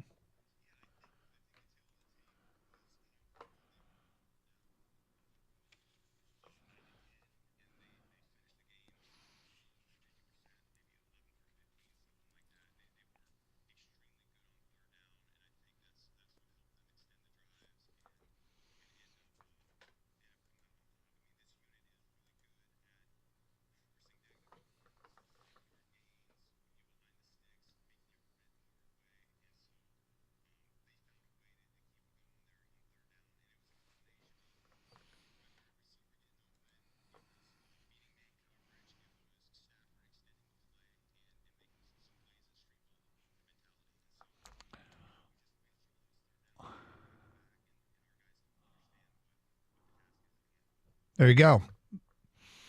There you go. What did the Rams do on third down that they'll try and mimic? Well, as he just said there, they watched them back to back to back and see if they can throw some similar concepts. Now, Buffalo's going to see what went wrong, and they're going to try to adjust to that. Sure they are. But, I mean, the Lions are I never worry about the offense. It's such a well-balanced, well-oiled machine, and now that they get Taylor Decker back, I think sitting him out last week and getting him that extra time off was huge. The fact they were able to get by Green Bay without having to play him, that was massive for this team, and great for Taylor Decker to get as healthy as he can be and keep this offense humming along and being a team that's going to score north of 30 points. Okay, so this is one of the great questions and one of the things that we have seen this season, and that is Jared Goff really, really blossoming. It's not just this season. It goes back. Under Ben Johnson, he's really, really blossomed. And the question is why? Here's what the offensive coordinator thinks.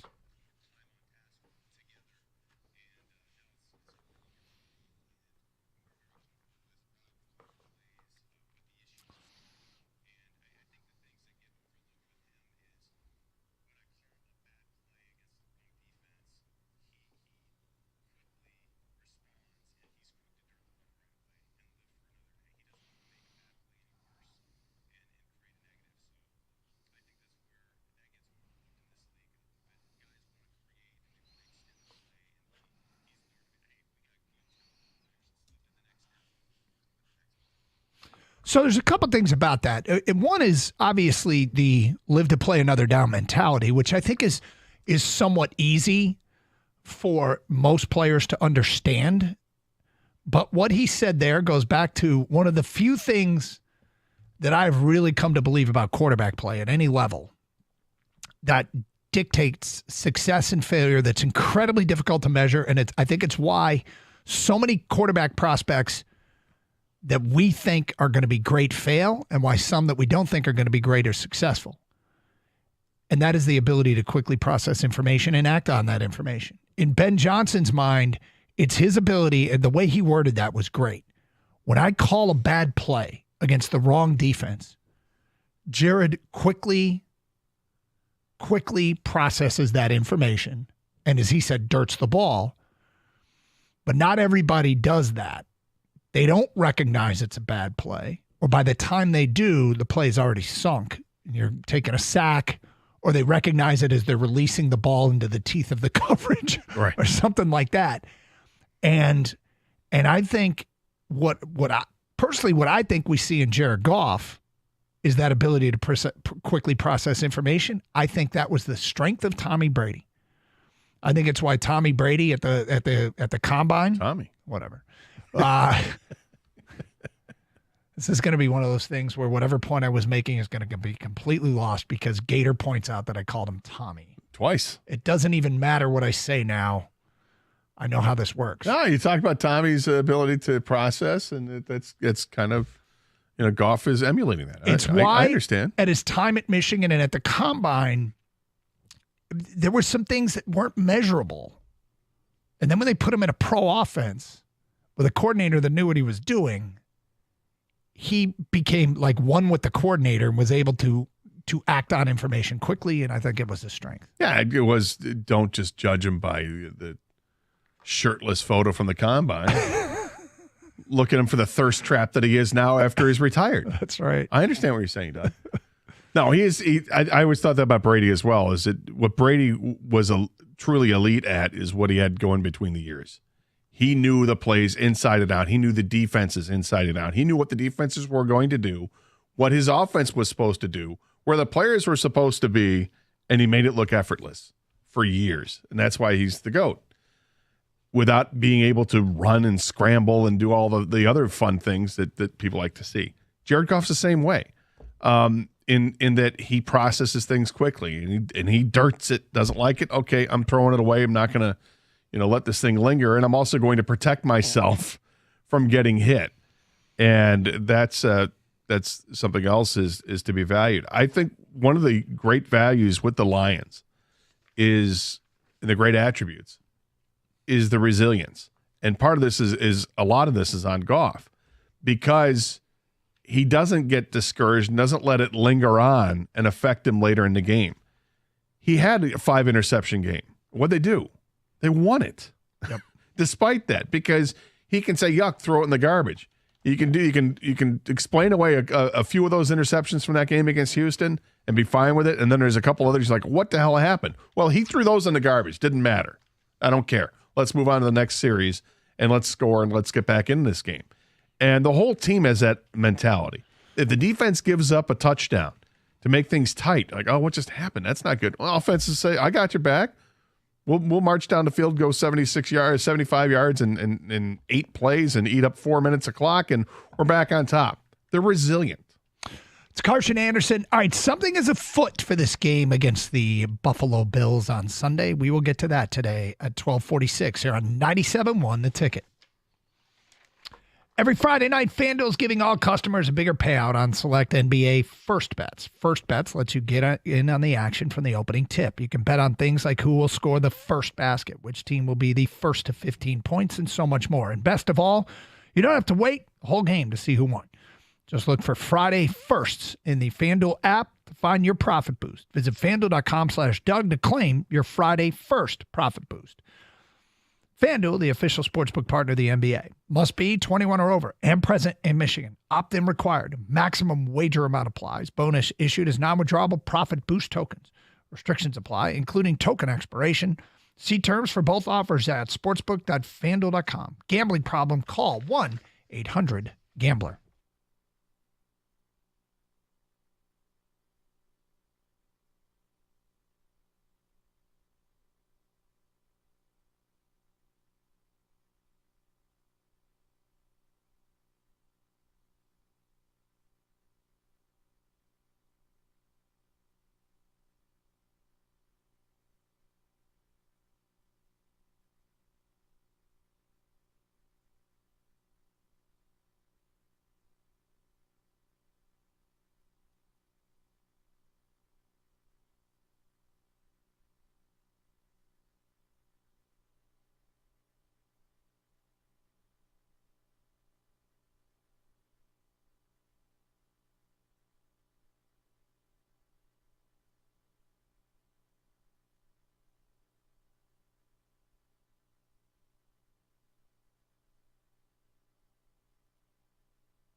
Okay, I'm not trying to start anything here, Gator.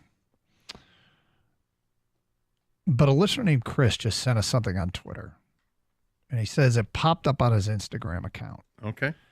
It is a post that is essentially a flyer for what is being dubbed the Bills Mafia Detroit Weekend Takeover. Takeover, you say, huh? Mm-hmm. Takeover. Mm. And they're citing two parties that they are throwing. One is at a local establishment that I don't know that I'm going to give the name because I don't want to compel people to go down there and start stuff. But let's just say that they say they're going to take over a local establishment, and they have something that they are dubbing the Motown Takeover Tailgate. Let's work with this takeover concept, okay? I think we understand it pretty well. Yes, but I don't certainly welcome to the city. Absolutely welcome to the city. We're friendly with Buffalo. Yep. There's a bit of a Northern Rust Belt kinship. Not the most exotic locale in the league, Buffalo and Detroit. Ownership, over the years has been friendly both ways. That's right. We've had the Bills. We've hosted the Bills. Yeah. It's a connection here with that family. Outside the stadium, you do you. Are they getting in? Are Lions fans putting their are you willingly selling to Bills fans? Or do you not even care? Or I don't even know. I don't. Well, I heard earlier this week somebody called into the morning show and said that they were making $2,000 off of selling their tickets, and they didn't realize until after they sold, and then that it dawned on them, maybe I just sold my tickets to a Bills fan. If you're going to make $2,000 off of selling your tickets for this game because it's the Bills and Lions, yep, I don't begrudge anybody for making. After we just talked about how expensive the prices are going to be for next year's tickets. Mm-hmm. If this is the game that you can make money off of, then people are going to. Now, Buffalo is in the midst of going to get 2 feet of snow or whatever for the next couple days. Right. Are they really going to be traveling? I imagine they're going to try, and there'll be a presence. There always is. The Bills Mafia does travel. But I think Lions fans love to watch their Lions play as well. I don't know if the Bills Mafia is expecting to have a 25,000, strong performance from their fans. Right. I would be surprised if we saw something like that. Yeah. Like back in the day when Lions weren't very good, we'd see all the cheeseheads or all the Bears fans would come in. I don't think we're going to see that. I think we'll see a presence for sure, but I don't think it's going to be anything like what it used to be when teams come in. That's kind of what I'm getting at here is the idea that there would be fans, you're never locking everyone out of your stadium. But they're not about to do to Ford Field what Lions fans have done to the Colts Stadium, Arizona Stadium, Dallas, Houston. We the presence has been Indianapolis palpable. The Colts I mentioned here. The presence has been palpable and measurable. They have absolutely shown up and taken over stadiums. They're calling this a takeover, and I guess I would just say, welcome to the city. I think we're mostly a friendly bunch, but I don't expect they're taking over Ford Field. That I think would be a lofty and unrealistic goal. Would you not agree? I would tend to agree with that, but this is a very hardy bunch. This ragtag group of Bills Mafia fans. Mm-hmm. I'm curious to see if they already have their tickets, or they think they can just come into town and buy them on the street. I'm not sure how the mafia works. Feedback coming in. Just looking down here at Twitch. from M. Milton 23. After yesterday's ticket price news, I wouldn't be a bit surprised that a good chunk of season ticket holders ran out and put their tickets for this game up for sale to help cover some of those costs. From Mike, if you're paying for your season tickets next year with one game, I think you do it. From Nayrock, don't disagree, Gator, but there's also a pride aspect from a fan base point of view where you want to keep others' fans out of your stadium and not have a Lions-like takeover situation. Reminded me of the KW3 game versus Michigan and MSU fans not selling their tickets. That was one of the strongest showings I've seen. Usually there's a lot more U of M fans in Spartan Stadium. Another one here. They can take over a bar all they want. Stay the F out of Ford Field. Well, that's what I'm wondering. Do they already have the tickets? Obviously, a lot of them will have tickets. Yeah. But if they're expecting to just come to Detroit without a ticket, buy one on the street, and then walk into the Ford Field, good luck with that. Mm-hmm. Now, the more of them are, whatever their financial commitment is, I think if you're financially committed and you have the means, you can probably do just about anything. Yes. Right. If you have the means and you are committed, you'll pull it off. But I don't think it's going to happen in big numbers. Not up in here. Gator. Not up in here? Not up in here. Not up in here. Oh, I'll say it again. Not up in here. Say it loud. Say it proud. Not up in here. Thank you. 248-539-9797. Okay. I do want to address the story that came out of the young man, he's 30, that got his season tickets pulled for the confrontation with Matt LaFleur prior to the game last Thursday night. Mm-hmm. There's a dude from Farmington Hills.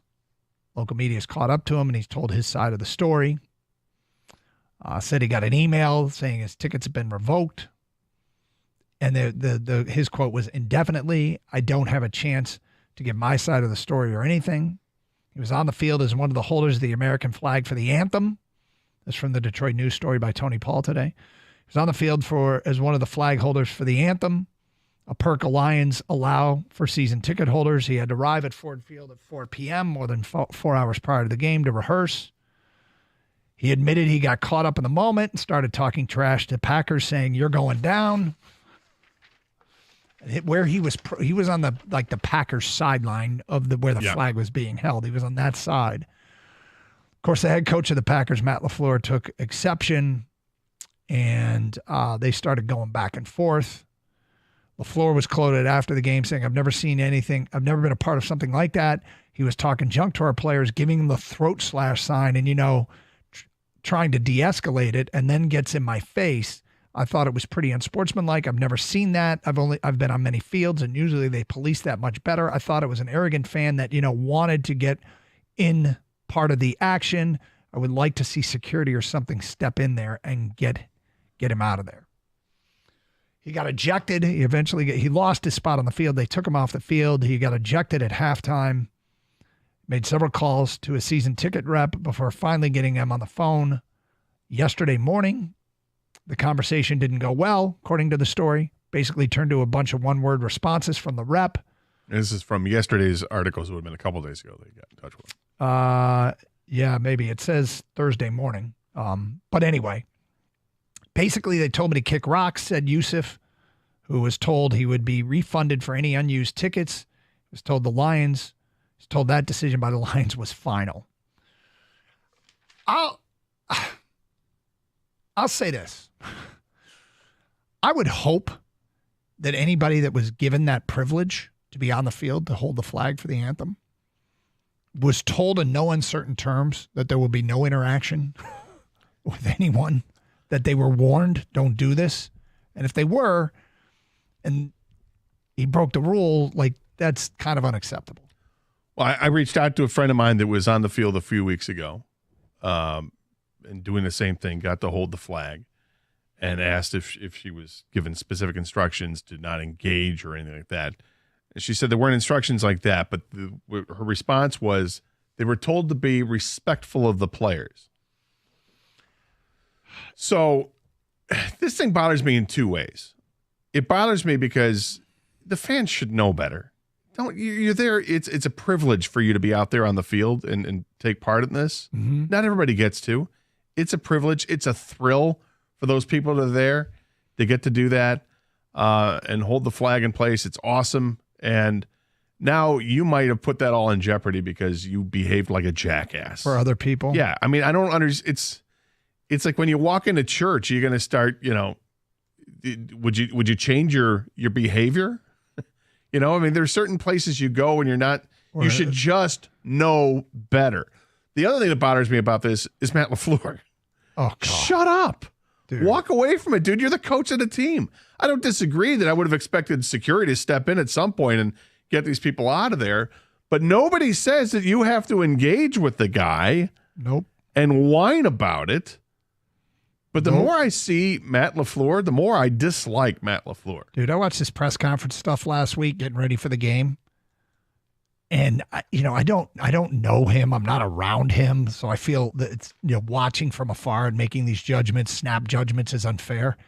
But he really came across as unlikable. Yeah. And he's a local guy too, which is tough. Central Michigan, the whole ties, bit. Yeah. But I came away with feeling disgusted in two different ways. One, that a fan would go ahead and do something dumb like that, and the other that the coach would engage with that person and continue on. Yeah, especially if there was a warning, man. If there's a warning, hey, don't do this, and they did it anyway. But do you need the warning? I don't. But you think about it, if you shouldn't. But people that aren't privy to these situations that are in fan mode, and I don't blame being in fan mode's great. I love being just a raw fan and not thinking about what are we going to be talking about the next day, and just going to a game and having some beers and enjoying it for what it is. But I think if you're in fan mode and you're in that zone and then you put them out on the field, they might stay in fan mode. I'm not. It's like you're there 4 hours in advance to go through a dry run of this thing, like he said. Mm-hmm. I mean, you're there to hold a flag. That's your point. You're there for the national anthem. And have we made a big deal of the national anthem lately? Yeah, it has been. So be respectful of what this ceremony is that you're there for. It's Carson Anderson, 97.1.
A lot of feedback on a variety of topics. 248-539-9797. Doug Carr, Scott Anderson on a Friday.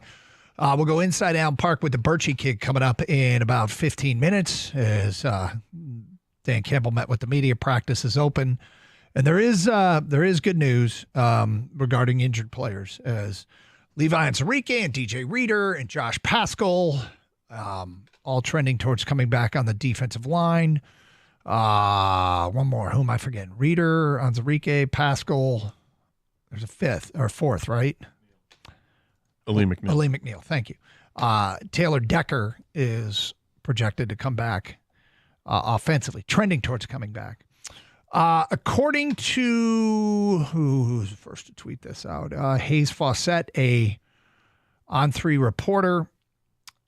He is reporting that Michigan quarterback Alex Orji plans to enter the transfer portal. He tells On3 Sports. Appeared in 20 games, made 3 starts, so have 2 years of eligibility remaining. So, not a massive surprise. Who's that again? I'm sorry? Alex Orji. Okay.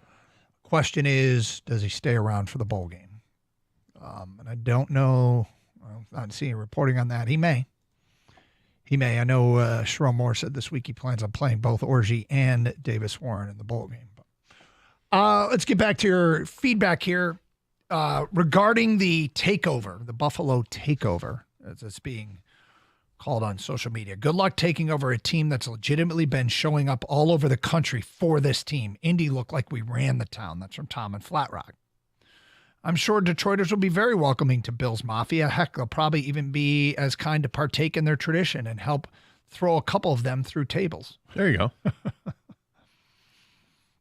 Regarding the criticism of the Terrion Arnold soundbite where Aaron Glenn said it was killing him, clearly Glenn was questioning / criticizing those that have critiqued Arnold. That's from an unnamed texter. Another one here from an unnamed texter. Even though we got 3 of our defensive linemen returning from injury last week, you guys got to agree with me that we need to get our boy Pat O'Connor some snaps. I mean, if he's on the game day roster, there'll be a rotation. But I wouldn't guarantee you're bringing how many guys back? 4 defensive linemen back. I mean, what do we mean by get him some snaps? Last week he played 82% of the snaps. If those 4 guys are coming back, I think Pat O'Connor drops down to the 10 or less percent of the snaps. And that's only if he's on the roster. Yeah. A big if. But he played awfully well. Don't take that away from him. Without question, He is an asset. Yes. But I'm not sure that he is bumping anybody from the rotation. 248-539-9797. Let's get back to your open line calls. We go to Terry in Southfield. You're on 97 on the ticket. Hi, Terry. Yes, how you doing there, Philip? All right, We're Terry. good. Hey, you know what? I just want to make a comment. You know, I heard they've been talking about this all week about the guy holding the flag on the field. I just want our fans, we winning now. We got to get used to winning. If you get the honor to go on the field and do something like that, you need to keep your mouth closed. Now he said he want people to hear his side. What side? His side is he admitted that he got beside himself and went over there. That's his side, and that should be the end of it. Now Matt LaFleur, I don't know him. I know he's a local guy, but you still got to respect him. He's a head coach. We don't know what was said to him to piss him off, but if you get the privilege to do something like that, shut your mouth up. You know, have I agree, side. Terry. I agree. Yeah, it's ridiculous. And I want the Tigers pay those guys so we can keep winning, so we can get the tradition going like the Lions. The Tigers, go ahead and pay those guys what they worth. Yeah, I don't have a problem paying players either. If you were to let's say you pay Bregman $30 million, and then you somehow come up with a deal for Tarek Skubal, and he gets $40 million. You add $70 million to the payroll, although it wouldn't happen right away with Skubal, I imagine. But let's just say that that's what it is. Now your payroll is average. Yeah, I mean, That's look, it. I'm not crazy about Bregman at this point in his career getting a long-term high money deal. I'm just not. And I would I'd be uncomfortable with the numbers that are getting thrown around. But it would show more of a commitment on the behalf of the organization, which is something that might be important to them. As far as the fan, look, I just hope that if this is the case, right? If the player, the individual in question here, if he was warned, and now I would never be the kind of person that would yell and scream at people, but if you were warned and about how to behave and then didn't behave that way, I don't feel particularly bad for you. But if you weren't warned and you're in fan mode's a different place. I've been there at one point in my life. I'd go there all the time and, took great pride in saying I'm the biggest fan. But at the end of the day, in certain situations, it doesn't call for one to be the biggest fan. 248-539-9797. And you kind of got to know where to flip that switch. Dan in South Lyon is next. Hi, Dan. Hey, guys. How you doing? Good, thank you. So 2 things. First off, ring the bell, but actually 20 years ago in college, I was in a group project with Matt LaFleur, and when I saw him, he was actually an offensive coordinator at Notre Dame. I saw him on TV. I'm like, this is insane. This guy is actually making – I did most of the work in the group, of course. So I thought he was kind of arrogant. But anyways, so I can see him getting a little upset. Second off, the Seattle game, I actually got to hold the flag on the field.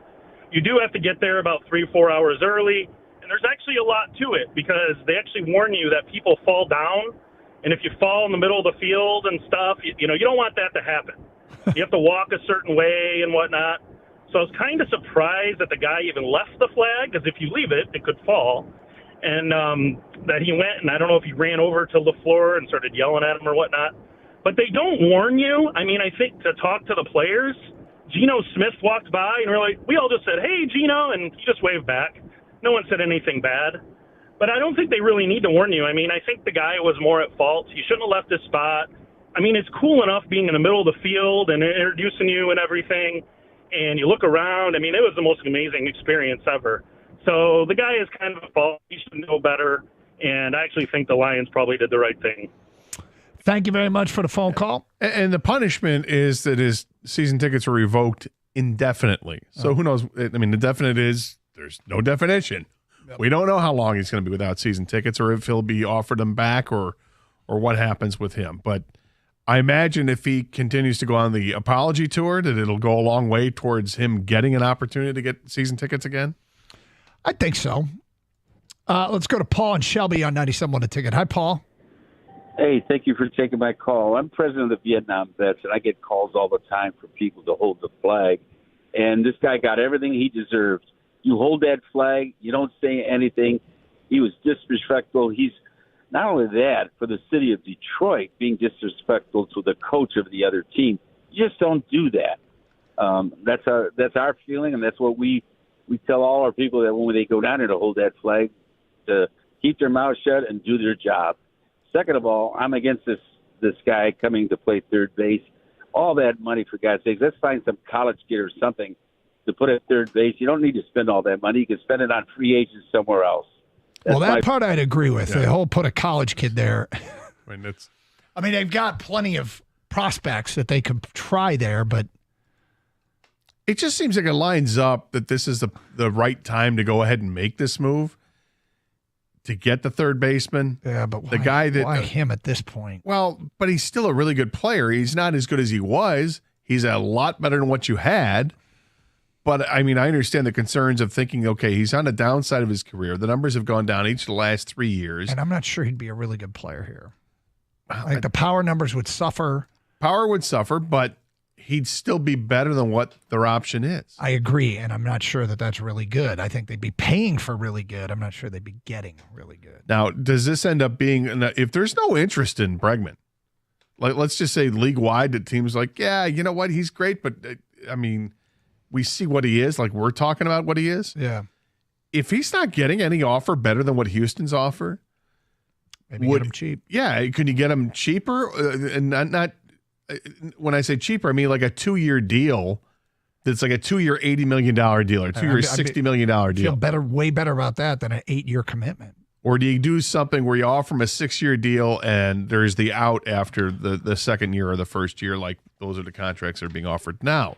is that more enticing? We go inside Allen Park with the Birchie Kid next here on 97.1 The Ticket. Hey, 'tis the season to save at Sarah Chevrolet in Sterling Heights. This month, get into a 2025 Blazer LT for just $279 a month for 24 months with $19.99 down. Pay only $279 a month for a 2-year lease with a GM employee discount and Chevy lease in your household. Another crazy offer, 2025 Equinox EV. Right now, Sarah is offering a brand new 2025 Equinox for just $39 a month. That's with $19.99 down and a GM employee discount, Costco member private offer lease, and Chevy EV private offer in your household. Sarah Chevrolet, Sterling Heights, #1 volume Chevy dealer in Michigan, 17.5 in Van Dyke and Sterling Heights. Get the best deals of all and Say Sarah. Call 87-SAY-SARAH. Go to saysarah.com. Together, let's drive.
Carson Anderson, 97.1 a ticket, open lines, 248-539-9797. Oh, let's get back to your phone calls. We go to Paul in Pontiac here on 97.1. Hi, Paul. Hey, guys. Pardon me if I babble a little bit, but I got a lot of thoughts about this guy holding the flag. Number one, my son's a Marine, and number two, I live in Midland, and we have a minor league team in Midland, and I've had the opportunity to hold the flag on certain occasions, and maybe it's my level of respect for the flag and the country because of my son, but the thought of interacting with another player or another coach or anything else has never crossed my mind.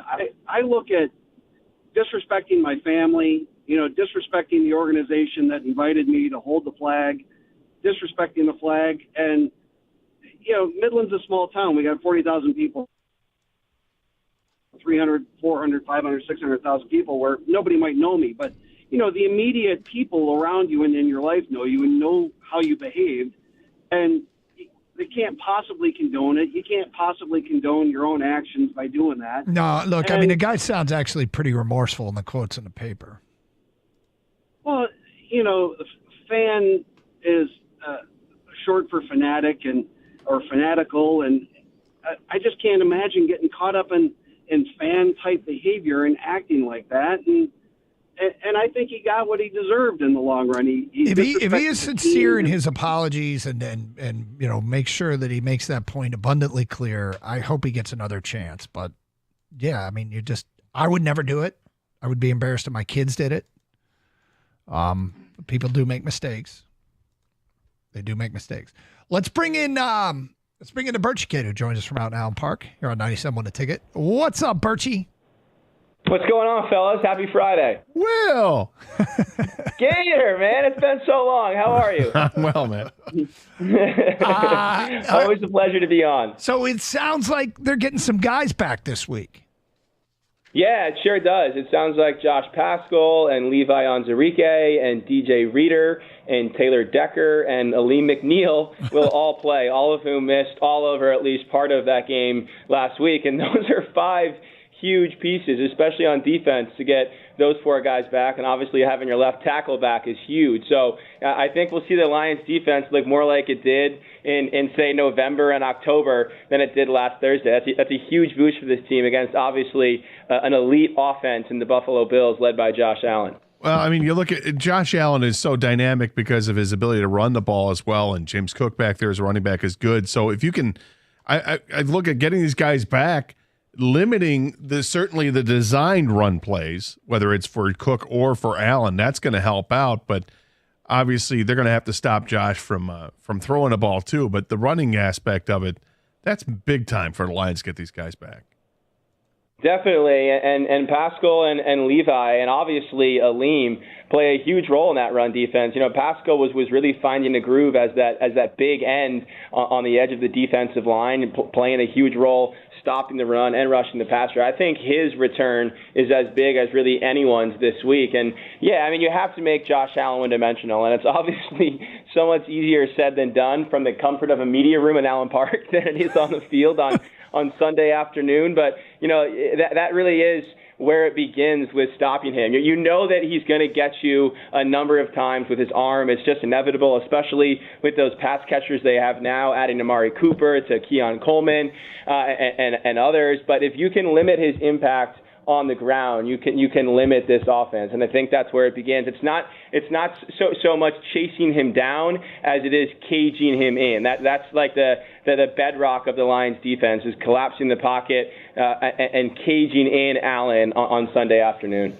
Really like the Lions' run game against the Bills' rush defense, and I don't do this very often, but I saw David Montgomery's rushing total at 55.5. And I'm very much liking the over. I may double my standard $1 bet and go $2 on David Montgomery to go over. He's going to hammer that over. Yeah, I'm going to go over. Oh, my God. We got a degenerate gambler in the house. Yes. Slow down, Doug Carr. Slow down. He's on tilt. Yeah, no kidding. You know what? I also really like the Lions' passing attack against the Bills' secondary on Sunday, and we saw what Stafford and his receivers did to that Bills defense last week and putting up 44 points. And this is now a Bills secondary that has ruled out one of their top cornerbacks in Rasul Douglas, and one of their top safeties, Taylor Rapp, is questionable. So even if he does play, he's probably a lesser version of himself. I think this is an opportunity for the Lions to kind of pick up in some ways where Stafford and the Rams left off last week. And it feels like even with those defensive players returning, it's going to be a game where the Lions have to score 30, maybe 35 plus again, and maybe Jared Goff and J-Mo and Amon-Ra and co. take to the air in a big way on Sunday. The last 3 years, Josh Allen has been a guy that's thrown a lot of interceptions. He had 15 in 2021. It went to 14 the next year, and then 18 interceptions last year. Plus, as a running threat, he's been known to cough up the football. This year, it's not been the case. He's only thrown 5 picks, and he hasn't lost a fumble, and he's only fumbled it once. What is different about him this season? Is this just a magical year that he's having, or do you think that there's something that he's doing differently? No, it feels like from listening to the Lions coaches talk this week that Josh Allen has really received the message from his own coaching staff in just the premium on taking care of the ball. And, he's such a talented player that if he just eliminated some of those giveaways, he would be an MVP caliber player. And that's proven to be true this year, and the coaches there have obviously stressed that to him. And there's a reason that he leads the NFL in total QBR, and by a pretty wide margin over Joe Burrow. Obviously, it's the touchdowns and the plays he makes with his legs, but it's also just the lack of turnovers, and that's what makes this guy go. But as Dan Campbell said this week, despite maybe in some ways some safer and more conservative play, when they need him to step up in a big moment, he becomes Superman. He still has that in him. He did throw and catch a touchdown on the same play in that win over the 49ers, so he still can hurt you in a number of ways. But it feels like he's playing maybe a little bit more Jared Goff-like football, at least when it comes to passing the ball down the field this season. So, look, defensively, we mentioned the guys that are coming back. The last 6 quarters, 14 possessions against, 7 touchdowns. Is the sense there that we survived these 2 games with a ton of defensive starters out, but we don't have a massive problem like those numbers would indicate? It's a small sample size, and there were some short fields. But the truth is, they spent the bulk of this season near the top of the NFL in touchdowns allowed per game. I think it's 1.6, even despite the 7 TDs in the last 6 quarters. Are they feeling very confident the defense is just going to be fine once they get their guys back? Yeah, I think so. Dan Campbell talked this morning. A couple things stood out to me. One, he said, we still feel like there are things that are creeping up in our game in all 3 phases that we want to clean up on Sunday and moving into the playoffs. He said this feels like a disinfectant game. Like we want to get the gloves out and scrub some of those issues out of our play. And I think one, defensively, was just the way that they kind of uncharacteristically seeded the goal line last week. Like Josh Jacobs scored 3 touchdowns, 2 of which I think were believed inside 5-6 yards. That was unbecoming of this Lions defense. I think they want to do a better job in those short yardage spots against the run on Sunday. And he also mentioned how well Zadarius Smith played last week. And I think it's worth mentioning, guys, Zadarius Smith has been the perfect addition to this Lions defense. And they actually decreased his load last week to maximize his impact when he did play. Like he only played, I think, 20 or so snaps compared to like 55 the week prior. They wanted to really unleash him in specialized spots, second and long, third down, clear passing situations, and he really thrived. And for all the clamor about adding Max Crosby at the deadline, and obviously that was justified, he's a great player, Zadarius Smith, since he made his Lions debut, has 20 quarterback pressures. That's tied for second in the NFL in that span with Max Crosby. And he also is tied for 4th in that stretch with 4 sacks. That's tied with Myles Garrett. I think a lot of people thought when he got here that he would be a lesser version because he wasn't rushing opposite Myles Garrett. He has been just as good, if not better, because they've used him up and down that defensive line. So I think Zadarius Smith has fit right into this defense, and his emergence has really helped the defensive line sort of stabilize itself in the wake of all those injuries. Terry Arnold had a TikTok video yesterday that he was complaining a little bit about the cold and how different it is in Detroit. And man, it's windy, and I'm pulling over to the side of the road, and man, it's cold. Did you guys have fun with that in the media with him? And if any other Alabama players come out and said, dude? No, I haven't given Terrion a hard time for that yet. I think he said the gas was frozen, which is like literally impossible. I don't think gas chemically can freeze, so we might have to educate him on that. But you know what Terrion does have? He now has ice in his veins, as Aaron Glenn said this week, befitting of this cold weather. And when I talked to Terrion maybe a month ago or so, he said, I feel like the more and more I play in this league and in this defense, I'm sharpening myself for down the stretch when these games really do matter. And at that point, I'm going to be playing my best ball. And there was Dan Campbell this week saying Terrion had the best game of his young career against the Packers last Thursday. They're obviously asking him to do more than any rookie corner in the NFL, maybe more than any corner period when it comes to playing man defense. And he just keeps on answering the challenge. He'll tell you himself that he's going to be one day one of the best corners in the NFL, one of the highest paid corners in the NFL, and it feels like he's really taking off now on that trajectory. Birchie, we appreciate your time. Thanks for joining us. What time are you on TV Sunday? Oh, I'm on TV at 10 o'clock on Sunday and maybe Sunday night. I got to check the schedule come to think of it. But, yeah, you can definitely catch me on Sunday morning from 10 to 11, Lions Game Day Live on Fox 2. Appreciate it as always. You guys too. Talk to you soon. See you, bud. There he is, the Birchie Kid. Joins us every Friday inside Al Park to give us the very latest on what's being said about the Lions. And then here he is back again. We've got our picks coming up about 10 minutes here on Carson Anderson on 97.1 The Ticket. Every day I say, treat each other with respect. That's what my friends at Michigan-based athletic apparel company Showsome are about. Respect. And that goes for self-respect, too. During this busy holiday time, remember to take care of yourself. Take a walk. Get on the treadmill. Relax with some yoga. And do it in workout gear from Showsome. It's got a great feel and fit. And when you wear it, you'll see what I mean. Get yours at showsomerespect.com. That's SHOSUM respect.com. Use the discount code Doug at checkout. SHOSUM respect.com.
Got our picks coming up in a moment here on Carson Anderson on 97.1 The Ticket, coming off a 9-3 combined week. So stay tuned for that. Gator, I use a term that I think it's something that's really actually kind of important, and I think it's something that's been going on here in Detroit, and I do very much appreciate it, and I think it's an underrated part of building a winning organization. And the term I use is there's less nonsense here. Mm-hmm. Right now, it feels like there is a lot of nonsense in San Francisco. Yeah, well, that's what happens when you go from being the team that represents the NFC in the Super Bowl to a very disappointing season that is racked with horrific injuries that they just haven't been able to bounce back from. And then the latest in the chapter, what the hell happened last night? Devondre Campbell refused to go back on the field. He just refused. Like, he didn't want to play the game. No, and walked off the field. You've got Debo complaining, and he's had one of the in the stretch of one of the less productive times in his career. This feels like a team that the output on the field, the wins and losses, is actually being impacted by the nonsense. And I'm watching what's going on in Philly with. Then I heard a great line earlier this week. Dominique Foxworth on ESPN said they are the Philadelphia Egos. Yeah. And that was a great line. And so these are teams that at the beginning of the year, when you talked about San Francisco and you talked about Philadelphia, they were respected and feared, and understandably so. But the nonsense actually may cost them. And in Detroit's case, it's kind of the opposite of that. We've got guys that are right now about the business of winning, and it seems to be. You know what it does? It doesn't override everything, but it overrides almost everything. And for that, I am appreciative.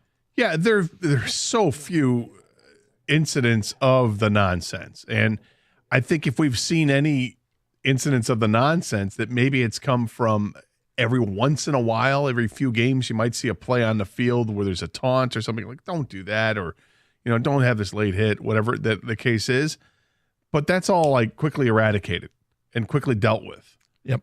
When Jamison Williams had the taunting call, after the game, he immediately addressed it with the team. He apologized in front of the team. So when by the time Dan Campbell had come out and spoken with the media and somebody brought up the question, it's already been dealt with.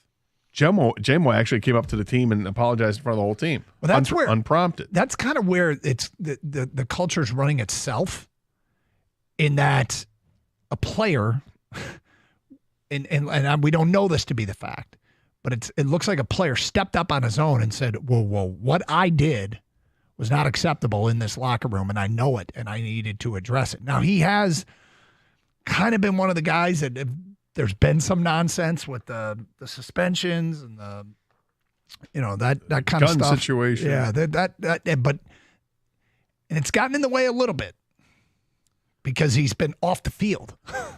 But it hasn't rotted anything. Like, the team hasn't come out and said, can't do that, can't do this guy, or nobody's talking about him, complaining about him. Instead, what they do is they lift him up. Yep. And they embrace him. And anybody else that would fall into a category like that. This team is remarkable. Yep. Of who they are, how they present themselves.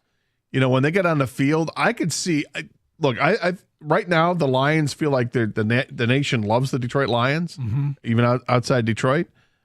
But if they continue to win, it's going to change quickly. Yep, they'll get sick of it. But here's the thing too,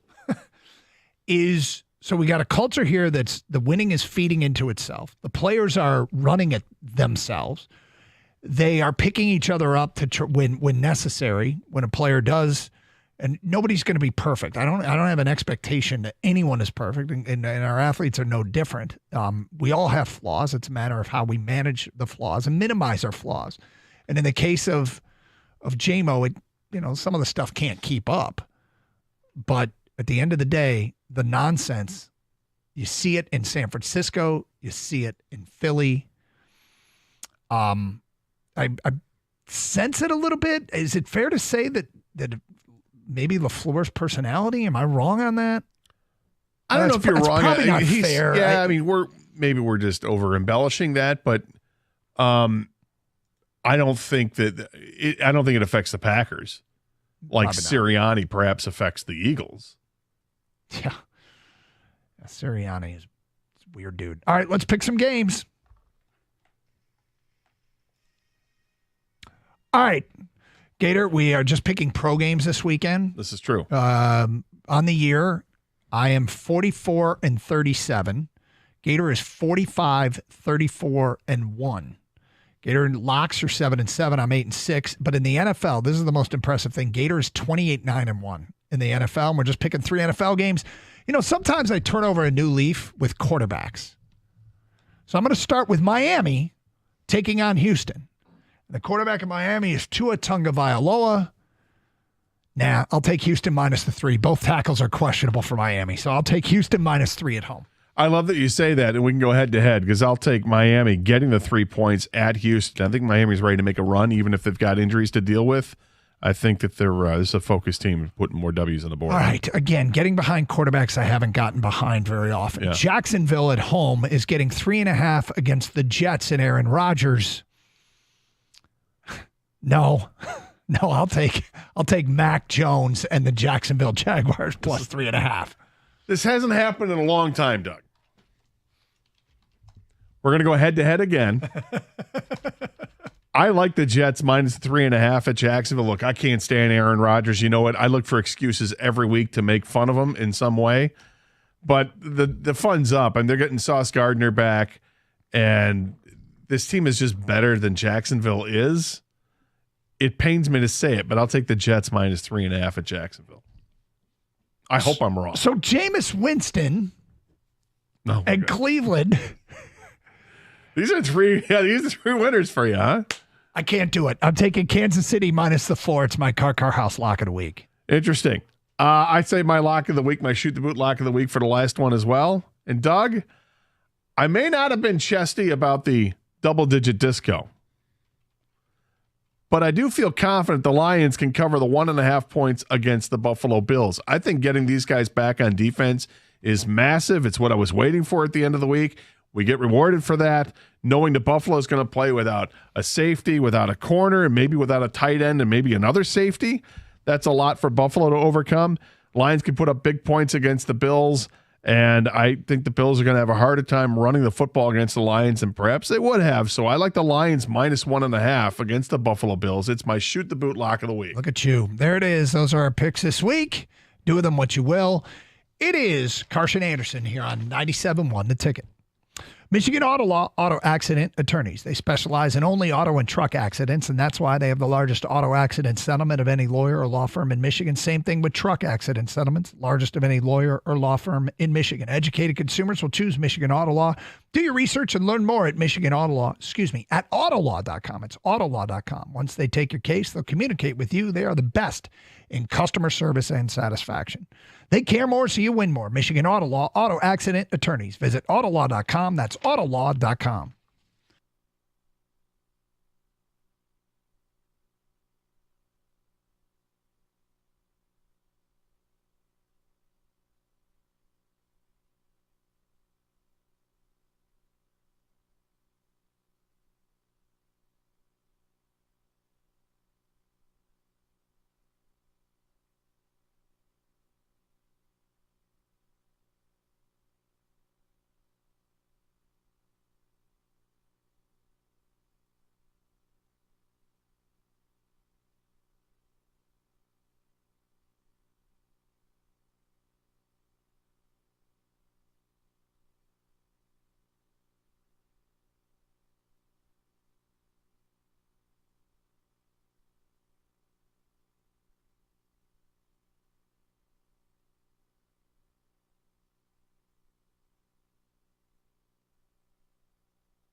Doug Carr, Scott Anderson, 97 won a ticket. All right, so Lions-Bills coming up on Sunday. We've got our picks in. I got the Lions winning 37-31. Gators got the Lions winning 38-30.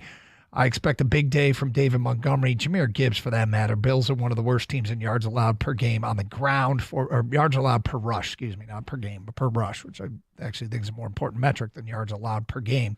4.72 yards allowed per rush. Scott, but the truth is they can make their way through the air too. The Bills, so they've ruled out Rasul Douglas, correct? Yes. And the two other safeties. Hamlin. And name escapes me. Taylor Rapp. Are they ruled out or are they just listed They're questionable, along with Dalton Kincaid. But Douglas has been ruled out. Okay. I mean, the truth is they can do it through the air. But I think if you do it on the ground, if you can do it on the ground, you do it on the ground. If you can't do it on the ground, you just prefer to do that. I think it's going to be a big game for your guy, Jack Campbell. Yep. Because Josh Allen will cross the line of scrimmage, and when he does, you're going to need somebody with sure hands to tackle him. Mm-hmm. And that's what Jack Campbell can be. I think it's very important that he plays at an optimum level. Well, he's been really good, and he's started to get a lot of recognition for him for it. And I've started to pay attention. Are you coming around now? Yeah, I'm coming around. About time. Gator, we didn't get a chance to address the fact that I'm sure you weren't really all that torn, but your Harding Bison that you picked in Division II got smoked. We had all decided that we would take teams we've never heard of in the Division II football playoffs. I took Miles University. Kang took Carson Newman, and they actually played one another with Miles eking out a dramatic 14-13 win. You took Harding, which upset Pittsburgh State, then upset Grand Valley, but the top seed in the region, Ferris State, took out your Harding Bison. Good for Ferris. Yeah, which you're actually happy. Yeah, very happy. So now on one side of the bracket, you've got Valdosta State versus Minnesota State, and you've got Ferris State versus Slippery Rock. So Bulldogs. Dauber still a coordinator over there? No, that was a TV show, Gator. It wasn't for real. Luther Van Dam. Best of luck to the Bulldogs coming up at 3:30 tomorrow. We do have a listener. It's a Ferris State grad, and he told us something that's interesting. He said that in Ferris State hosting these games, the presentation of the game isn't done by the home team necessarily. It's like kind of a bland atmosphere, an NCAA like tournament type atmosphere where, both teams get the equal billing. Yeah, sort of that kind of thing. And it was announced that the same thing will be true of the big bracket. So in the games next weekend in the FBS level, like when Notre Dame plays Indiana will have an entry video in Notre Dame Stadium and all that. They will do they're trying to make them. I don't like it. I don't really either. Hey, the whole point of you getting the home field is to truly feel like you've got the home field advantage. Now, the fans, I would assume that that there is there going to be a larger allotment of tickets for the visiting team then? I don't think so. I know that there are people predicting a Tennessee takeover in Columbus. I'm not sure that that's actually going to happen, but because I think that would be awful if you did that. This is the whole point of getting to this and having these and playing these home games. Well, it's not the whole point, but I think it's a great point, is that you have home field advantage. Yep. Use it. The one thing I will say about that home field advantage is that, to me, the ask of the college football fan, if you're a Tennessee fan, I mean, you might choose to drive to Columbus and go to the Ohio State game. But the ask of that fan is to go from that, if they win that, their next game would be in the Rose Bowl against Oregon. If they win that, their next game would be the Cotton Bowl against Arizona State, Clemson, or Texas. If they win that, they go to the championship game, where is it? New Orleans? Vegas? Is it Vegas? Wherever it is. Are fans really going to pay and go on 4 trips? Well, I mean, even in March Madness, you're asked to do 3. Yeah, but think about Michigan fans last year. They went to Indy, Mhm. and then went to the Rose Bowl, Mhm. and then went to Houston. So they did 3. Yeah, Indy's a very drivable trip, and I guess in Tennessee's case, Columbus is a drivable trip. But I think that most fans, like our SMU fans, going to go to State College, then they go to the Fiesta Bowl in Phoenix, then they go to the Orange Bowl in Miami, and then they go to the national championship game, which I don't know where the It's hell a it is. lot to ask, and the ticket prices only increase as you get to the next level. I would imagine that for teams like SMU that have never been in the situation, Yeah. that those fans are going to travel for as long as they can. You might be right. But for fans of like Georgia, that've been there and done that, are they? You know what? I'll wait till we get to the championship stage and then I'll go. Yeah. I just Google searched and I actually typed in, where the hell is the national championship?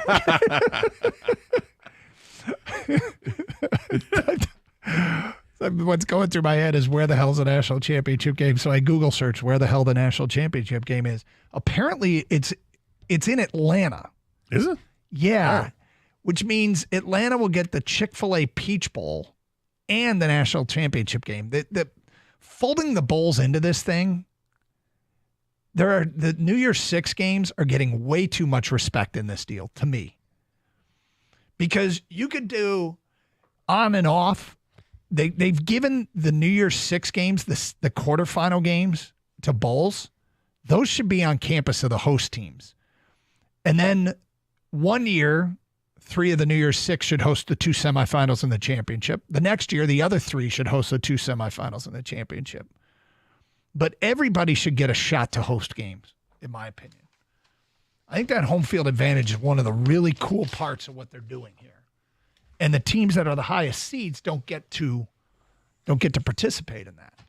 I don't like it, Scott. Okay, I understand. I don't like it. I hear you. Rico Beard's made his way in studio. Hello, sir. Hey, they don't have lighting at West Virginia? Oh, for the Rich Rod announcement? It's not like they got a big announcement today or nothing. Yeah, maybe a hastily gathered stage. Yeah, it doesn't look very well lit, but what's up, man? Nothing much, guys. Potential Super Bowl matchup for the Lions. Yeah. I was just kind of wondering, is there anything left that this team needs to check off this year?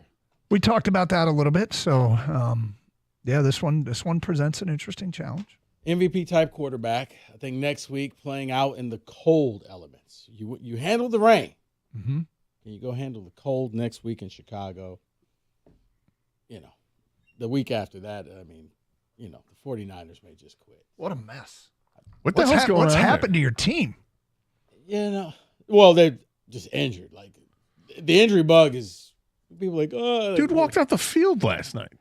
Yeah, for some reason he thought he was better than Greenlaw, and he was brought in. You're his replacement, and when he comes back, you're his replacement. That's right there in the word, replacement.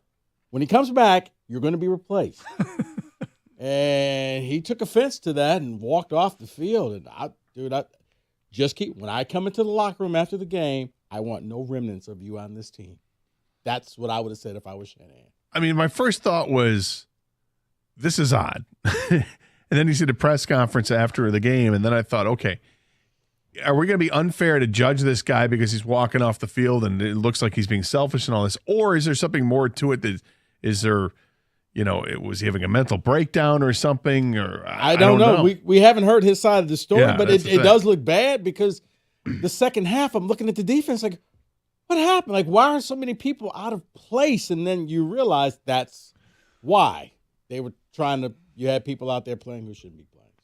Well, have a great show. Have a great weekend. Every Friday He wasn't being respectful. No, he was not being respectful. Every Friday we leave you with the Gator Rant, where you can maybe use it as a negotiating ploy to get more time in front of the TV watching football. Have a great weekend. Stay safe and treat each other with respect. 97.1 The Ticket.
Hi, everybody. Welcome in on a Friday.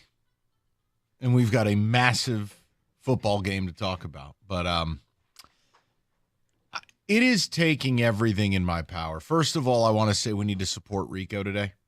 Rico's not in a good mood, not in a good place. He's very bummed out. He watched his team quit last night. It was the worst football game in the history of the NFL. Devondre Campbell walking out on your team. No. Mike, it's exactly where you want your Giants to You're be. tanking for a pick. Yes. I love this. So There's no point. I'm just telling people be nice to you. Oh, no. Now, I'm happy.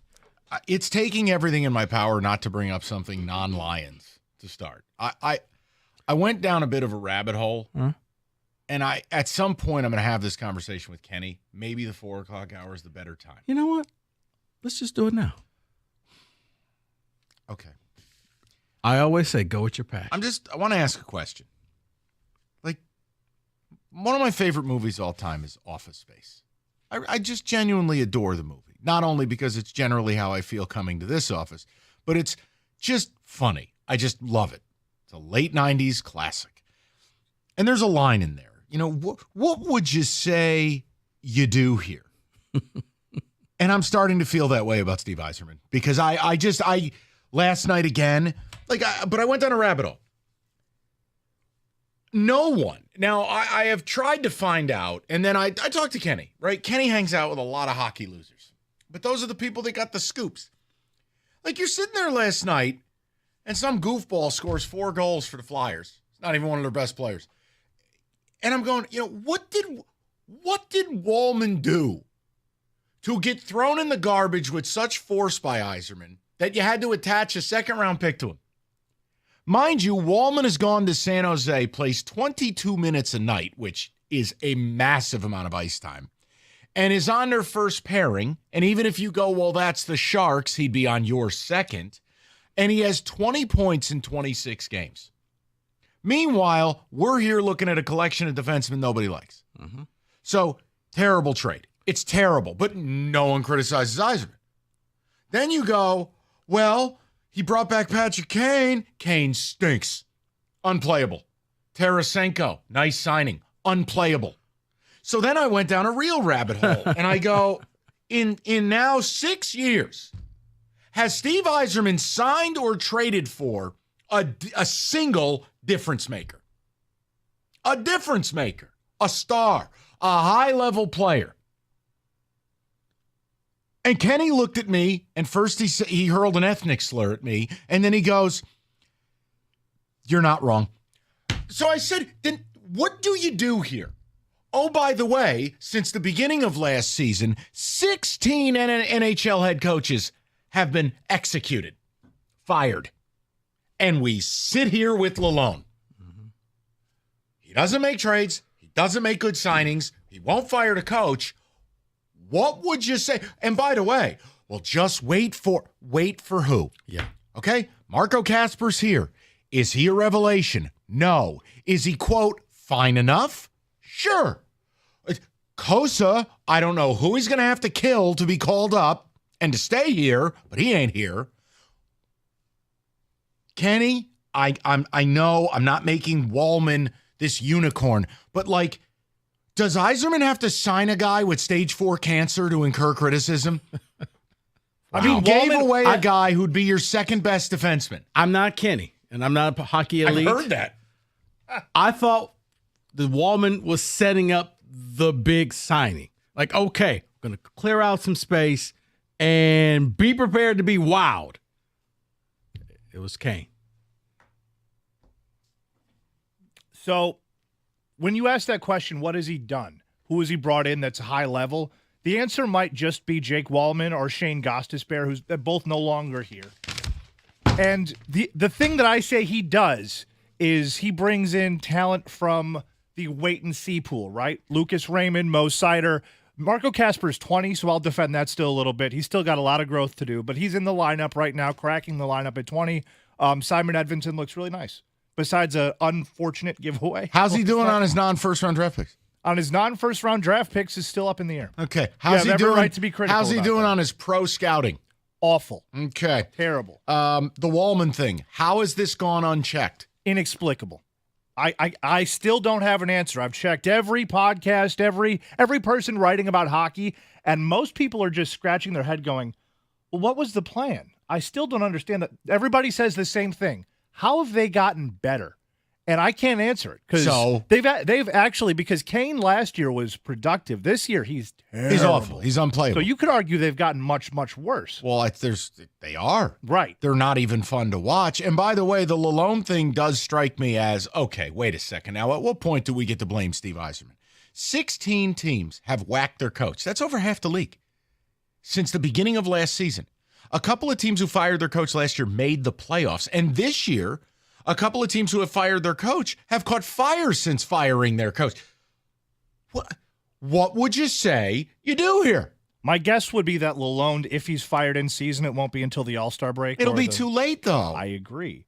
I'm not yelling at you. I went down a rabbit hole, and then you texted me last night. You go, the sad Kenny meme is out there. It's public. You had a meltdown. Now everybody gets to see the sad Kenny meme. And most people weren't even making fun of the meme. They were just like empathizing and going, yeah, man, this is freaking terrible. I don't know what I'm doing here. Why am I watching this? And, I was wondering, how did the meme get out? I'm like, imagine if Brad Holmes attached a second-round pick to a player and that player turned into a star. He'd get his ass ripped. Not Troy Weaver, Trajan Langdon, or if it was Scott Harris. Scott Harris has done a hell of a lot more than Steve Yzerman in a hell of a lot shorter time. And that's in a sport that has no salary cap. But that Wallman thing jumped out at me because we sat there when it happened and I go, how is that? That's got to set up a superstar. Exactly. And I admit this is me saying this. There's no proof and I'm not slandering anyone. I went, oh, he's either a really bad guy or did something really bad. And we just got to get him up out of here. There's no proof of that. Now the guy's the best player on San Jose, which ain't saying much. But you could make a case Wallman would be in your first pairing. You attached a second-round pick? Yeah. See, I thought, okay, this is part one. Wait till you see part two, and you'll understand that, and part two never came. I just last night, 4-1 loss. Talbot, fine enough. Maybe that should be like the tagline for the Red Wings 2025. Fine enough? Question mark? Like, I don't right up there. Well, I'll take that. Yeah, I don't know where this is going, but I always wonder how Yzerman escapes criticism. And maybe it's that no one cares. Maybe that hockey in this town, outside of the hockey elite, which is a very small number, if the Wings aren't going to be a playoff or Stanley Cup contender, no one cares and nobody will write about it. Nobody will talk about it. But I don't know how this guy doesn't get criticized more. I don't. That Wallman thing looks like an abject disaster a third of the way through this season where he's playing 22 minutes a night, which is like Ray Bourque ice time. And this guy's got 20 points in 26 games, and it represents your biggest failing. He's a guy that can move the puck out of the zone, carry the puck through the neutral zone. He's a guy that had speed. I mean, I'm a horse's ass when it comes to hockey, and you know that. So both productive defensemen were ushered out. In the name of what? Lieutenant Dan Petrie? Guy's got no legs. I'll tell you this, though. You say, why doesn't this guy get more crap in terms of Steve Yzerman? The Steve bots are less and less in number by the week. There's been a lot more criticism of him that I've noticed, whether it be, of the podcast or national media that I listen to, or in terms of like the social media bots that usually would just defend him blindly to the death. They're limited in numbers now. Kenny, I think they're beating fewer and fewer. I think they're beating men. I think they realize I backed the wrong horse in this race. And if they lose to Toronto, which they should, if they lose to Toronto, they won't? They will. No, okay. they will. And then they get a rematch with Philly. If they lose those two games, realistic, Lalonde fired? No. Kenny, that'd be 7 out of 8. I agree with you. I would have fired him last week. It's not up to me. But I'm telling you what's going to happen, just like I told you what would happen with Kosa. What did I say would happen? Talbot would be back, and he'd be back in Grand Rapids. Right. He hasn't hired a difference maker at coach. He has not been able to draft difference makers. He has. Now, again, you want to call Lucas Raymond? Fine. We'll go with that. My point is, your job as GM, it's not about just the first round. You got to find some players. He hasn't signed a difference maker. Everything is just filler. And the problem with depth draft picks is a lot of them take even more time than the first round ones to get here. So he's selling you, he's selling you Ken Holland. He's selling you the 10-year Ken Holland electric boogaloo.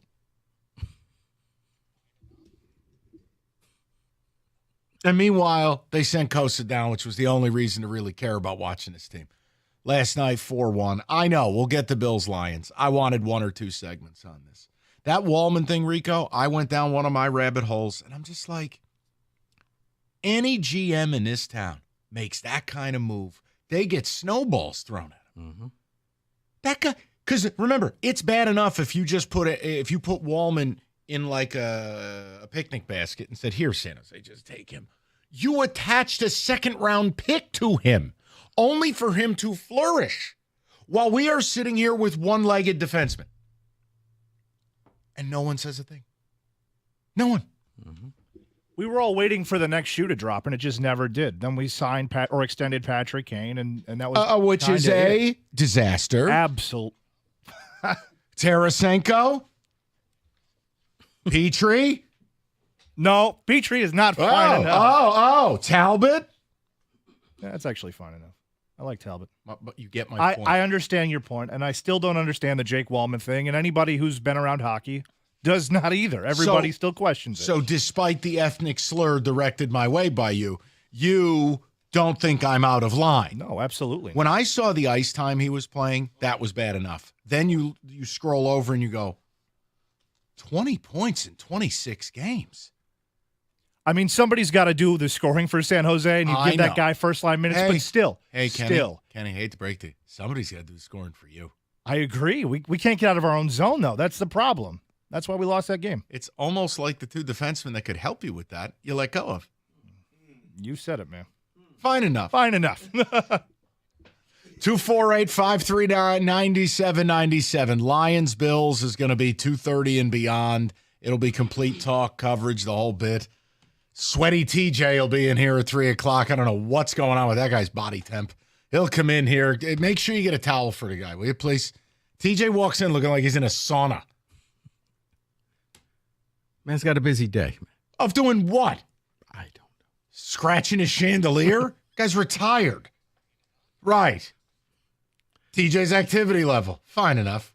You know, he's got kids, man. Oh, there it is. Weaponize them again. I got kids, man.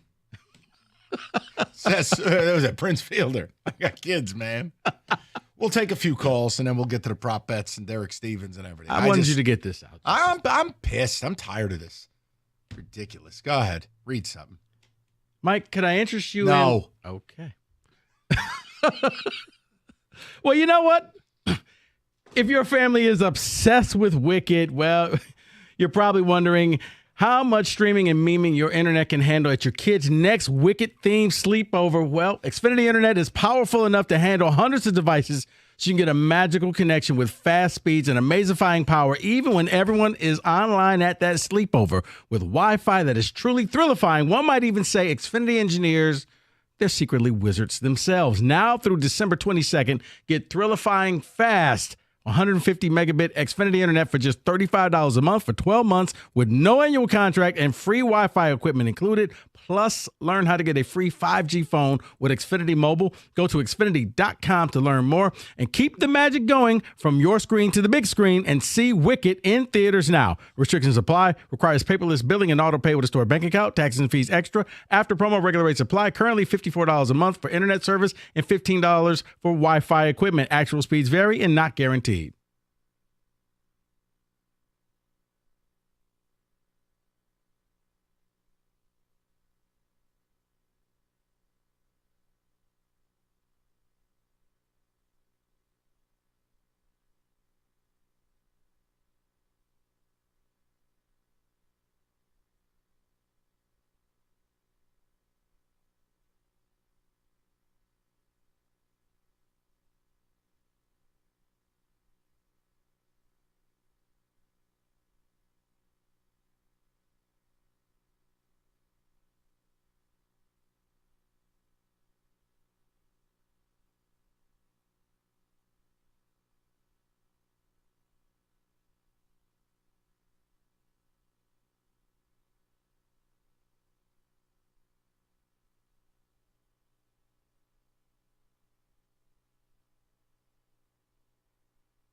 Hey, winter driving season, which means lots of idiots who have never seen snow before. If you're injured in an auto accident, you need David Feminino. It's the one call you make. You can pick up the phone right now, talk to David. He will answer personally at 855-65-CRASH, or you can go to that website anytime. Get David. GetPaid.com.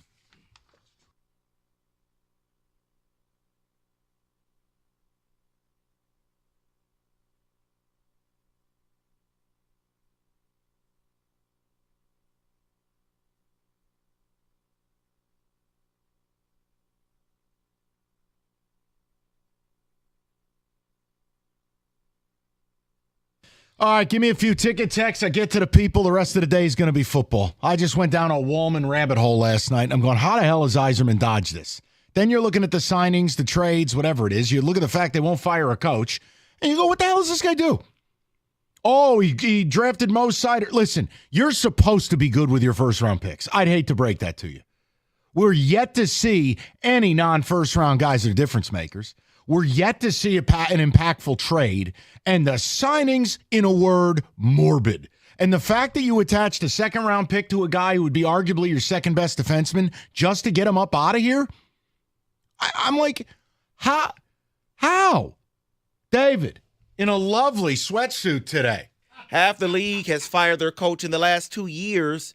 This team clearly needs a spark, yet they just won't make the move to fire Lalonde. So fire Yzerman. You know why? Wow. You know why? Because Lalonde is? It's time for us to question if Yzerman is the right man for the job. Problem is, I don't trust Illich to hire someone that's a good replacement for him. So in essence, Steve is? Wallman got traded because he is a defenseman who is not defensively responsible. He has an offensive upside, but he gave up too many defensive breakdowns. Okay, but are you implying that Petrie and Hull and those guys are any better? Thank you. At least this guy can move the puck a little bit. Yeah, at least this guy might balance his plus-minus out with pluses. Fire Lalonde. These have zero faith in Yzer plan. It's the Yzer scam. Yeah, but can I just offer something? Like, right here, right now, I'm telling you, Kenny, how I'm feeling. This Lalonde thing has turned into copium because we always talk about the light show with dogs. No, don't look at the squirrel. Look, damn, Uncle Rico's got biscuits. Lalonde is the biscuits. It's not taking away the fact there's a rabbit in the yard. They don't want to talk about Yzerman, and they want to put everything on numbnuts. Okay, but once they fire Lalonde, that's yes. No, I'm telling you, that's Yzerman's last bullet because once he executes that, there's no fall guy. That's it. It's all on him. Nope, he's gonna have nobody to hide behind. Okay, one more, David, and then we're going to the people. I gave up on Stevie. He's held to a different standard due to what he did here as a player. Jay from Ann Arbor. Go to Mark in Canton. Batting lead off on a Friday. Mark, what's going on, brother? I'm very pissed off. Okay. I've watched hockey. I played hockey for years. This is a bad product. This is not hockey. Where is this guy's direction? Been 6 years. What is he doing? Why in the hell would you get rid of a guy like Wallman, your best defenseman, and look what he's doing now? This is insane. Where is their direction? Where are they going? Well, you know, it's interesting. This is not hockey. Mark, I think you bring up an interesting point. Phrase it this way. 6 years in, what is the Red Wings' identity? There is none. They don't. What are they going to do with this guy? Don't look at me. 6 years. Rico's the one who defends him all the time. No, I'm kidding. How the hell could you defend a guy like this? What has he done? But that's my. But Mark, he that's brought you cups back in the right, day. But Mark, that's the point. And then like our show gets made fun of. Well, you're not serious hockey people. It's like we don't have to be to understand this product is vomit. I don't like watching this product. No. It's just not hockey. No, it's not. And I know how hockey's played. I played it.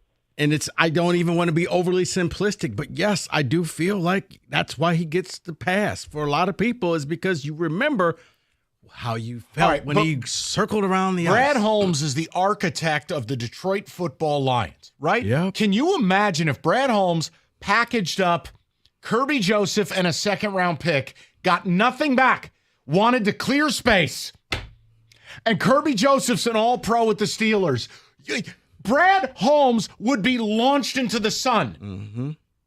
Brad Holmes has done so much more. Oh, but it's not the same situation. I know, and it's also not 6 years. I'm making a point. The Wallman thing is a metaphor for the rest. What good trade has he made? What good signing? And even if he signed a guy, he didn't retain him.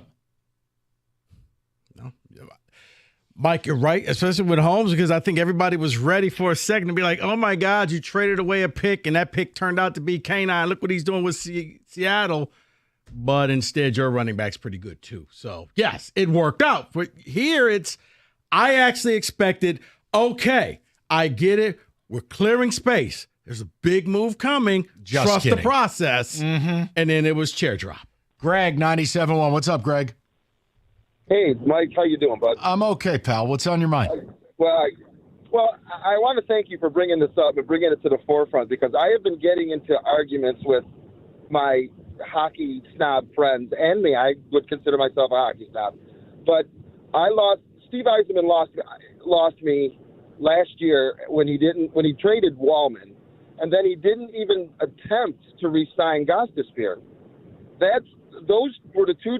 I mean, yeah, Moritz Seider is in a league by itself last year, but those two defensemen was the backbone. Gostisbehere was a quarterback on that power play, and now who is? There's nobody.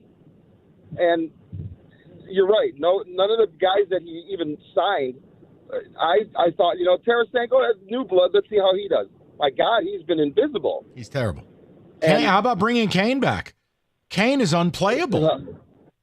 Yeah, last year he was productive. I would have been so okay if he didn't re-sign. Right, because remember, you had Kane for basically free last year. That's different than signing him to a bigger money deal, and you go, all right, you got to be right on that stuff. You can't be wrong. Yeah, he only played for half a season, and he was very productive. That was great. But I would have been okay if he didn't re-sign, because I didn't have faith in him. His best days are behind him. I mean, Greg, so what is the direction of this thing from a hockey elite guy like yourself? Where are we going with this? That's one of the reasons why I get in arguments with some of my buddies, because yes, Eisman was a great player here, a great captain here. And then when he went to Tampa Bay and he built Tampa Bay, that's what people are remembering. They're remembering that he was big in the brought us Stanley Cups, great leader. And then what he did with Tampa Bay, yes, and they're still pretty good. But it's not doing it anymore. He's not doing it anymore. Why don't we see that? Because we're waiting for it to happen with them. Well, and the other problem too, and I mean, Greg, you be sure to tell your hockey elite friends who want to go down with the ship, you don't get to say nothing in year 7 or 8 if they start winning. Because first of all, we all want to win, but second of all, I could hire a GM anywhere and say in 7 years, can you make the playoffs once? That ain't special. You're not kidding. So I don't want to hear any of that. I've already jumped ship. I'm in a life jacket right now. He lost me. He really lost a lot of, and I feel bad about it, because the guy our memories of him are great, but it's not happening. We got to do what's now, not what's in the past. I'm with you, Greg. Yeah, you got it, brother. Have a great weekend. And look, maybe we're reaching spite face. Maybe we have to root against them against Toronto, have them booed off their home ice. I don't know. I don't know the answer. Is that going to be the Cookies Jansen game? Isn't that the game he's taking Jansen to? I don't know. Oh, I couldn't know. I don't remember which game they're going to, but they are going to. Yeah, they're going to a game in December. He's taking Jansen down there with him. I thought maybe that would be it. Okay, John. 248-539-9797. We can knock out some more calls, but we got to get to the Prop Bet Casino. Derek Stevens joining us as well. And Lions-Bills is going to take over here at 3 o'clock. It is a huge game. TJ will roll in. We'll have a good time. But this Wings thing, that Wallman thing is, I couldn't help it. Thank you for indulging me to start this show. I'm here for you, buddy. Hungry Howie's, famous for their flavor. Listen, did one of your team's better players quit live on TV in the middle of the third quarter, and you're just really sad? You should eat your feelings. It's called hungryhowies.com. And unlike Devondre Campbell, Hungry Howie's doesn't quit on you. You can spend $25 online and get free Howie bread. Call them up. Tell them your starting middle linebacker just walked off the field saying he didn't want to play. They may even throw a cheesy bread in there for you. Bottom line, Hungry Howie's has got you covered. Go to the app or hungryhowies.com, place that online order, and you get free Howie bread, anything above $25. It's Hungry Howie's, limited time only.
All right, we do it every week. Rico's been working on that little Surface Pro over there like a madman all day. It's time for the Prop Bet Casino.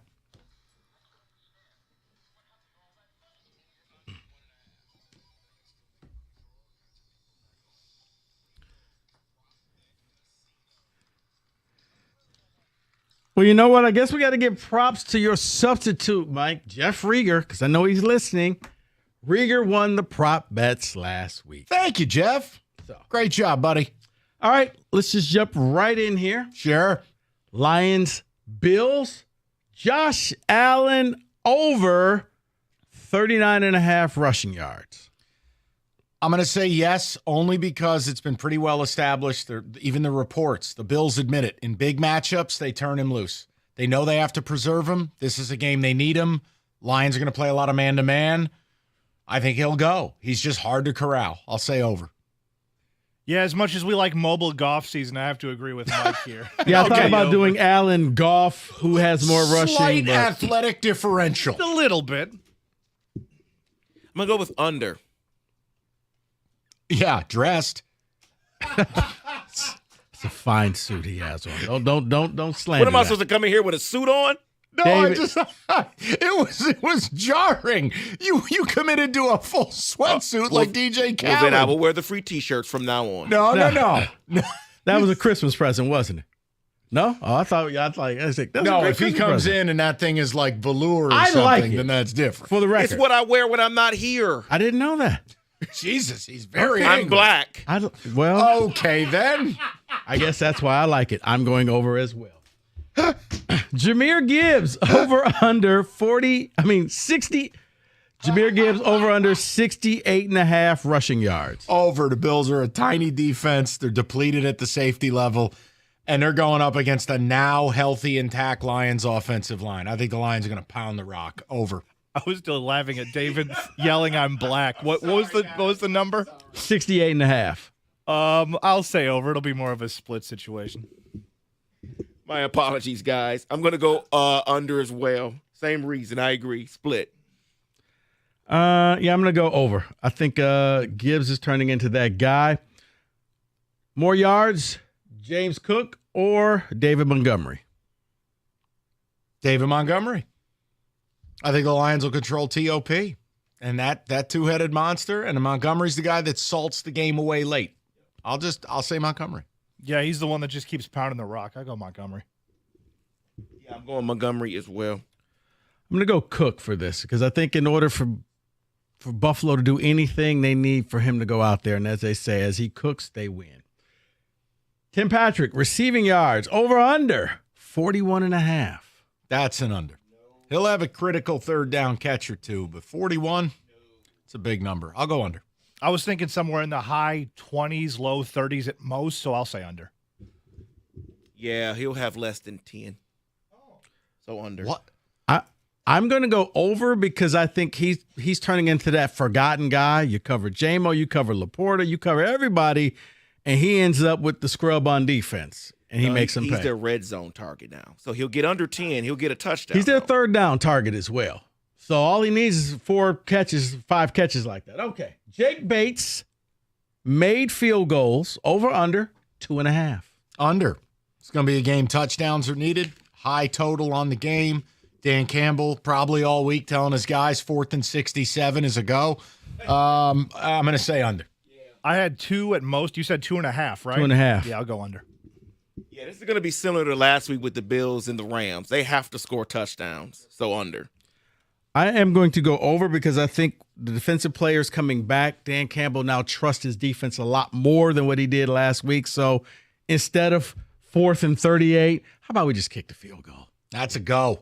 All right. More passing touchdowns. Jared Goff, Josh Allen. Allen. Because the Lions inside the 5. They pound the rock. They can't be stopped. Yeah. I'll say Allen for fun. Yeah, Josh Allen as well. The Lions are going to dominate the run. That's how they're going to get a couple of their touchdowns more. I'll go Goff. You know what, David? I'm going to go Goff as well. I think it'll be a shootout, and I think a lot of those are going to be play action, hit Laporta, touchdown. Mobile golf season, guys. Oh, baby. Jared Goff rushing yards. Over. Whatever it is, I don't want to hear the number. Over. Kenny's over. You want the number? Or you're just going to say over? I do. Over under 7.5. Under. I'm comfortable with my over still. Under. That's a little rich for my blood. Maybe, that's quite a scamper, Kenny. 3rd and 8. Don't you remember the 9-yard run last week where he almost got that first down? It took 17 seconds. But he got there. He got over in one play. He got over that 7. He got there. And he didn't get the first down, which he could have. I don't know why that was. I'm going to go over. Wow. We'll do it again. I am going to go under. Sam Laporta, touchdown. Over under 0.5. Over. Bills want to go man-to-man. Who's covering him? Plus, their safeties. Hamlin's dead. I think Taylor Rapp is out too. Yeah, I'll go over. What the hell? The man-to-man thing, also, if it's a shootout, there's going to be multiple targets involved. Laporte is going to be one of them. No, he won't. Tim Patrick is their guy in the red zone. So I'm sorry. Did you put on your villain outfit today? I mean, not your a villain. attitude is brutal. Tim Patrick in the red zone is their guy. So no for Laporta. Note to self: he comes in a matching sweatsuit. He's in a bad mood.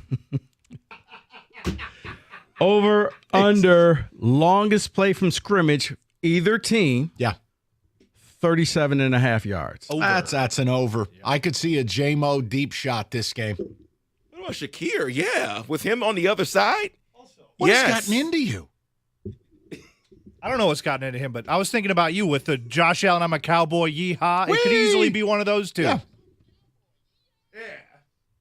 Yeah, let's go over. I think a lot of big plays. I don't think it'll go over 37.5. I think you'll probably get some 30s in there. Shakir or St. Brown receiving yards. Wow, that's a tough one because the man cover both ways, but ultimately, looks like Amik is going to be covering him. They talked a little trash already. Maybe a little bounce back for Amon-Ra. It was kind of a quiet game. They've had 10 days off. Maybe a little bounce back game for him. Let's go Amon-Ra. I'm going to say Shakir because they can win without Amon-Ra being involved in every single drive. They shouldn't. I like when they involve him, but he doesn't need to be their main receiver. So negative. You're so negative. That's right. St. Brown. Come on, man. Kenny, I'm going to take Shakir as well. Wow. J-Mo, receiving yards over under 61.5. Over. I am feeling a J-Mo anytime touchdown. I am feeling a bomb. J-Mo over. J-Mo over. J-Mo over. J-Mo over.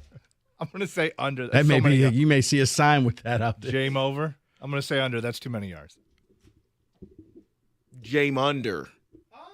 That's what it is. Not as negative as David, but I'm going to go under. I really hope he catches a bomb and goes over. You guys are all very negative. David, this one's for you. Okay, Steelers, Eagles. Yep. A.J. Brown, touchdowns, over under 0.5. Oh. See, I'm worried about this one. Oh, like they're going to be friends again? Yeah. Yeah, he'll get 2. So, yeah, over. Oh, my goodness. We're going to lose. Kenny. I don't think they're friends again, so I'm going to say under. I'm with Kenny. I mean, I think the Eagles win the game, but it's not going to be because they're throwing the ball all over the yard. I hope it's under. I think they're going to force feed him the same way they did Debo, except for he'll catch the pass and score the touchdown instead of dropping it and then hanging his head on the bench. Somebody's salty today, huh? No. It's bad. All right. It's bad. Told you he was in a bad mood today. And then finally, how about this one, Mike? Sure. You got the Seahawks taking on the Packers. So, Jaden Reed receiving yards or K9 rushing yards? Is K9 back? Yeah, according to this, he's playing. Now, if he doesn't play, this will get voided out. See, well, you know what? Reed had no catches and no yards. Is he alive? You know what? 10 days off. They know they got to get him back into the game plan. Yeah, give me. No, wait. Packers don't stop the run. K9's a beast. Give me K9. Yes. Give me K9. K9, yeah, I agree. Yeah, K9. He'll be back and he'll be ready. The disrespect for Jay Reed. It's not disrespect. Would have helped me last week on my fantasy team, but whatever. Well, he heard how negative you were. Maybe he'd help you get dressed. I like the outfit. Okay. I'll just come in here naked next time. That's all. Please don't. No, matching sweatsuits only David? now. That's the only thing I want to say. Leave that for the pulpit. Whoa! Good Sunday morning, everybody. We're talking Adam and Eve. We're talking Adam and Eve, folks. So I figured, hey, you know what? When in Rome, when in the garden, I'll dress like that. All right. All right. That's your prop bet casino 97.1. Paulson's Audio Video, your technology partner. We just talked a ton about Lions and Bills there. It is your Super Bowl drive, and it is your spot to improve your viewing experience. Look, it's no secret. The tickets are crazy expensive. Sit at home. You can buy some kick-ass stuff from Paulson's. Bring the stadium to you. TVs, soundbars, speakers, home theater furniture, And the best part, they have a professional install team. No messing around with the wires, punching holes in your wall, or the disaster of attempting to mount your own TV. Let them do it all. It's Paulson's. Go to paulsonsav.com. That's paulsonsav.com. Been doing it right since 1991. It's Paulson's, your technology partner.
.97.1, good to have you with us. TJ Lang will join us here in about 10 minutes right now. We head out to Las Vegas, talk to our man Derek Stevens of Circa. Derek, what's going on, buddy? Hey, how you doing, Mike? I'm good. Listen, I got to let Rico ask you the first thing. He's obsessed with this, so I'm just going to step aside. Please, go ahead. Maybe Derek can answer your question. Well, no. Rico, what do you have? What do you have? Derek, last week you said the guy came in and put like $3.5 million on the Eagles money line, and you were saying you were hoping to get some of the buyback for the Panthers. Did that ever happen? Because all of a sudden I became obsessed with that game after our talk. Well, I'll tell you what, Rico. This goes to show sports books don't win all the time, right? Right. I told you we took the $3.1 million bet. We were looking for a buyback. We got a little bit. But at the end of the day, we ended up losing. We couldn't get enough buyback. So the line ran away from us. So we never had the chance to get enough buyback. So this particular individual won. He's got a flush account. So here we go. We're up and running. Let me ask you a question. And I mean, forgive my naivete here, but like a guy rolls in and wants to bet $3.1 million. Now, is he showing up with a duffel bag, or is this a wire transfer to the back of the house? How does that typically work with bets of that level, Derek? Yeah, Mike, yes and yes. It all depends. I mean, someone could come in with a bag. You know, if you come in person, that's actually not that abnormal. But when you get the numbers in the millions, it's usually a wire that comes in advance, and you know that's a situation that we were in a week ago where a wire came in. When a wire comes in for that type of money, you kind of know that you're gonna see a big bet. So we were. You know, I would say our feelers were up, but this came in by a wire, and then the play was made on our app. Oh dear God! Wow. Okay then, Lions Bills, it's the best game of the week. I don't even think it's close. The line probably priced right where you want to see it at 2.5. You get some two-way action, I assume, on this.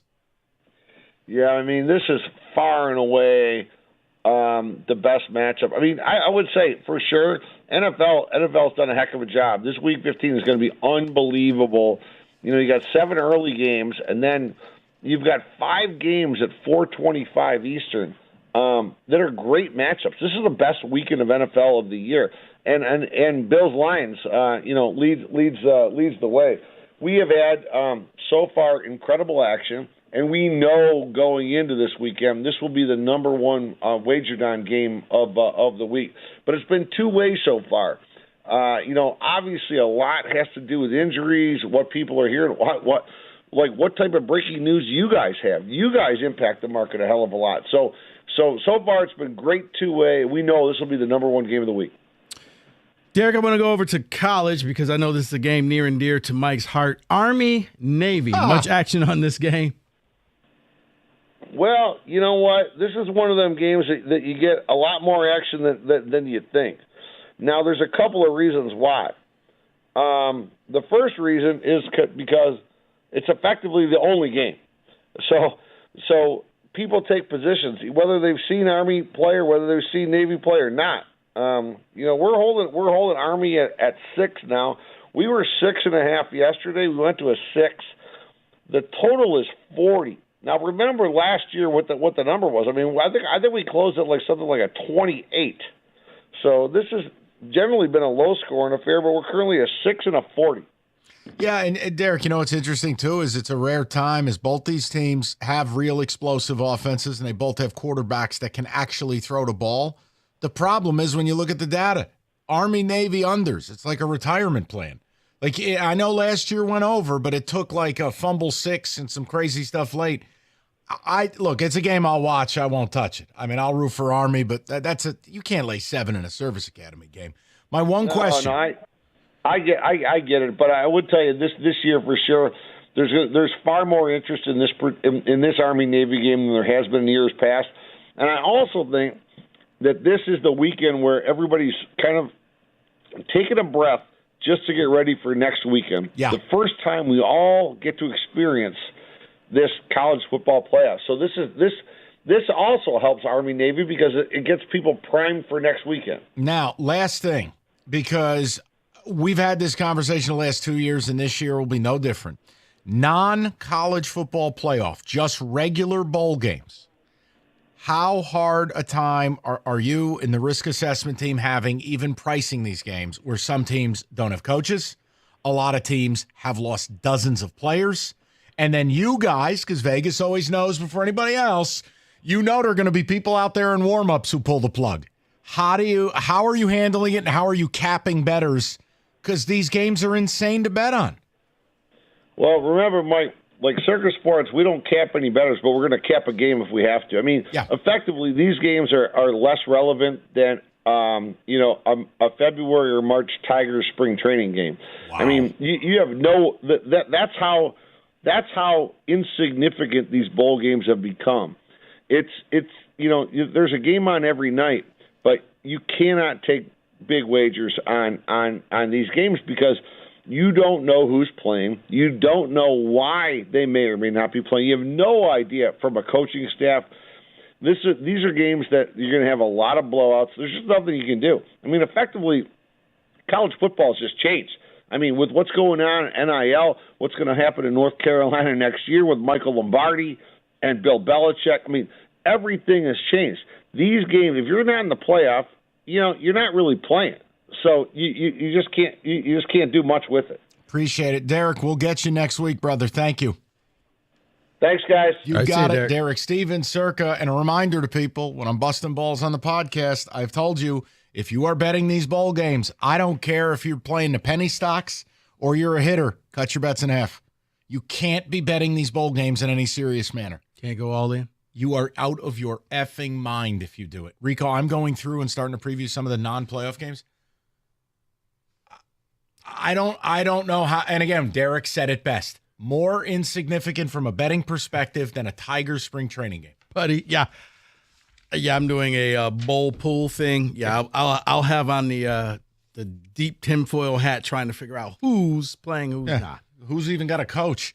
All right, FanDuel, giving all customers bigger payout on NBA first bets. We've talked about it, so if you want your uncut gems moment, look, opening tip, first basket, first dunk, what's going to happen in the next 3 minutes, whatever it is. FanDuel.com/ticket. Claim your Friday first profit boost. Make every moment more with FanDuel, official sportsbook partner of the NBA. 21 and up, present Michigan. Opt-in is required. Max wager amount applies. Bonus issued. Non-withdrawable profit boost tokens. Restrictions to apply. That includes token expiration. See terms. Sportsbook.fanduel.com. You got a gambling problem? Call 1-800-GAMBLER.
All right. Welcome back. First of all, TJ, welcome. You're getting settled. Yeah. I don't know if you're aware, David is in his DJ Khaled matching sweatsuit today. It's the dance match too? Oh. That's not that bad. You kind of over-described it on the ride. He's in a powder blue matching sweatsuit. Yeah, I was expecting to see full-blown Gucci suit or something. That's just a sweatshirt. No, That ain't that no. bad. Gucci down to the socks. Like David fully patterned out. No. He looks like the Tennessee end Or zones. like those Reebok sweatsuits with like the stripes on. No, he didn't look like Team USA in 1990. So look, I wanted to ask you is, first of all, I want to start on a good foot. TJ always thinks I break his balls when he walks in. What do you mean think? I want to tell you something. I want to tell you something that TJ was ahead of, Rico. Nobody else was talking about it. And I don't think anyone's been as right as Mr. Thomas John Lang. Bob Muhammad is a good football player. Al-Qudin. Whatever. You're close. That is your guy. And now all I think of when I watch Lions games and I see Pete Muhammad come out there making a play, I go, TJ's boy. He's actually good. Impactful. Yeah. Yeah. Credit to you. Yeah. Well, not credit to me. I think he made some. I'm trying to remember the first game. Was it Indy? Maybe. I think he had a couple nice plays or a bunch of pressures. But you were on it before anyone. I mean, look, I think, and you can throw him in the big pool of every other player that's been brought in the last 3 weeks. I feel like you're related. Where do these guys come from? You got to be related to Pat O'Connor. That just sounds like a dude that's old from your Irish family man. tree. Yeah, he is. He's a grinder. Those Eastern guys, man. You know what they're made of. You know. Yeah, 5 and 7. All right. Okay, we're talking about individually, but no, you're right. I mean, but it's even last week. I mean, it was insane. First of all, it feels like that game was forever ago. A month ago. There was one point you're looking at the defense and you're like, I don't know. There's like 6-7 guys that weren't even here right 3 weeks ago. You know, and they're going out there and still performing. For the most part, admirably. I know they let up, the 31 points, but a couple short fields mixed in that Green Bay game. But you got guys 14 going out there. points, yeah. Dude, it's insane, man. They just plug and play and, bringing in the right guys and the coaching staff getting them ready and the leaders in that locker room. I think the one thing when you come into that building is the expectations are very clear. Every role that you're supposed to have is very well defined. Like there's no room for egos, diva, whatever you want to call it. You're here for a reason. This is what's going to be expected out of you. And they get guys to, I don't want to say fall in line, but they get guys to buy into that. And of course, it's easier when you're 12-1 and you're riding an 11-game win streak. But TJ, I like the fact that they can bring in a guy and they'll tell you, you're here for this specific reason. That's all we need you to do is this. You're third down specialist. You're this. You're going to rush the back. You're just going to stop the run on first and second down, and that's it. We're going to bring you out. We're going to put somebody else in. And we're going to keep it going.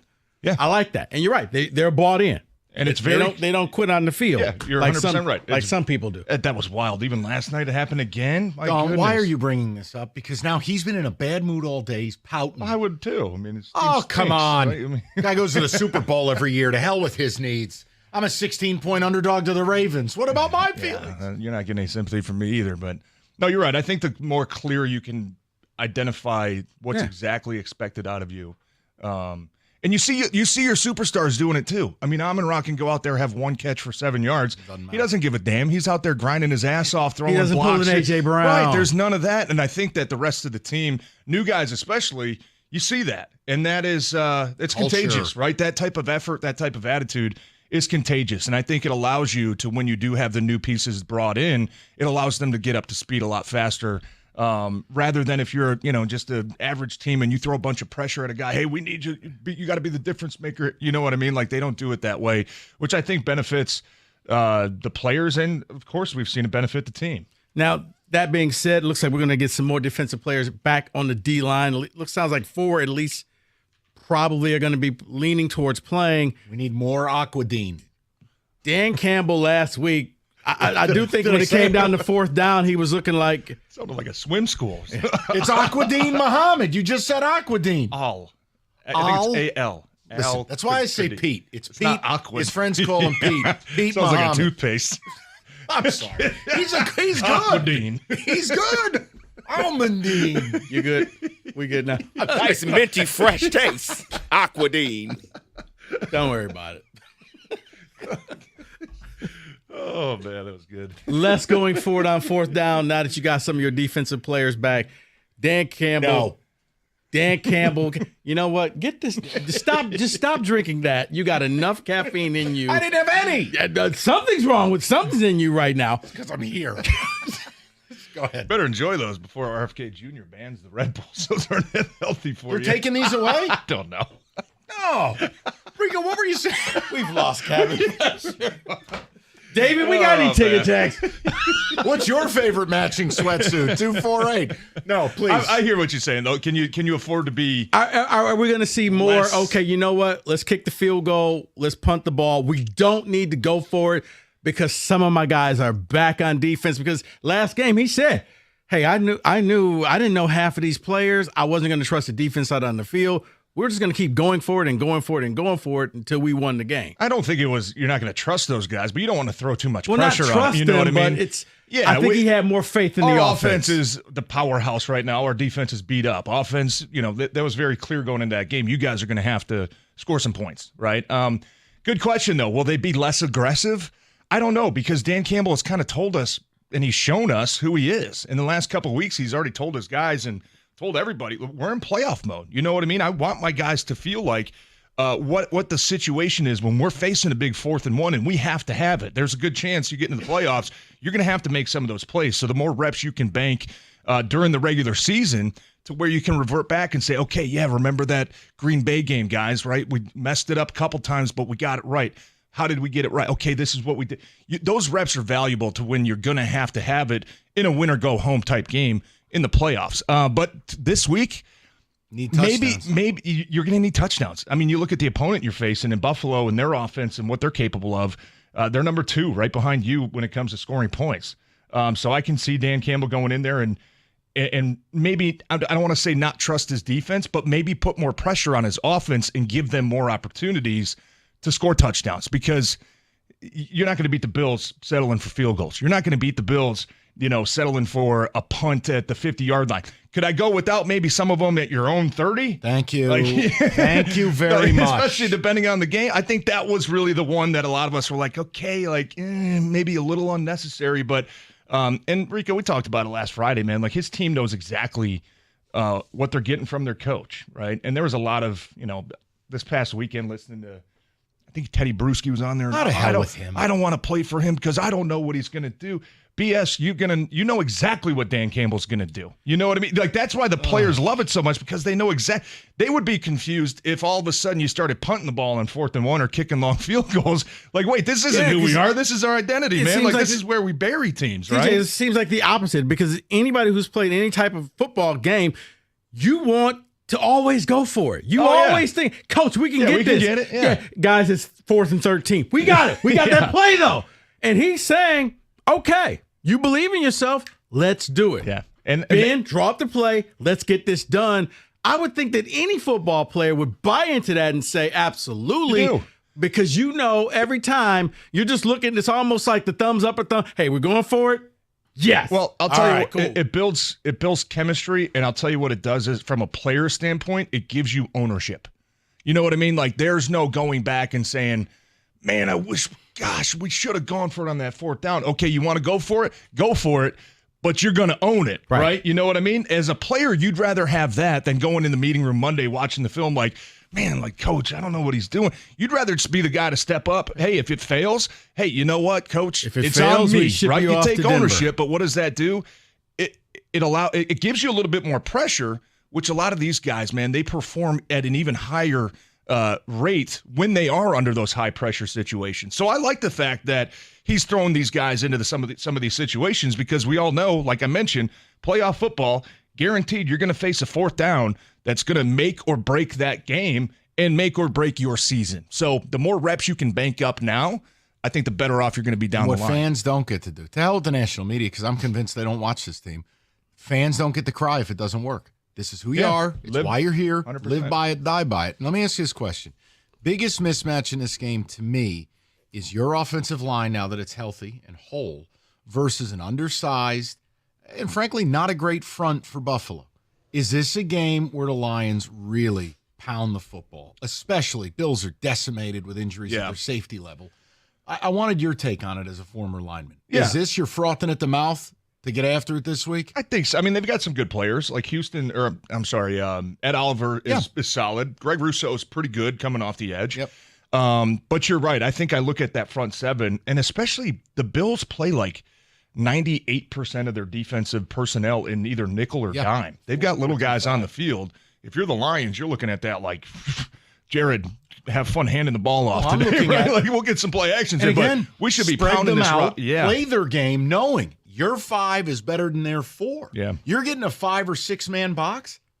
Oh, Ben Johnson is gonna pre-snap candy them to death. Right. And that's always the quarrel that I think a lot of defensive coordinators are in when you face the Lions, and we saw it benefit them last week on 2 of the touchdowns in particular. You know, the Jahmyr Gibbs route out of the backfield, the Lions throw 3 tight ends out there. Amon-Ra wasn't even on the field. What did Green Bay do? They matched personnel with 6 D linemen and 3 linebackers. You got a one-on-one with your running back against the line. You know what I mean? So that's I think it's such a difficult spot on opposing offenses because it's like, great, you want to stack the box and take away, the running game? Watch this. Amon-Ra, one-on-ones. J-Mo, one-on-ones, right? And you want to play light boxes? Buffalo plays man. They do. You want to play light boxes? Go get a heavy dose of David Montgomery and Jahmyr Gibbs. The offensive line, certainly it's going to help getting Decker back, which I think is trending in the right direction this week. Yeah. Right? I know we'll get a final report here in about an hour, but they're going to have to take a step forward because I think coming out of that Green Bay game, that was the one, I don't want to say bad part, but the one that was not up to the standard was the run game, right? We didn't see Jahmyr Gibbs or David Montgomery really they weren't really able to cook in that game against Green Bay. They're going to have to find a way this week to do it. We have not won, Rico. Not 2, but 3 critical TJ Lane questions. Well, you've missed the last couple Fridays. I knew they were stacking up somewhere. I missed 1, but I got 3 of them. Here's the key. One of them is Lion related. Lion. Yep. Okay. All right. So it's going to be a Lion issue. Okay. One of them is a your career issue. Ooh. And the other one is an origin story issue. So we have 3 of them for TJ today. Well, I'm excited. We're going to have fun with it. Story time. And if you guys have questions, Lions, Bills, you want to rap with Tej, go for it. 248-539-9797. Rico, be curious. Now, Mike, how about the 12 days of fitness? No, Planet Fitness, home of the judgment-free zone. You know what? Your New Year's resolution, one is going to be to get into the gym. I say don't wait until January 1st. Start now. As a matter of fact, right now, through December 20th, $1 down. Get your membership started at Planet Fitness, home of the judgment-free zone. At Planet Fitness, you're going to experience the squeaky clean gyms with tons of equipment, friendly staff, knowledgeable, and hey, it's a totally judgment-free zone, so you don't have to worry about it. You can just go in there and get your fitness on. And hey, did you know that all Planet Fitness memberships include fitness training at no extra cost? So head on down to your local Planet Fitness right now and get your membership started. Now through December 20th, $1 down, and then after that, it's just $15 a month. That's it, $1 down, $15 a month, but you got to hurry because this holiday offer won't last long. Head into your local Planet Fitness right now, or you can go online to get started at planetfitness.com.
America's favorite place to watch football, Stadium Swim, located at Circa Resort and Casino, 6 pools, 3 levels, and built for you, the fan.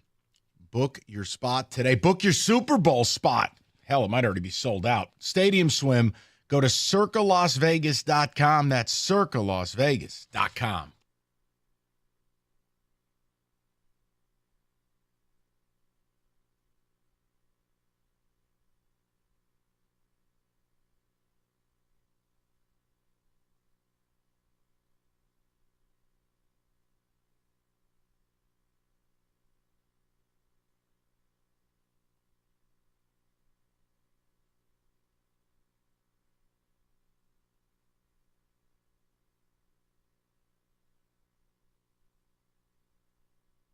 $97.1. All right, here's what we're going to do.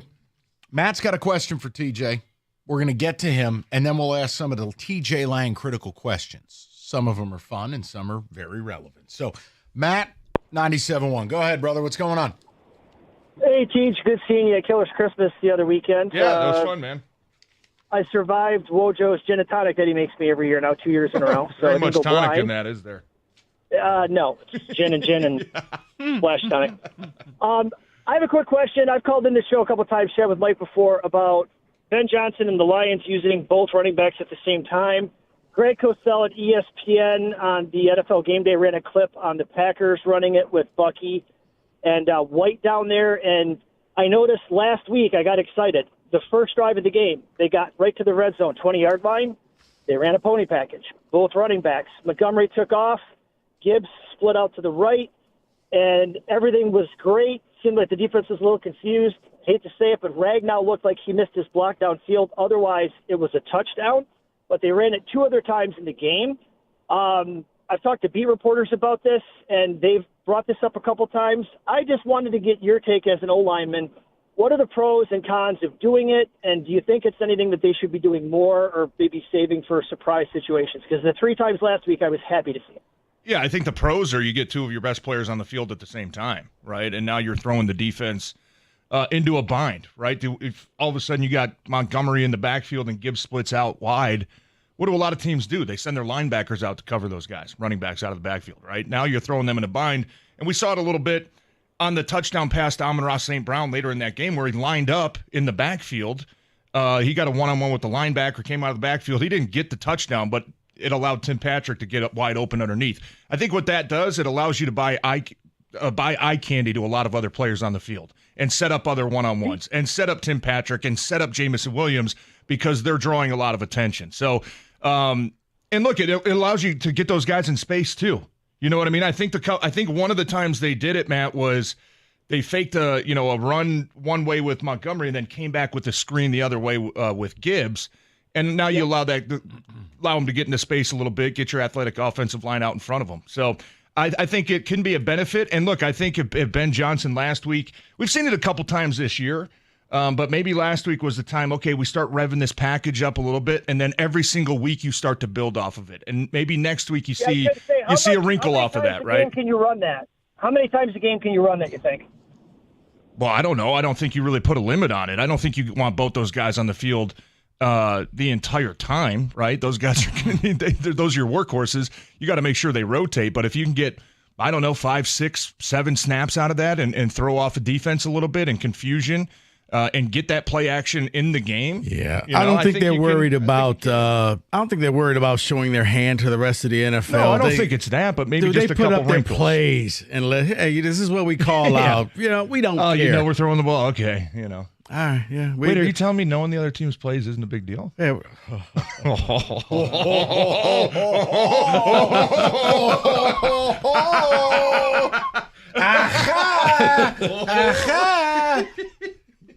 Respect. If I had a hat, there you go.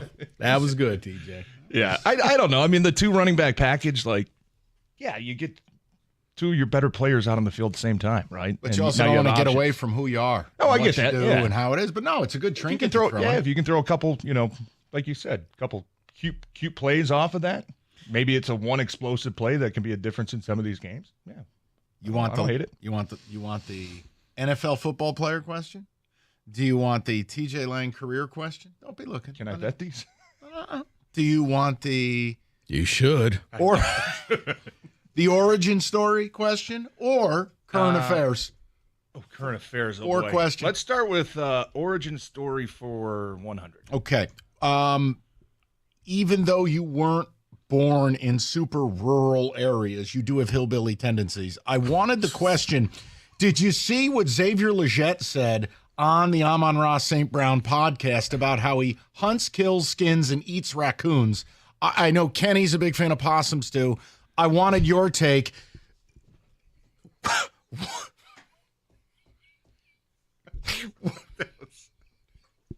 Kenny's just sitting there minding his own business. Sorry. That's called a stray. I just sat down. I was minding my own business. Has raccoon ever made an appearance at a Lang holiday? No. Okay. No. Would you ever No. eat such a thing? Cool. No, those things are nasty. Exactly. Dude. So No, here it those comes things to live in trash my cans. last question is then Ugh. Xavier Leggett must be released. I cannot have someone on my team eating raccoons. That's how like diseases get spread. Bro, I couldn't believe what I was listening to. It was unbelievable. I'm with you. No, that was some of From the, what I could understand. I mean, his accent too. That Southern accent is like Whoa. nothing I've ever heard. Okay. Oh no, trust me. My father enforced that point to me as a child. Whoa. Never ever eat any coon. He's ever. got like that old prospector. Southern. Let me give you the draw to NFL him. question. All right. We all think Josh Allen's incredible. Yes. As a former offensive lineman, how much of a pain in the ass is it to know the play's never dead because the guy behind me could be doing cartwheels, pirouettes, going sideline to sideline. So you got to maintain your block, but you can't get upfield. Like, how hard is it to learn how to block for a guy like that? Yeah, it's difficult. I mean, it strains you. It does. And even, the 8 years with Aaron Rodgers, I mean, he certainly was no Josh Allen, right? But even in his prime, I mean, he was a more mobile guy and agile guy than I think a lot of people gave him credit for. But that's in the back of your mind, You're sitting there blocking, and it's like a three-step drop, and you're like, okay, free play, as long as I don't completely whiff. Right, this is a plus, and it's and then all of a sudden it's seconds. like, what is going on back there? And you're reading like body language, and it's like, good Lord, dude, throw the ball. But I would say it does get frustrating. But when you're playing with guys like that, it's like you're like, okay, if we extend this play, like it's going to be a home run, right? So that's kind of the other side of that coin is, okay, if we do have to do scramble drill and run around for 9 seconds, he better make a big play, which Josh Allen certainly does more than not. Your career or current affairs? Current affairs. Yeah. Jersey. Oh, man. You're more up to speed with that than I am. These drones, this story, it has dominated our show. Yeah, it's got to be, my theory, it's got to be like a government-run operation. Like, 'cause there's no panic or anything. They're like, okay, yeah, we know. Like, we're keeping an eye on it. Blah, blah, blah, blah, They're not but, saying anything. Yeah, but that's And that tells me, you know what? That lets me know it's probably them testing out some sort of new equipment or something like The that. right people know. Hey, what's it? Don't worry about it. Don't ask questions. Right. Look Yeah, at your don't ask paycheck. questions. You're not Strictly classified. Yes. I think if it were something serious, like a couple years ago, remember that like crazy balloon that was flying over the entire over country? Alaska or whatever it was. Yeah. Like that was more concerning, I think, to me because people were like, okay, yeah, we're keeping an eye on it. We're monitoring this thing. We don't really know what it is, but we got fighter jets like up there just in case. This whole drone thing is just, And the size nobody of really knows, but SUVs. we're just watching it. All right, last one. Juan Soto signs for $765 million, Good for him. but also demanded a suite for him and his family. For home games. Right. Okay. So here's my question. Fair. You were a very highfalutin player, had signed multiple nice deals. You were a Pro Bowler, a Super Bowl champion. Gotta look At that any word point, up. at any point, high maintenance. Okay. At any point, did you demand a suite as a part of your contract? No. So you had to pay for you. Six Yes. pack. Yes. Six pack of something. TJ asked for a case of dip. In my locker every Can I post game. keep? Can I keep the pen? One roll and a 12-pack. Yes. Soto That gets a must be suite. made. TJ gets a spit bottle. I think that's pretty common with high-end players. You were a Quarterbacks. high-end player. Offensive lineman. Quarterbacks. True or false? You were not one of the highest paid guards in football. You were high end. Yeah, And- top 10. And you have a SAG card. Yeah. So yeah. That's true. I still Right, get hey, royalties. have you seen Pitch Perfect? I still get royalties from The that. point I'm making, About I had $11 a month if you wanted to know. You're almost It like pays for a new Seinfeld. bottle. Like, can you just send me one every, 10 years? Jesus. I'm not motivated to go to the bank for a $6.43 check. It's all direct just- deposit. Just take the photo. We'll get to the picks next. Those are good, Mike. Those are good. See, Yeah, just well some done. fun. Every Friday night, FanDuel gives customers bigger payouts on select NBA first bets. So, opening tip, first to 15, first dunk, whatever it may be, FanDuel's boosting all of those bets on Friday nights. It's FanDuel.com/ticket. Claim your Friday first profit boost and make every moment more with FanDuel. 21 and up, present Michigan. First online wager. Only opt-in required. Max wager amount applies. Bonus issued, non-withdrawable profit boost tokens. Restrictions apply, including token expiration. See terms for both offers. Sportsbook.fanduel.com. You got a gambling problem, call 1-800-GAMBLING.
Oh.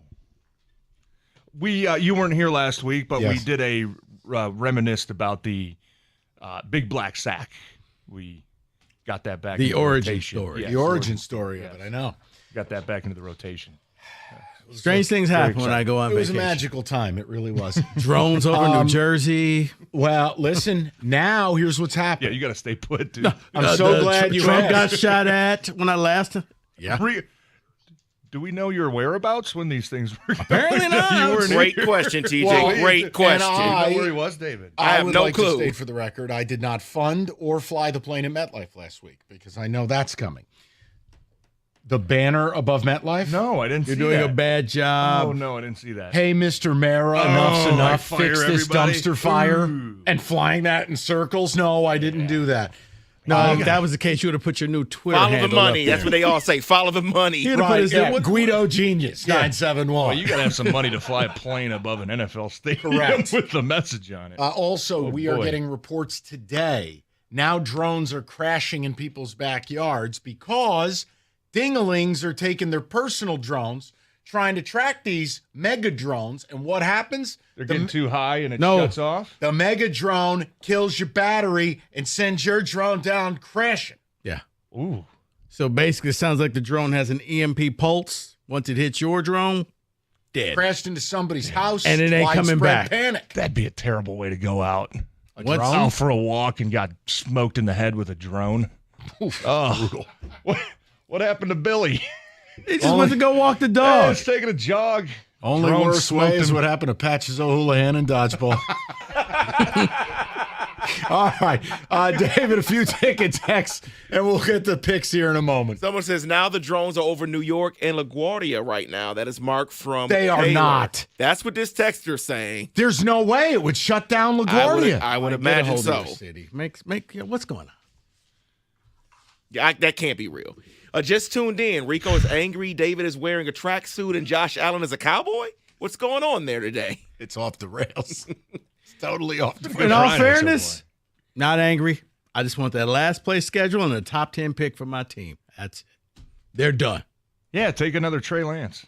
Oh, and again, well, he's already hurting. Don't help. You know what? They You- followed I that up just- with Brock Purdy. I think I was thinking about that yesterday. Yeah, you're right. But, man, what if they would have gone some – what was that draft? Was that like Jamar Chase and Panay Wasn't that the Sewell? COVID Was that draft? Was that COVID yeah, draft? that was the 20? COVID draft. There, yeah. hold on. Like, man, imagine if San Fran took anybody else other than Trey Lance. Hold How on. See, scary that would hold be. on. But it worked out Yeah, pull because it you up. I got was thinking Purdy about for it. peanuts No, I right know, now, yeah. so you could pay everybody but else. Purdy- But now, top 10 pick. TJ, I think the there's only storybook is no. Here's the thing. Wow, that was the 2021 draft. There's Panay only Sewell, Jamar Chase, I think, right? No, it's a year after. Hold on. there's only 15 jobs in the NFL for quarterbacks, like good. If you have one, just pay them. What did you trade to move up to 3? 3 first-round picks? 2, I think. All right, Either 2 so or 3. let's say they did the same thing. Okay. They put all their eggs in the Yeah, basket. give us like the next 6 picks after. All right, Trey I got Lance. you. This is It's gonna gonna sting, Rico. This is gonna hurt. Take your earphones. All right, off. Kyle Pitts, no problem. Okay. Yeah. Jamar Chase, problem. Jalen Waddle, problem, but not a huge one. Panay Sewell, a problem. That's a first ballot Hall of Famer. J.C. Horn, not a problem. Pat Surtain II, problem. Devontae Smith, problem. Micah Parsons, problem. Rashawn Slater, problem. Vera Tucker's the best guard in football, arguably, problem. And then Mac Jones. That's tough. No, they could, Yeah. Parsons may be available, so maybe they go get him. I just saw Rico's Soul leave his body. You know like what? The ghost of Christmas past. every name read. Here's the that- bit. They that lost, chin but got a ever little since lower. then, they went to a Super Bowl, so I'm fine. I know. That's what I'm just saying. How much scarier would they have been? Imagine Panay Sewell opposite Trent Williams. Yeah, good luck. Dear God. David, Or a few Jamar ticket Chase. texts. Imagine Jamar Chase with Debo and What, with that rat But quarterback? they got Ayuk, Good though. Lord. He'll be fine. Okay. David. Ed Oliver has been trash. You all are going to destroy our defensive line. That is Doug, a Bills fan.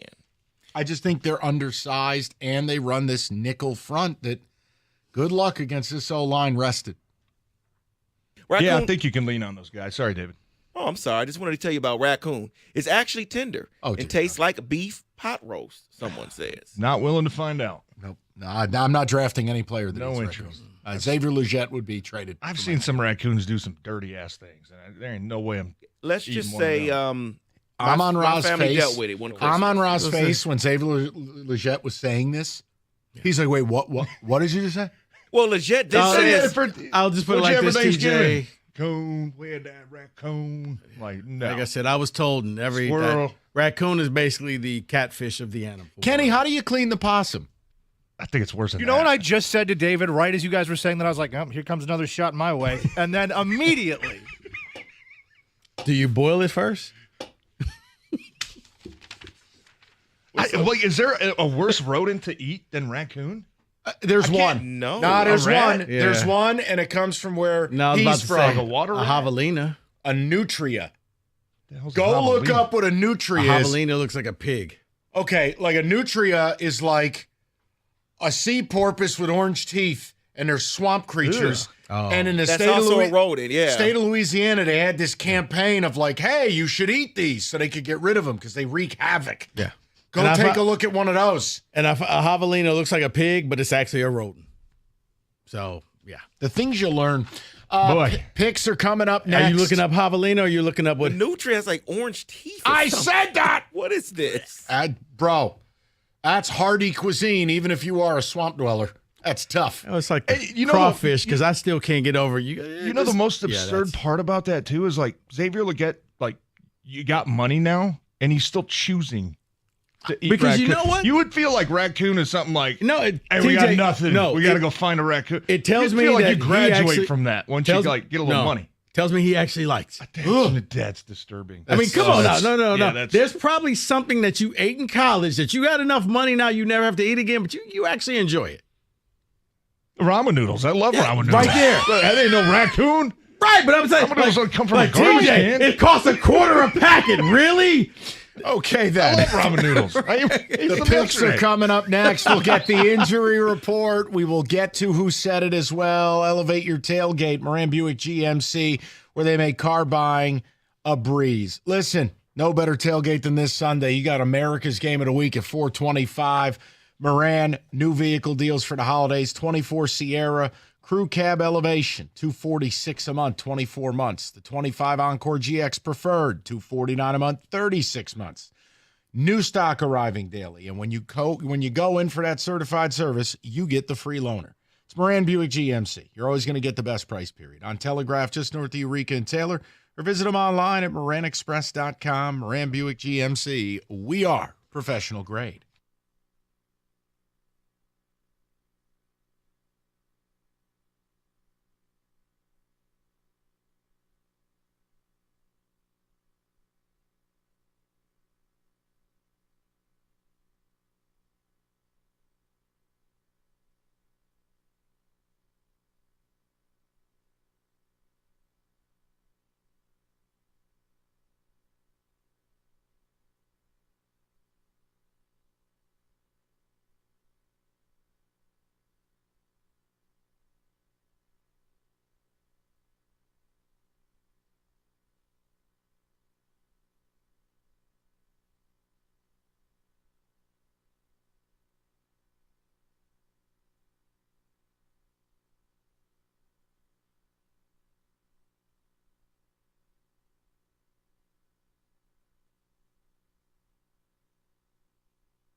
All right, we do it every week.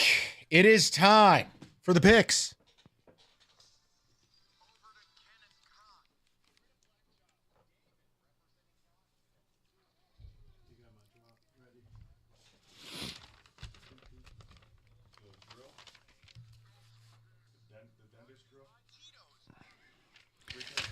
All right, the band is back together. TJ has put together the best season he's ever had. The consistency is alarming. It's beautiful. It's just don't ask questions. It's destiny.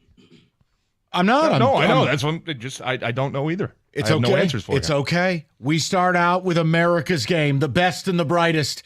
Army laying 6.5 as they take on Evil Navy. We start with noted communist Rico Beard.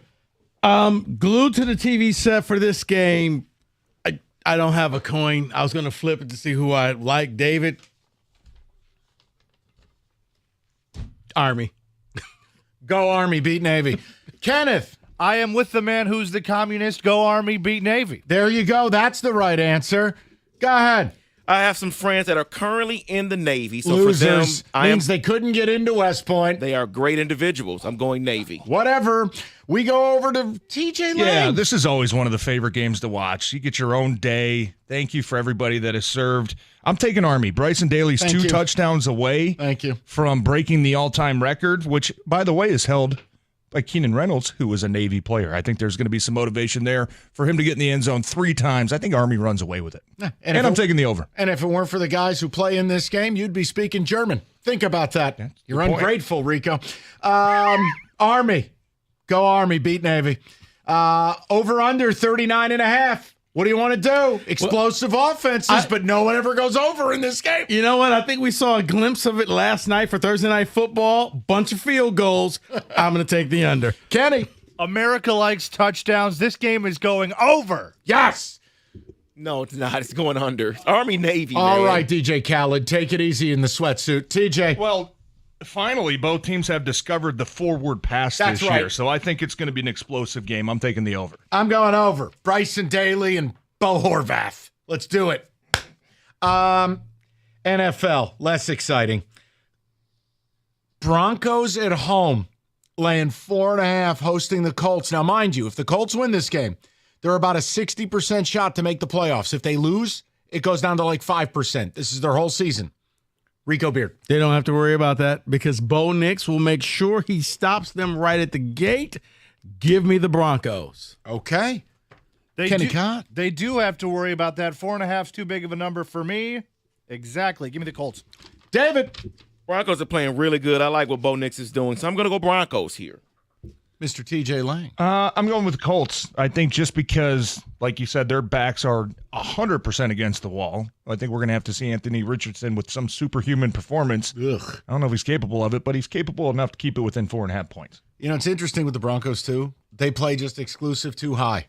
They blitz a ton, and they play man. But that's a problem for Richardson. He's got to he doesn't throw accurate passes. And Bo Nix might start hitting that rookie wall a little bit, too. All right. Well, he is 50. Yeah. I'm still taking the Broncos. Well, Richardson will tap out the game, so.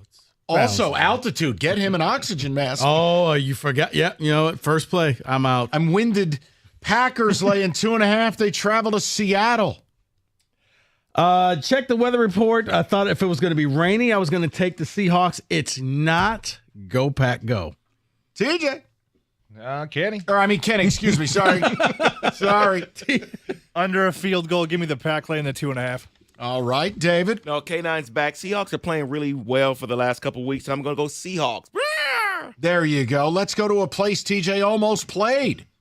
Seattle. David, give me one of those bird things. There we go. I'm taking the Seahawks. Only reason, the Lions hangover is real. It is. Packers are going to take a step back. I just don't bet against Seattle at home. That place is nuts. Give me Seattle. Game of the week. Bloodbath. The Ravens laying 16 against the New York Football Giants. Let's make it quick, guys. Not even enough. Ravens. Okay. I'm taking the G. No. Hey. Kenny might be right, though. Do you know the last 7 teams in the NFL to go on the road and lay over 2 touchdowns are 0-7 against the number? And you do have that really try-hard quarterback coming back this week. Nah. David, go ahead. I wanted to until they couldn't score with no defense on them in the red zone in practice, so I'm going Ravens. Yeah, did you see that? Giants, I did. red zone like practice. 16. Yeah, and 0 for 4 against no one. If Tommy DeVito was an Italian drink, he'd be the Fernet, which I know way too familiar with Mike, which for everybody else, it's ass. Yeah, it's I terrible. gotta try this Fernet. I'm taking the Ravens. Don't. I got to take the Ravens. They're off a bye. They're angry, and TJ may cop to this. Hey, here's an idea. You're on your way to 2-15. Go tackle Derrick Henry when you're down 20. Yeah, have fun. Yeah, Lay it on the line, boys. Cabo. Guys are going to be making business decisions. I'm just going to go ahead and quit like I saw happen on Thursday night. Right. Everyone's going to be wearing a Devondre Campbell jersey in the second half of that game. Bucks, Chargers. In L.A., Chargers laying 3. Rico. You know what? I look at this and I saw Herbert missed a couple of practices. I don't know. I'm going with the Bucks. I like Tampa. Give me the Bucks. TJ or Kenny, I did it again. Second time now. Blend us hillbillies together, don't you? Possum stew. Give me the Bucks. Yeah, I don't know how healthy Herbert is, so I'm going Bucks. I'm going Tampa. I'm with you guys. I think obviously they have a real chance to start locking up that division, especially with Atlanta falling off a cliff. And they're lately. the giant killers. Yeah, I'm taking Tampa. Look, Chargers can't run the ball. They just can't run the ball, and every first down turns into 2nd and 9. It's hard to win that way. Baker's such a red ass. Give me the Bucks. My favorite game of the week right here, boys. Panthers favored for the first time in 33 games. Laying 3 over the Dallas Cowboys. Whose decision was this? To put You this just this is hate a Mike to special. see it. This is a Mike You special wonder, right you here. really don't. Yeah. Look where all the fingers are pointing. Yeah. Hey, here's one for Cowboys, you. Pick the Panthers. game. You know what? Not going to take the cheese. Give me the Cowboys. No. I think that's taking the cheese because I'm taking the Cowboys too. No, Dave. No, because the cheese is. Look, the Carolina Panthers are favorite. You should be liking them. No. No. You take the Panthers. Panthers. Did you pick? It's my pick, Panthers. You know what to do. I'm not going to ask questions. I don't know why Carolina, how they're favored in this game, but I'm riding with them. Because Let's they're go. trying. Let's go. And you had Micah Parsons cry after a game. It's over. Panthers. Bang the drum or whatever Don't the hell they ask do. questions. All right. Steelers-Eagles. Premium matchup here. Eagles, 6-point favorites. Go to Rico Beard. Eagles are trying to keep pace with the Lions. I'm going Eagles. Kenny. In the Eagles locker room, though, mommy and daddy are fighting. Give me the Steelers. We're not friends no more. And the Steelers are ready to shoot down this bird. Let's go, Steelers. I hate him. I do. Steelers haven't won in Philadelphia since Don't give me the facts. 1965. Don't give me the I was facts. gonna say Ron I don't want the Jaworski. facts. He was. Not He good, was what? man. That's 5? almost 60 years. Ignore the facts. Eagles coming off a scary, almost blown loss to Carolina last week. I think they're going to be fired up, back on the same page. And the Lions, you're just face it, you're not going to get any help. You're going to have to keep take care of your Not business. after Xavier Legette dropped the touchdown pass last week. Eagles win big. Why is the spread 6? You know, like when these two teams Think it face should be off. less? Yeah, shouldn't it have been 3.5? Yeah, I would but think it's so. 6. Don't ask questions. I'm taking Eagles. Yeah. It's just, I'm hoping. You know what to do. You know what to do, Mike. I think I do. You All know right. what to do. Now listen, unlike You know what to do, Mike. Now, here's what we can do. Oh, I like that. You sound like DeVito's agent. That's good. Going for Big G, but My dad does not think speak we can do that that, way. TJ. Yeah, I'm waiting for him to do. Hey, I'll tell you what. I don't think we can do that. Have him try that imitation with other ethnicities. Let's see where it goes. So listen. Have you ever heard drunk TJ call me up? Hey, homeboy. oh, you haven't heard my? That's false. Fake news. I used to have a good English one too. Okay, I think we're settled. I think I lost that one, Mike. Here's the offer. You can pick Lions, Bills, Lions laying 2.5, or alt line, and if you hit it right, you get 2 wins on the standings. You're This making is- up your own rules. No, Okay. it's the Jim Costa double-digit disco. Oh. You can play Lions minus 9.5. Okay. He believes it's a mortal lock. I wanted to offer it to you guys. I will not partake in that. Wow. Rico Beard. So if I take the Bills at that 9.5, does that count, or I have to take the Lions? You have to be the Lions. You get a half a point. Yeah, you actually get 0. I'll take Bills plus 30. Yeah. Both teams playing a lot of close games. I think the Lions' luck may run out. I'm going to take the Bills. Hater. We go over to Kenny Cobb. I'm going to take the 1 safe point, not the 2-point offer. I'm going to take the Lions laying the 2.5. I'm giving you help this weekend with the Steelers beating the Eagles, so the Lions do their part. Lions. Okay, TJ. You know what? Looking at the standings, I'll take your 2-for-1, Mike. Risk it, biscuit. I'm right? starting to get more confident. The more film I watch, the longer this you week got goes nothing on. to lose. Lions getting healthy, coming off a 10-day rest. TJ, Buffalo was just on the West Coast. TJ, I'll offer you this. If you get it right, you get 4. If you lose 4. Lions, No. That's 16.5. Okay, we're not getting that crazy. But I can't lose 2, right? No. I just get a bonus point. That's right. You know what? Call me a sucker. I'll take your offer, Mike. Okay. Give me a Lions 9.5. Lions 2.5 for me. I think they win the game, but I can't do this Costa all coked out of his mind routine where they're winning every game by 15. But you got to make some. Oh, I'm ground dead. up here. I've had a terrible year. Don't worry. I'm out of my mind. Lions minus 2.5. Those are the picks. 97-1.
All right, so I have positive news to start the 4 o'clock hour.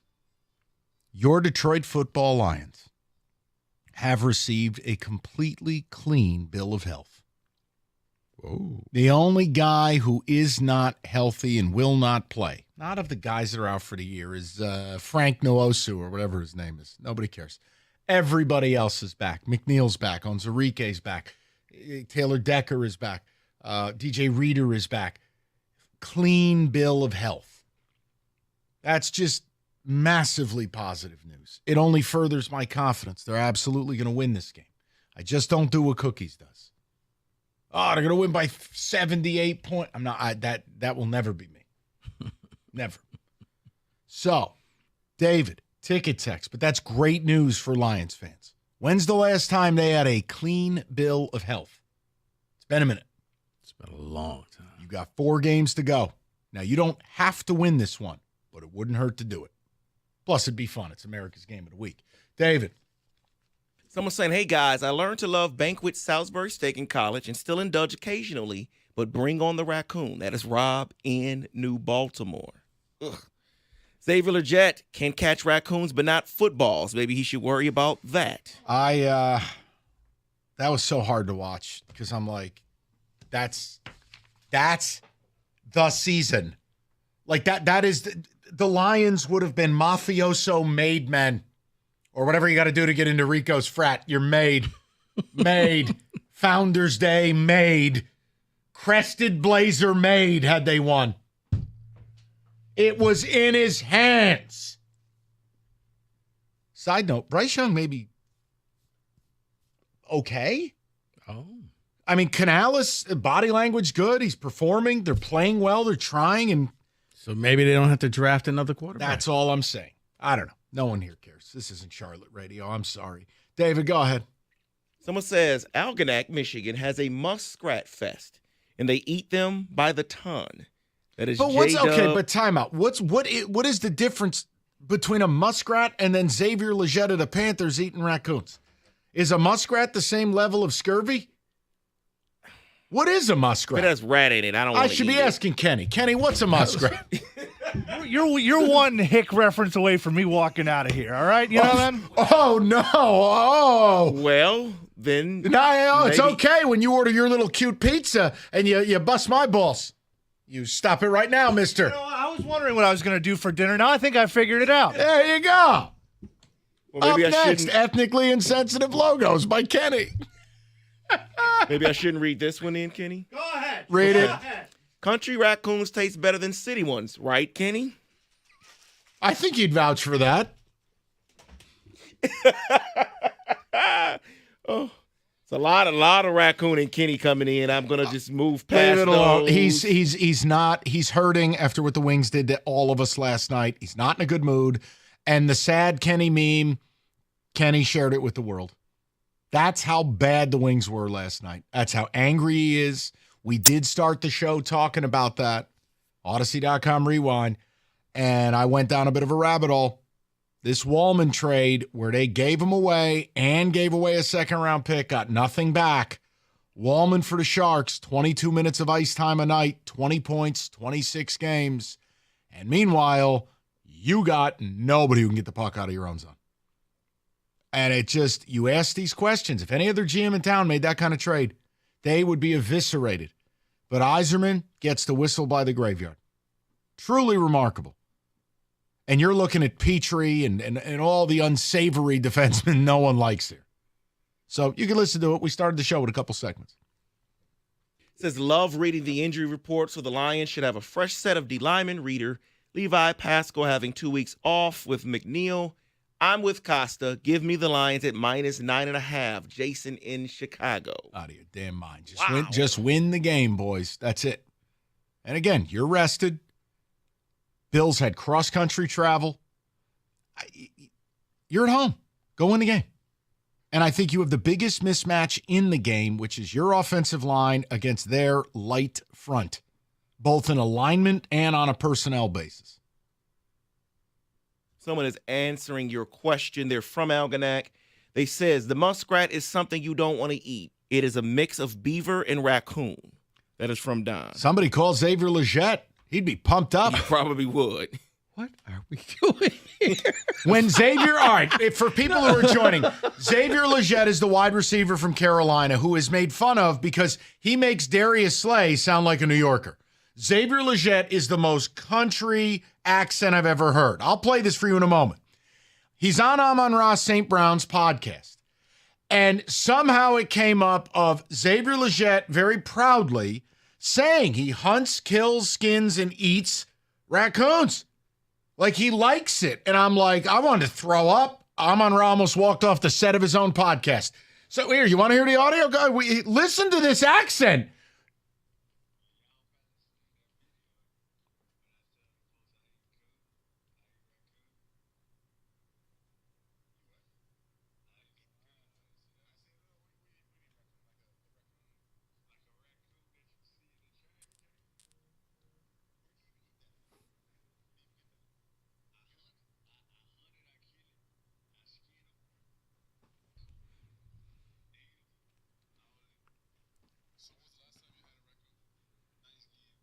Wow. You know what, Mike? I got a lot of people from the country. I mean, the deep part of Louisiana. Right. The bayou, the rules are different. Even that's out of bounds. I mean, even my cousin Dexter and Benito don't sound that country. Oh, no, that is a level of country. The only thing I've ever heard like that is Darius Slay. I was about to say, that's Boomhauser from King of the Hill right there, where you're just like, what? What did he just – you need an interpreter. What did he just say? He said go up the street and over to the left. Coon. No. Just say no. David, it's not many things that my father impressed on me, but that was one. Never, ever, ever eat that. So if you're wondering why it came up, and then we made a Kenny Possum reference, and the whole point was Xavier Legette hurt us last week. If he catches the ball, he beats the Eagles. Then you find out this guy is all hopped up on raccoon meat, and you're like, I can't even employ this guy. This is ridiculous behavior. Was he cousin Eddie from Christmas Vacation? Wait a minute. Wait a minute. I need a side-by-side. Is caller Ed Xavier Legette's dad? One more time, David.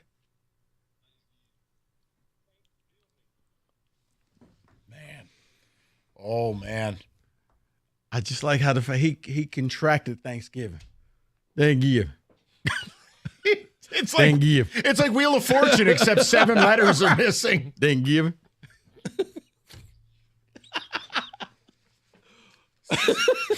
Simus. You mean Christmas? Christmas. So, guys, yes, we're talking Lions and Bills. How do you see? I would have just. How do you prepare? I would have went the whole. I would have the whole 9 yards if I was. I'm out. Look, I've never really personally prepared it. Deep fried. No. Stew. Well, we had an adventure with it for Barbecue. Christmas. My grandfather didn't tell us. It looks just like roast. So you just literally, it was looking like a roast, and no one knew. So you just cook it like a roast. Yes. Wait. My grandfather's from the country, so yeah. Him and his brother. Did you eat it? What country? I didn't eat it. What country exactly? What do you mean? Oh, brother. The country. Like down south? Yes. Mississippi. Yes. Oh, no! Now, see, once you say that, I get it. Because Arkansas, Louisiana. That's a different world. No, it's not America. Right. It's the planet Nebular. It's outer space. You're right. It's insane. Rural Louisiana is rural Mississippi, one of the scariest places I've ever been in my life. Oh, it is. Arkansas. When it gets I dark. haven't been there. I can't speak to it. You know what? It's the same. Okay. It's Spider-Man mean. So it's just because I've never been to Arkansas. I've been everywhere else. It's Spider-Man. Like it's an adventure. I've been everywhere else. Can we just do the side-by-side one last time? God, tremendous. All right. Who Said It is next. Here's Rico. My apologies to Hamilton Chevrolet for this segue. Hey, let's talk about the Chevy dealer in the area that's leading the way. Hamilton Chevrolet in Warren, Andrew Pavlik and his sales staff want to be your Chevy dealer. Just finished texting with Andrew a minute ago. They'll guarantee you the lowest payment on your next Chevy, period. They're going to find you every discount, incentive, and opportunity to save you money on your next Chevy. Hamilton has the inventory to find a car that fits you best, including the December Rico deal, a new 2025 Chevy Equinox LT, $299 a month for 24 months. You walk in with $995 down. You drive off with 10,000 miles a year. Yes, a new sleek body Equinox for just $299 a month. That's why I say the best deals are found at 14 Mile and Mound. Just stop in and see my guys at Hamilton Chevrolet for details. Make Hamilton Chevrolet your Chevy dealer and drive away in the Rico deal. Visit HamiltonChevy.com. That's HamiltonChevy.com. Chevrolet together. Let's drive.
Being number one, not easy. Takes experience, dedication, and determination. And the number one mattress purchased by millions every year is Serta. They've got the experience with 111 years, making the world's most comfortable mattresses. And they're made right here in the state of Michigan. So get a great night's rest this winter on a great Serta mattress. Go to Serta.com and find a retailer near you.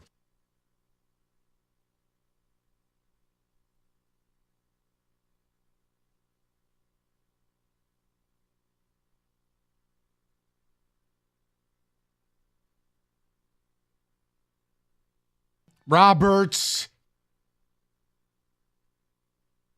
All right. God, Nat King Cole is good.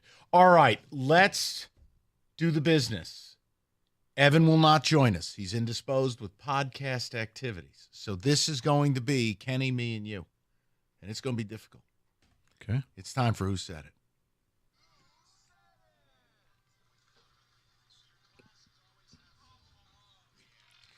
All right, our coworkers say things, and David makes this damn difficult. We got to guess who said it. Who's eligible? Let's begin. Everyone from 6 to 6. Oh. No night programming. Okay, but... Wait, did Rieger fill in for anybody? That's not this week, so that shouldn't count, correct? Correct. Okay. Whoa! You're not in the matching sweatsuit anymore. I just took it off. Just took off the top. That's all. Took off the top. That's how your wedding night started. All right, let's go. That's the one criticism I hate is the national media right now. They say this is going to bite them in the butt one time. Well, no kidding. He's not going to bet 1,000%. Okay, obviously Dan Campbell, discourse all over the station about it. But I wouldn't have used the word butt. I would have just said bite him in the ass. What are you, 12? Unless I slipped and said butt. I don't know.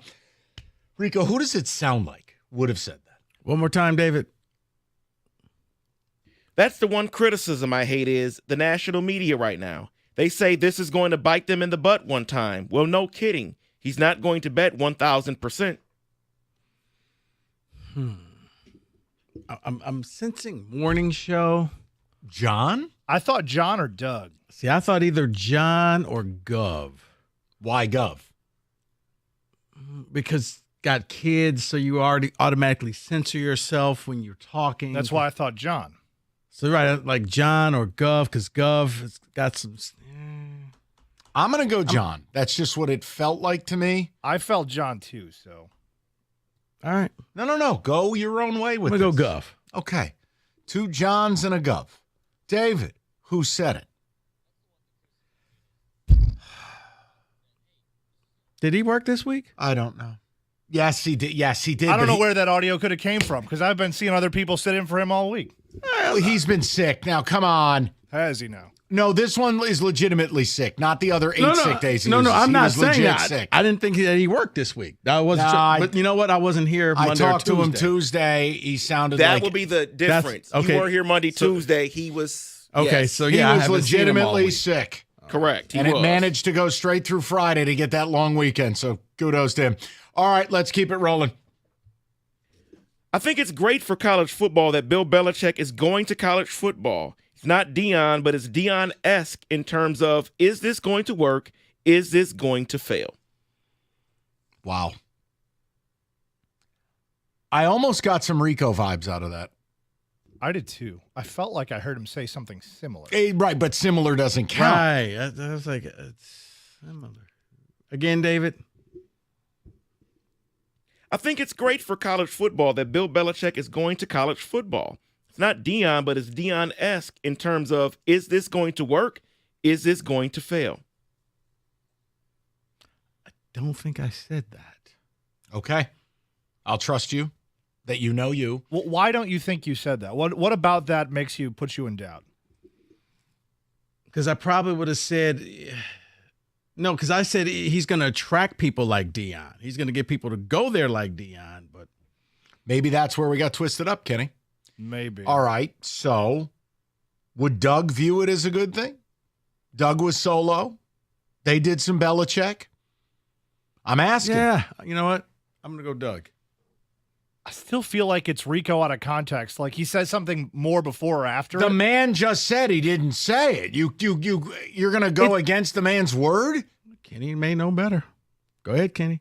I'll say it's Rico. I'm going and I'll Doug. look stupid doing it. No, you're fine. I'm going to laugh if Rico goes, I didn't say it, and he did. I'll go. Won't be the first. I'll go Doug. David, who said it?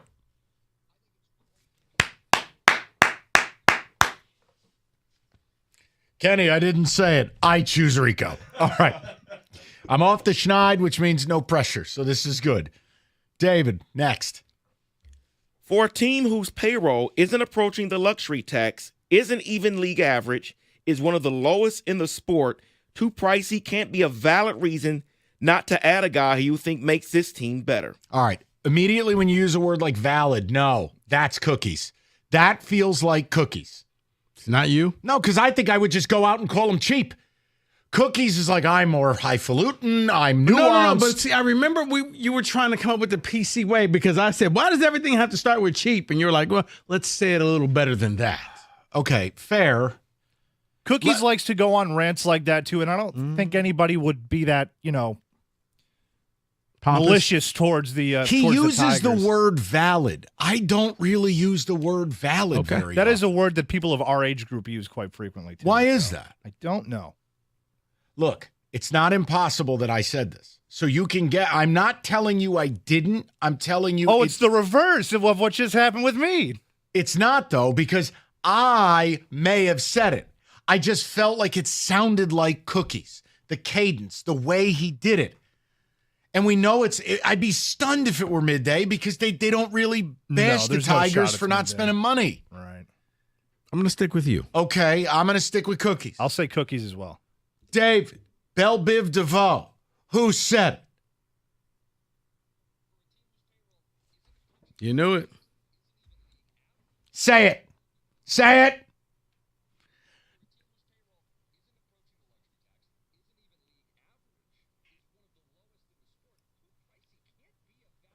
There it is. He loves that word. He does that to me all the time on a podcast. Valid, valid, valid, valid, valid. Thanksgiving. Okay, Xavier Legette. Thanksgiving. All right, let's keep it going now. I got two right. This is a miracle. I got one. Who I thought said that was it? you. Next. I'm so intrigued by this because of the respect I have for him as being a head football coach. And you're like, is he going to be able to relate to the younger player? He's got a really young girlfriend. He can relate to young people just fine. I know I've hit him for that. You have. But did I say that? Let Kenny go first. You've been taking the lead. You think for a minute. Kenny, you want to hear it again? Yeah, I want to hear it one more time. David. Of course you do. I'm so intrigued by this because of the respect I have for him as being a head football coach. And you're like, is he going to be able to relate to the younger player? He's got a really young girlfriend. He can relate to the young people just fine. How much respect do you have for Deion as a head football coach? Because that's the only thing that I would say maybe that's not. Belichick. That's Belichick. Oh, we're talking about. Oh yeah, I'm sorry, Belichick. I don't know why I said Deion. That's all right. They all look the same. No, it's not even the same. Do you have that much? I mean, yeah, sure, but yeah, I'd guess Mike. I think that could be because nobody else spent time bashing him for having a young girlfriend. It's just creepy. It's a 50-year age gap. I agree. But nobody else has brought it up like that. I'm going to double down on Mike because of the word intrigued. That's a Mike word. Like, Christ, I'd give Kenny the side eye if he were dating a 21-year-old. Belichick is 73. It's just like the Mick Jagger thing. It's weird. I don't know what to tell you. I'm sorry. I apologize. No. Did I say this? I think you did, but I was wrong the last time I thought you did. All right. I don't think I said this, but I don't have a better guess. If that makes any sense to anyone. Jansen?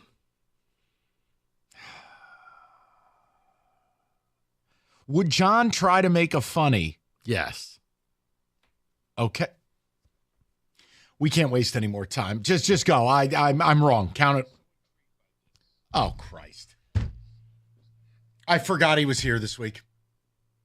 I legitimately forgot Gator was here this week. Just like, yeah. He worked like one day. And I just, God, bless it. We got one last one.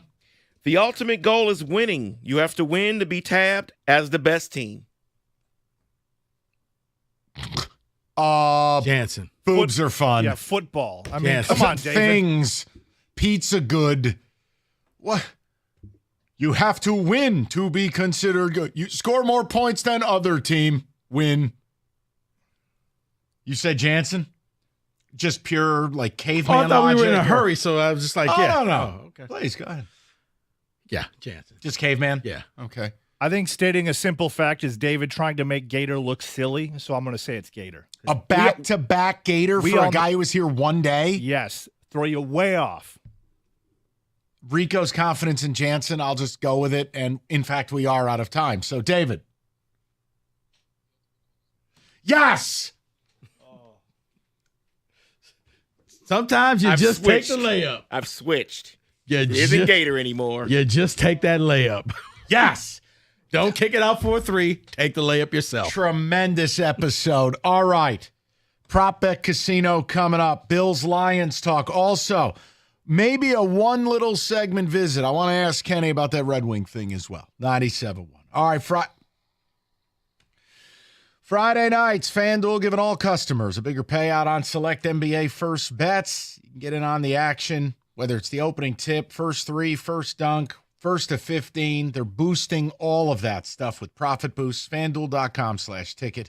Claim your Friday first Profit Boost. FanDuel, official sportsbook partner of the NBA. 21 and up, present Michigan. Opt-in required. Max wager amount applies. Bonus issue non-withdrawable Profit Boost tokens. Restrictions apply, including token expiration. See terms. Sportsbook.fanduel.com. You get a gambling problem? Call 1-800-GAMBLER.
You've heard us talk about Northville Lumber for a long time. Oldest company in the state, largest Trex decking outlet in the country. Nobody stocks or sells more Trex than Northville. Last year, they moved enough product to cover 26 football fields.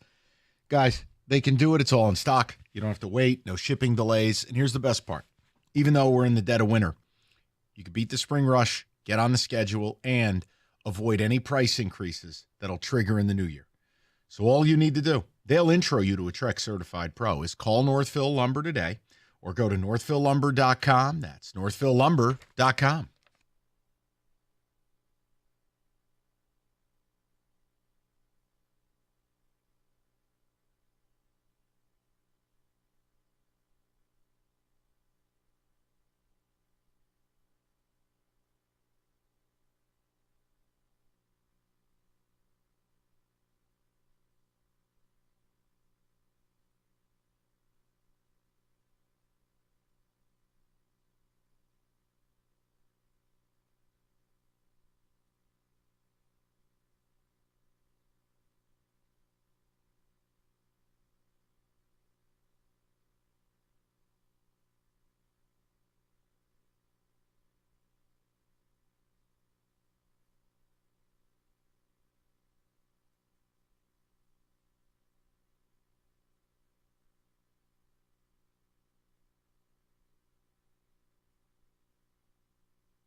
All right, coming up on the 5 o'clock hour.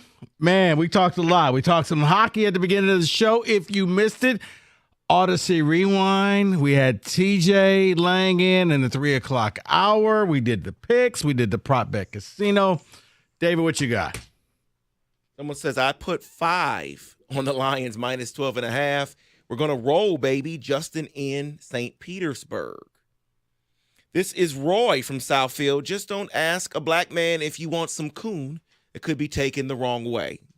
Thank you for the warning for people out there in the listener land. Be careful out there. Unbelievable. In Mississippi, you can make over $800,000 in raccoon hunting competitions. What?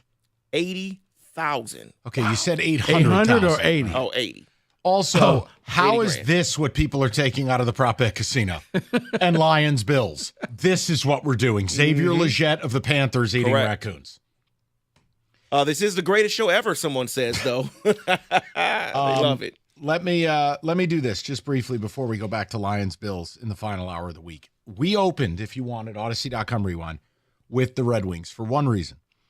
I went down a rabbit hole last night, and that Wallman trade gets worse and worse and worse every passing minute. So not only did you give Wallman away, you attached a second-round pick to him, got nothing back. And all Wallman has done with the Sharks is play 22 minutes a night, 20 points in 26 games, and he's on their first pairing. And before you utter, well, they're the Sharks, you're damn near as bad as they are. So you know what? You miss me with that one. You're one of the 5-6 worst teams in the league. So let's say Wallman's not on your first pairing. He's absolutely on your second. And you know what you don't have to look at as much of? The Petries of the world. And we talked about, I said, any other GM in this town, including Brad Holmes, who Brad Holmes has been a mastermind. If Brad Holmes in some form of salary dump attached a draft pick to Kirby Joseph and jettisoned him out, and Joseph becomes an all-pro player with another team, people would launch him out of a cannon. Mm-hmm. But yet Steve Yzerman is allowed to just go scot-free. And I went down the rabbit hole because last night, again, a 4-1 loss, juiceless. Kane is atrocious. Tarasenko is atrocious. And I started thinking, I go, what trade has Yzerman made that's any good? What free agent signing has Yzerman made? What difference maker in 6 seasons has Steve Yzerman brought here? A difference maker. And I start going through it, and I'm like, there isn't one.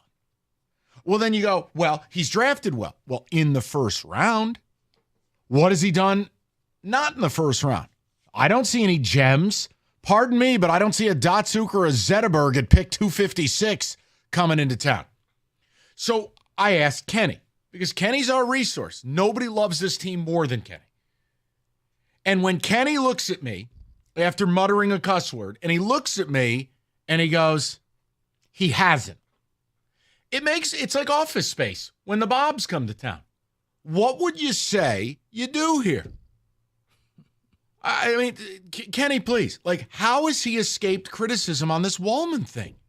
I think it was, to answer that question, I think it was buried by the Kane signing. And people were fired up about Kane because last year Kane put up really good numbers. If this was last year, the answer to your question of what has he done well in terms of bringing in players from outside of the organization, it would have been Patrick Kane, it would have been Jake Wallman and Gostisbehere. Two of the three are gone. Two are gone, one stinks, exactly. So you could call it a wash. There isn't really no good answer to that. And I'll tell you this, it seems like by the numbers, a lot of Iser bots, Steve bots, they're starting to shrink in number. Is this in your social circle? Absolutely. Because it's getting harder and harder for people to just blindly defend Steve and what he's doing. Well, and here's the other one. 16 teams since the start of last season have fired their coach. Several have gone on to make the playoffs. Now, 2 teams this year have fired their coaches. Both got a nice new coach bump out of that. Now, he hasn't even hired a good coach.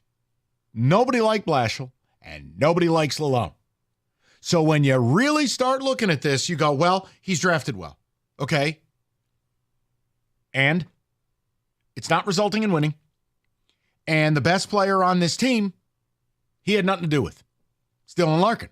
I think there's going to be a part of you that starts to root against the Wings because once he fires once he fires Newsy Lalonde, yeah, I know, right? 2 head coaches. It's been a minute. Once he fires Lalonde, there's going to be no more bullets left. The only thing that's everybody's going to be looking at is him. And it's time because ultimately, the second half of this year, if it doesn't turn around, Kosa's got to be up. Danielson's got to be up. You need to. This is the last stop now. I've been told you're smart. I've been told these players are going to knock your socks off. Okay, where are they? But that Wallman thing. Wow, when you started looking at the numbers, I go, holy hell! You gave away a 2nd-round pick. This guy's up. Even if you're like, well, the Sharks are horrible. So are you. Don't for a second delude yourself to thinking Wallman couldn't help this team. And the best part is nobody can tell me why. Like, did Wallman kill someone? Like, what?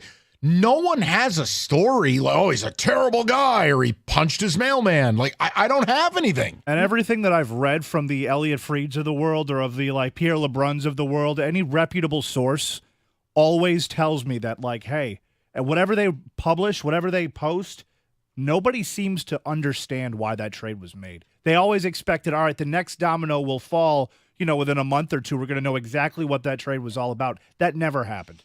We still don't know why that trade happened. It right now is an awful trade. So your next 2 games, Saturday against the Leafs, they should lose that game. Then it's a rematch against Philly. If they lose those 2, are you at the next Lalonde point? I mean, it's all we have, Kenny. I don't know what else I can tell people. I think we should have already been at the Lalonde point. He never should have returned after last year. I agree. But I feel like once we get to the All-Star break, then that's where we're really going to see if we're going to see him fired or not. Thank you, Kenneth. We'll get back to Lions and Bills next. 97.1. Paulson's Audio Video, your technology partner. Look, ticket prices are going up, and I'm telling you, at home is a great thing.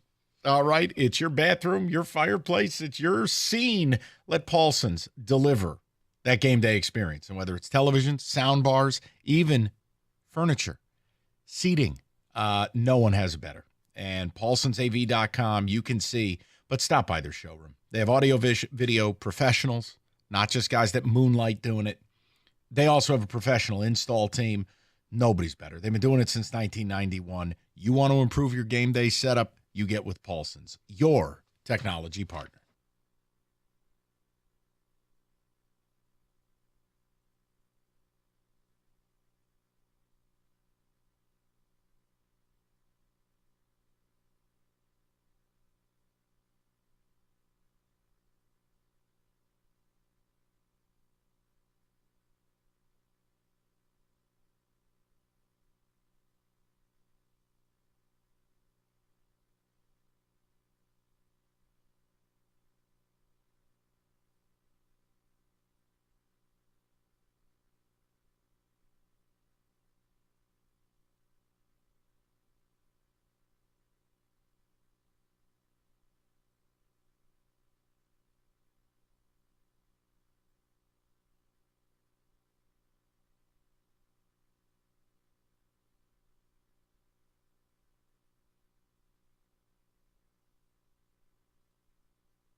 What the hell is this? The OJs. Yeah, I've never heard this one. Yeah, it's like one of those breakup holiday songs. Yeah, why would you listen to that? That's sad. For somebody who broke up over the holidays. Yeah. All right, to hell with him. So listen, we have two different topics. Rico has a question and I have a question. You can answer either one. Lions, Bills. We've broken the game down every which way. So would you agree more than you disagree? This is a preview of the Super Bowl. And for that reason, would you agree more than you disagree? You need to pay a little bit more attention to this game. To look at it differently. That, no, you're going to see this team again. Look, I don't have any faith in the Chiefs. And Lamar in the playoffs, actually, I have a sound for that. Lions-Bills would be American theater based on one team has never made the Super Bowl, the other's never won it. It would truly be the meteor taking us all out, which relays into Rico's question, which is the argument that I had with Jeff Rieger, who's following us next. Which fan base has been more tortured? Because Jeff and I went back and forth. I said it was the Bills. You went to 4 straight Super Bowls. You only really represented in one, and the other 3 you got blown out. That hurts times 4, where the Lions have never made the Super Bowl and up until recently only won 1 playoff game in like some 60 years.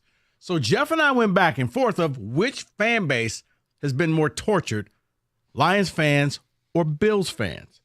248-539-9797. You can answer any of those questions. Look, as far as tortured, they're both tortured, but when you lose meaningless games, take it from me as a Giants fan, it stops hurting. When you go to a Super Bowl and lose, that's brutal. But when you go 4 straight years, and here's what I would add. Maybe as the pain started to get erased and the Bills got it turned around again, about 5 years, 6 years after the last Super Bowl, you endured the Music City Miracle in the playoffs. A pitchy woo-woo that cost you a playoff win. I mean, in a 10-year span, that is psychological warfare. And weren't they up like some ridiculous? Was that the game they were up big? No, that is 93 AFC title game. Houston Oilers were up 35-3 at the half against Frank Reich. That's what I was thinking about. Yes. That was a highlight, only to lose the Super Bowl. But I would say the Bills for that reason, because if you've never attained any heights, you can't feel heightened pain. Right, because Rieger's thing for the Lions was, well, look at all the things historically that have happened to the Lions. You've had Hall of Famers just quit the team. Right, neither's a good situation. You've had, people die and paralyzed, and you've had look at all the coaches that whoever coached the Lions, it was the elephant graveyard. No one ever got a job since. I can promise you, if this Detroit Lions team makes the Super Bowl and loses, you will wrap 70 years of pain into 60 minutes. Losing a Super Bowl is the worst sports feeling on earth. Mm-hmm. There is nothing like it. Yes. Now, if you want to tell me your team blew a 3-1 series lead in the Stanley Cup Finals, we can talk. But I'm saying in a single elimination format, it hurts way more than Michigan State losing to Middle Tennessee State in the NCAA tournament. And that sucked. It hurts more than losing a series. When you lose a Super Bowl, you know what it's hurts? Awful. You know what hurts more than losing a Super Bowl, Mike? Losing a Super Bowl in overtime. Okay, I'll leave that alone. That hurts even more than losing a Super Bowl. Losing it in overtime. And do you believe this is a preview of the Super Bowl? Because I do.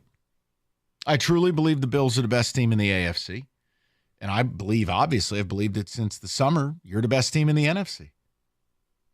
Lions-Bills, America's Super Bowl, where somebody is going to get the ultimate joy and the other is going to they're going to become psychologically broken. There's just that's it. For you as a Lion fan, this is the point of no return. You have to win this because you're not going to handle. You can't. I'm just telling you because of everything good that happened to you. Of all the games, you look at the Texans game, everything that happened gone. You won't remember any of this. You will. Case in point. You don't remember anything from last year except for the ball bouncing off of Vildor's face mask. Right. You don't remember all the games that you won that you forgot about them. You remember that last game, and it sticks with you. 248-539-9797. And look, I'm not going to dissuade people, but if they want to call in and challenge what we brought up about the Wings, you are welcome to. But I don't know how you do it. It is getting to a point where I start to wonder, what exactly does Steve do here? No impactful trades, no impactful signings, no urgency with the coaching spot, nor has he hired good coaches. And this team is worse than last year when they had a bunch of cap space. Oh, and I want to lean on Kenny for this. I don't want it to sound hyperbolic. You made one of the worst trades of the summer. Wallman and a 2 for nothing. If that's not the worst trade made this summer, it's at least on the bingo board. Absolutely. Year 6. It was a brutal trade, and it feels miserable. But to answer your question, to answer this question, yeah, it's got to be the Bills. To have your heart ripped out multiple times and then stomped on, Lions fans have become, there was a period where they just became numb to the pain. Correct. And a lot of people left, and it was fine.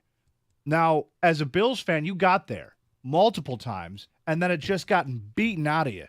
Yeah, there's no pain quite like that. Kenny, that's why I say it's the Bills, because for Lions fans, you're naive. You don't know what the pain feels like because you have never been there. David, all of our teams, Mike, Giants lost Super Bowls, haven't they? Or they've all, yes. We lost one, and I drove home from college to surprise my dad and watch the game with him. It was 2000. But awful. It's the Ravens, right? Yeah. It hurts. Like losing David to Trent Dilfer, that should count twice. Like David, for a while, the Steelers never lost. In Super Bowl 45 is when they lost, and I still remember it to this day. You do. Losing to the Packers. So for the Lions, because you've never experienced this, you don't know the pain. You don't. You think you do. Promise you, you have no idea. Take how the season ended last year, multiply it by 1,000, and that's what it feels like to lose a Super Bowl. And you hated that. If you lose this Super Bowl, everything that you remember this year will be gone. You'll forget about all the highlights. You'll forget how great it was, all the Jared Goff chants. That's what the Bills experienced this, man. And I think they're the more tortured fan base over the Lions fans. 248-539-9797. Let's go to JB, 97.1. JB, what's going on? It's definitely the Lions. The Lions, because you can compare it to the Cabrera eras or 2006 to 2014 with the Tigers. We should have won, but we still enjoyed those years. And the Bills enjoyed their years. We've had nothing but misery year after year after year. And we enjoyed last year. We're enjoying this year. It's definitely the Lions. All right, but JB, the only argument is, and look, believe me, neither fan base is blessed. Don't take it that way. But, like, when you lose enough, you stop caring. I mean, people could say they live and die with it, but when you lose enough, I mean, JB, you think I'm bent out of shape when the Giants lose? No, I'm numb to it at this point. Like, I laugh at it. No, but you're miserable, right? No, because I'm rooting for a draft pick. I'm okay. I mean, I'm not happy. I'm more sad for my dad. I'm fine, JB, because I don't take it serious. Like, it's not a serious product. John Mayer is not a serious man. I would comp it to all the years of WCF. They weren't serious people. It's not a serious franchise. So for me, it was different. JB, I tell you this now. If you make the Super Bowl and you lose wide right, Jake Bates, I'm telling you, it wrecks you in a way that a World Series doesn't. The Super Bowl is so different. You lose the Super Bowl because I know Dan Campbell became Dan Gamble and it failed. Oh, boy. All we got to do is walk in here that Monday and say 248. I know. But for JB's sake, you're winning the Super Bowl. I've been a season ticket holder my whole life, and losing money every year and being miserable. You have a different perspective. JB, how long you been a season ticket holder? My whole life. My family's had them for 80 years. Oh, my goodness. Yeah, JB, it's a different perspective when you put when you've put the money in year over year. And by the way, congratulations on your price increase. I'm sure you were thrilled to get that. Another one. Yeah, another one. But JB, here's the problem. There's a 22,000 person waiting list, and your tickets, as expensive as they're getting, is still cheaper than the secondary market. So this team they're going to go and get it. You're right. But what happens when they're not good? Well, then they're definitely not lowering the price. No, then they're going to give you a deal. We're rolling prices back. But no. Never. Here's some hot dog coupons. Yeah, here's some Joe Bucks. Yeah, But no, JB, appreciate it. Look, and again, if you're a season ticket holder, it's a different tenor because the money can really make you bitter. It can. And these increases are commensurate with how the team is playing and what it's supply and demand. 22,000 people are waiting for the opportunity to buy Lions tickets. And the secondary market is still more expensive than even their robust price increases. The team has a business to run. So the one thing I would tell you is, I'm not going to be the one to vilify them because I don't live under a delusion that any team in any city cares about anyone. They care about their bottom line. They have a business to run. So they know you're buying them. And your fellow fan wants the tickets bad enough. I mean, what are the prices for the Buffalo game this weekend? Go look at that one. Yeah, they're expensive. Can you get in the building a pair of tickets less than $800? No. $400 a pop? I'm talking nosebleeds. No, I don't think so. I think $450 is what I last saw. All right, so a pair, $900. Yeah. That's for the worst seat in the house. Now, try to get a decent seat. Forget about a great seat. A decent seat. What is it? $1,500 to get in? $2,000 for a pair? At least, yeah. So when you start seeing that's the demand, look, I'm not telling you it's nice or it's fun or you may not think it's fair. What about my loyalty? Guys, they don't care. Your school doesn't care. Your teams don't care. They got a business to run. And if you don't buy them, guy behind you will. Yeah, David, what's up? Yeah, I saw 396. That was not standing room. Jesus. And then if you want a better view, the best view I'm seeing some decent ones here on the 50-yard line, row one, 18-16 each. So that's interesting right there. $3,600 for a regular season football game. Yeah. Yeah, David. But 3 sections over is $3,000 each. David, Hungry Howie's could dip your pizza in gold. It still comes in less than that. I mean, come on. You see what I'm saying now? Yes. You start doing the calculus on some of this stuff, and you're going, do I really want to be there that bad? 248-539-9797. We'll get your phone calls next. Rico. Michael, you know what you're going to do right now? Be curious? There you go, buddy. You hear us having fun every Friday on the radio, and you're thinking, you know what? Maybe I want a career in radio. Specs at LTU can get you started on that path, or you want to go into television, you're a graphic design artist, Specs at LTU can help you start your new career. It is very simple. I just need you to be curious. Go visit the website, ltu.edu/specs. You will learn more about the broadcast media arts, the digital media arts, and graphics communications program taught through Specs at LTU in Southfield on the campus of Lawrence Tech.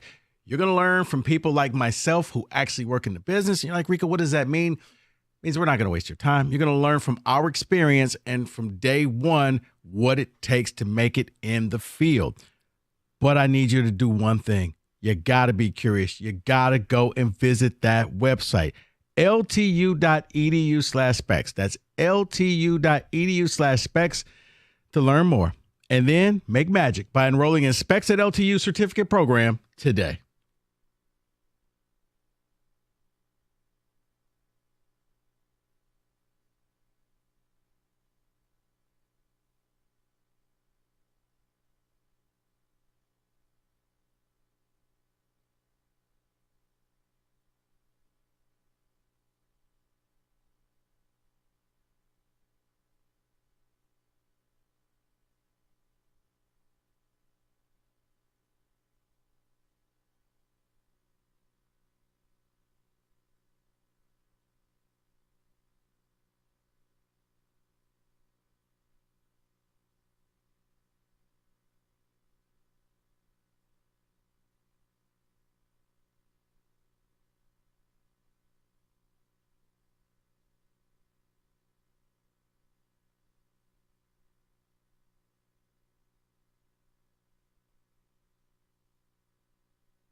Hi there. When it comes time for an IRS collection or audit, you need a law firm that specializes in tax problems. You need Maurice and Jerry of Abraham and Rose. Look, they're not a tax organization. These are boots on the ground, brick and mortar tax lawyers, and they will advocate for you. Jerry used to work for the IRS. They'll craft a plan and save your dollars and spare you the headaches. Just visit abrahamandrose.com today or call 248-539-5040, and you will never have to personally deal with the IRS.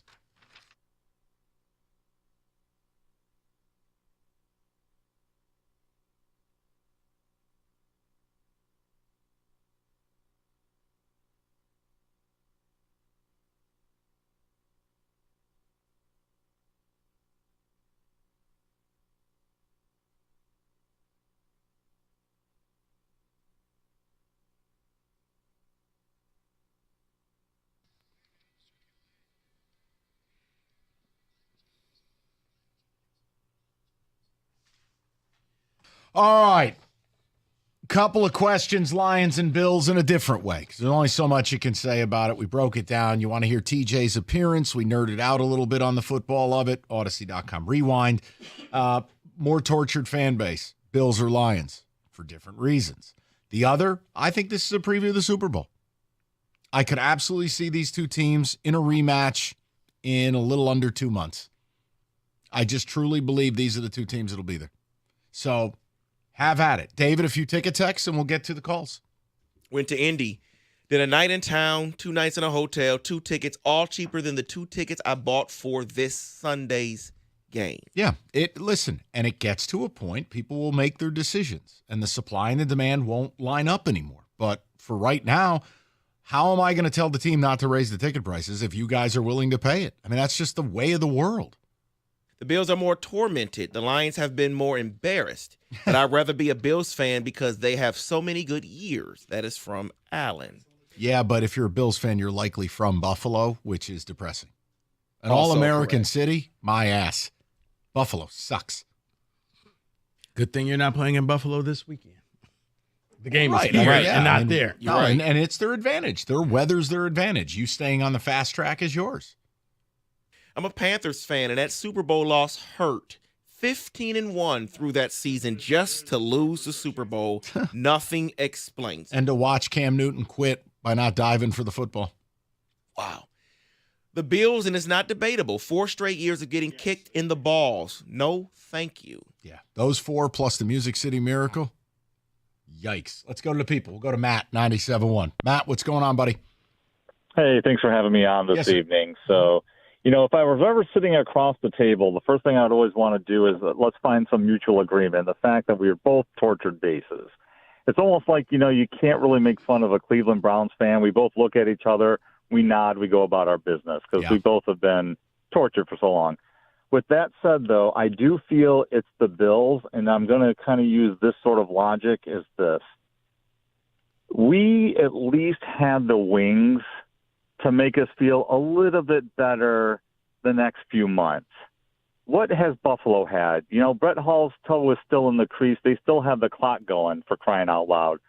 They've suffered because if you were to kind of create a Venn diagram of, Lions and Red Wings fans, those things are good. Those two circles are overlapping quite a bit. Yep. So let's be honest. So we've had at least a little therapy, a little remedy. At least we could always say, well, at least we had the wings. Yeah, or the Pistons were able to get you a title in 2004, Sure. get you a couple in the early 90s. We had at least a little bit of pat on the back to kind of let us to ease our pain for so long. And, so with that in mind, I would have to say, yes, Bills fans, you've been tortured more than we have. Yes, we've been through a lot, but as I said, we've both been through a lot. We're not going to disagree there, but I feel a little bit more empathy toward them than I do for us Lions fans.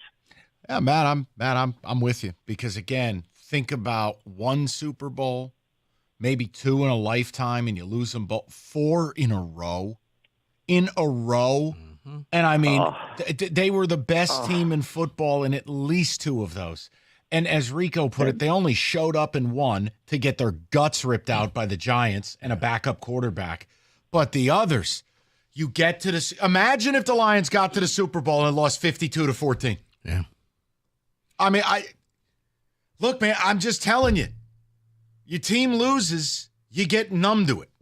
And never happy. Right. None of this is a happy topic. And it's like the Lions keep going to the Super Bowl and you keep losing to Mahomes and the Chiefs. They kept losing to the Cowboys. It was like, and it's Dallas only again. big games hurt.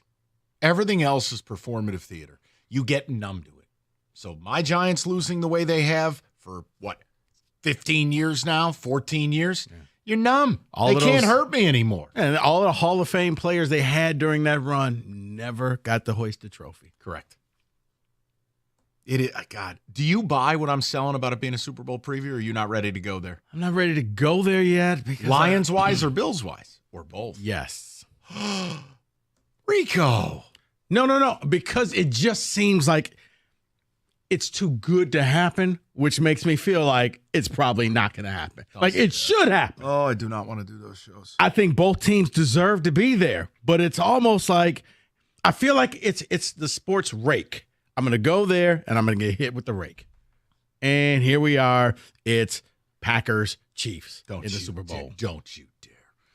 Wow. God, that's awful to think about. Well, you took the sweatshirt off, David. Somebody had to be. Oh, okay. Fair. Let's go to Drew, 97.1. Drew, what's going on, buddy? What's going on, fellas? Hey, How are you, Drew? Great topic. Listen, man, I'm sorry, Detroit, but you ain't got nothing on Buffalo. I mean, seriously. The first year they lost to the Giants, they lost to a backup quarterback and Otis Anderson. Let that sink in. Otis Anderson, okay? Listen, they were the best team in the NFL that year. I mean, hands down, best offense. Couldn't be stopped, okay? So they lose that game. They lose 3 more times, okay? And like you said, Mike, then the Motor City Miracle happens. I'm sorry, guys. I was content with being a loser, being 0-16 and never having a chance, no expectations. Listen, we leaned into it, okay? We sucked, all right? We had bags on our heads. We wanted coaches fired. We wanted GMs fired. But we never got to the mountaintop and got it taken away from us 4 straight times. I can't even relate to that. Listen, I understand that we are where we are right now, and it would be a great matchup to see Buffalo against Detroit. But I got to tell you, boys, I don't want any part of that. I don't want the Buffalo Bills in a Super Bowl against the Detroit Lions because now it's fate against fate. I would like the Lions to play somebody who's been there before, so once we smoke them, it's okay. Because if Buffalo makes it, it's a flip of the coin. I'm sorry. Both fan bases deserve it. Yeah. No, you're right. And I think the only thing, though, Drew, I think it would be worse for Buffalo to lose 5 and you lost to the one team who's never been there. I mean, the other teams are expansion teams. When you look at the Jags, you look at the Cleveland Browns, because the old Browns are the Ravens, they've won. You haven't. So that would, I think, hurt more as a Buffalo Bills fan of losing to the Lions. But let's look at it from the Lions standpoint. If we make it to the Super Bowl and we play the Kansas City Chiefs and we lose in the final minute because Mahomes does his magic again, that's a little easier to swallow than playing a team like Buffalo and then running the score up on us or something stupid happen, which I don't think there's any way in the heck that the Lions are going to get smoked in the Super Bowl. It's going to be a close game no matter who they play. Hopefully it's in our favor. But, like, if you play a team that's already won it twice and they're on the verge of winning 3 in a row, and it's probably going to be a lot of referee action.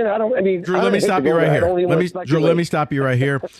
Sadly, you don't want to lose a Super Bowl, but you'd rather just get blown out so you can go through the 5 stages of grief before the fourth quarter starts. You've already come to that realization. It's over.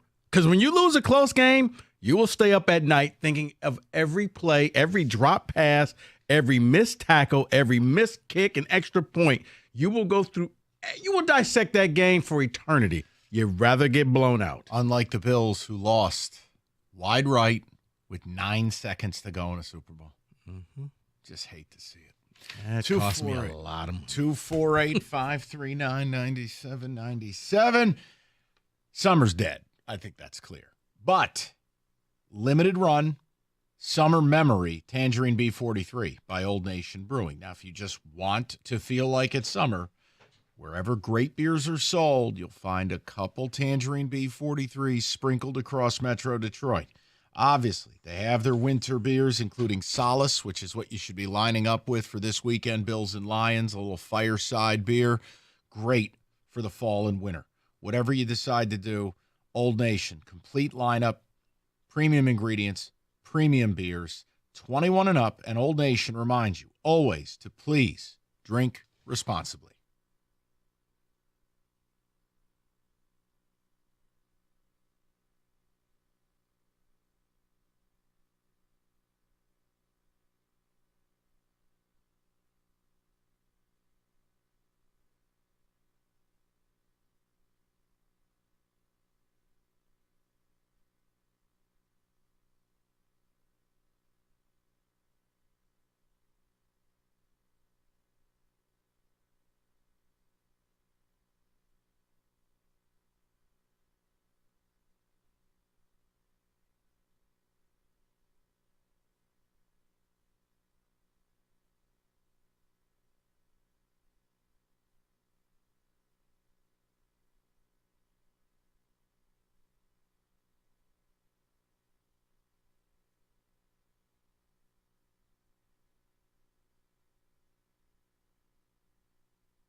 The new year is soon going to be here, and you said, well, you know what? I think I want to get into the gym.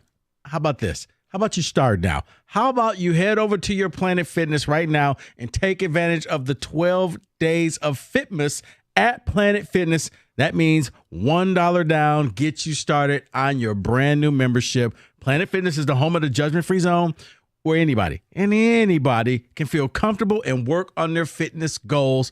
Planet Fitness, a lot of them have brand new strength training equipment and cardio equipment. They have friendly, knowledgeable staff. And did I mention it's totally judgment-free? Because it is. You can feel comfortable wherever you go at whatever time that you go. And all Planet Fitness memberships include fitness training at no extra cost. It's very simple. Go to your local Planet Fitness right now. Start working on your New Year's resolution in December. $1 down, and then after that, it's $15 a month. If you really like it, you can upgrade to the Black Card. Go to your local Planet Fitness, or you can go online to get started at planetfitness.com.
All right, 97.1 Odyssey.com rewind. You missed anything? David with a couple of ticket texts. Rieger and Woj are about to take over. Also, a little announcement, if it matters to you.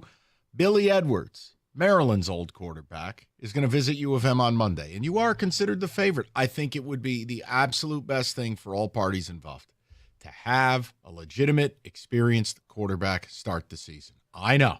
But we paid Bryce Underwood. True freshmen are set up to be destroyed. Mm-hmm.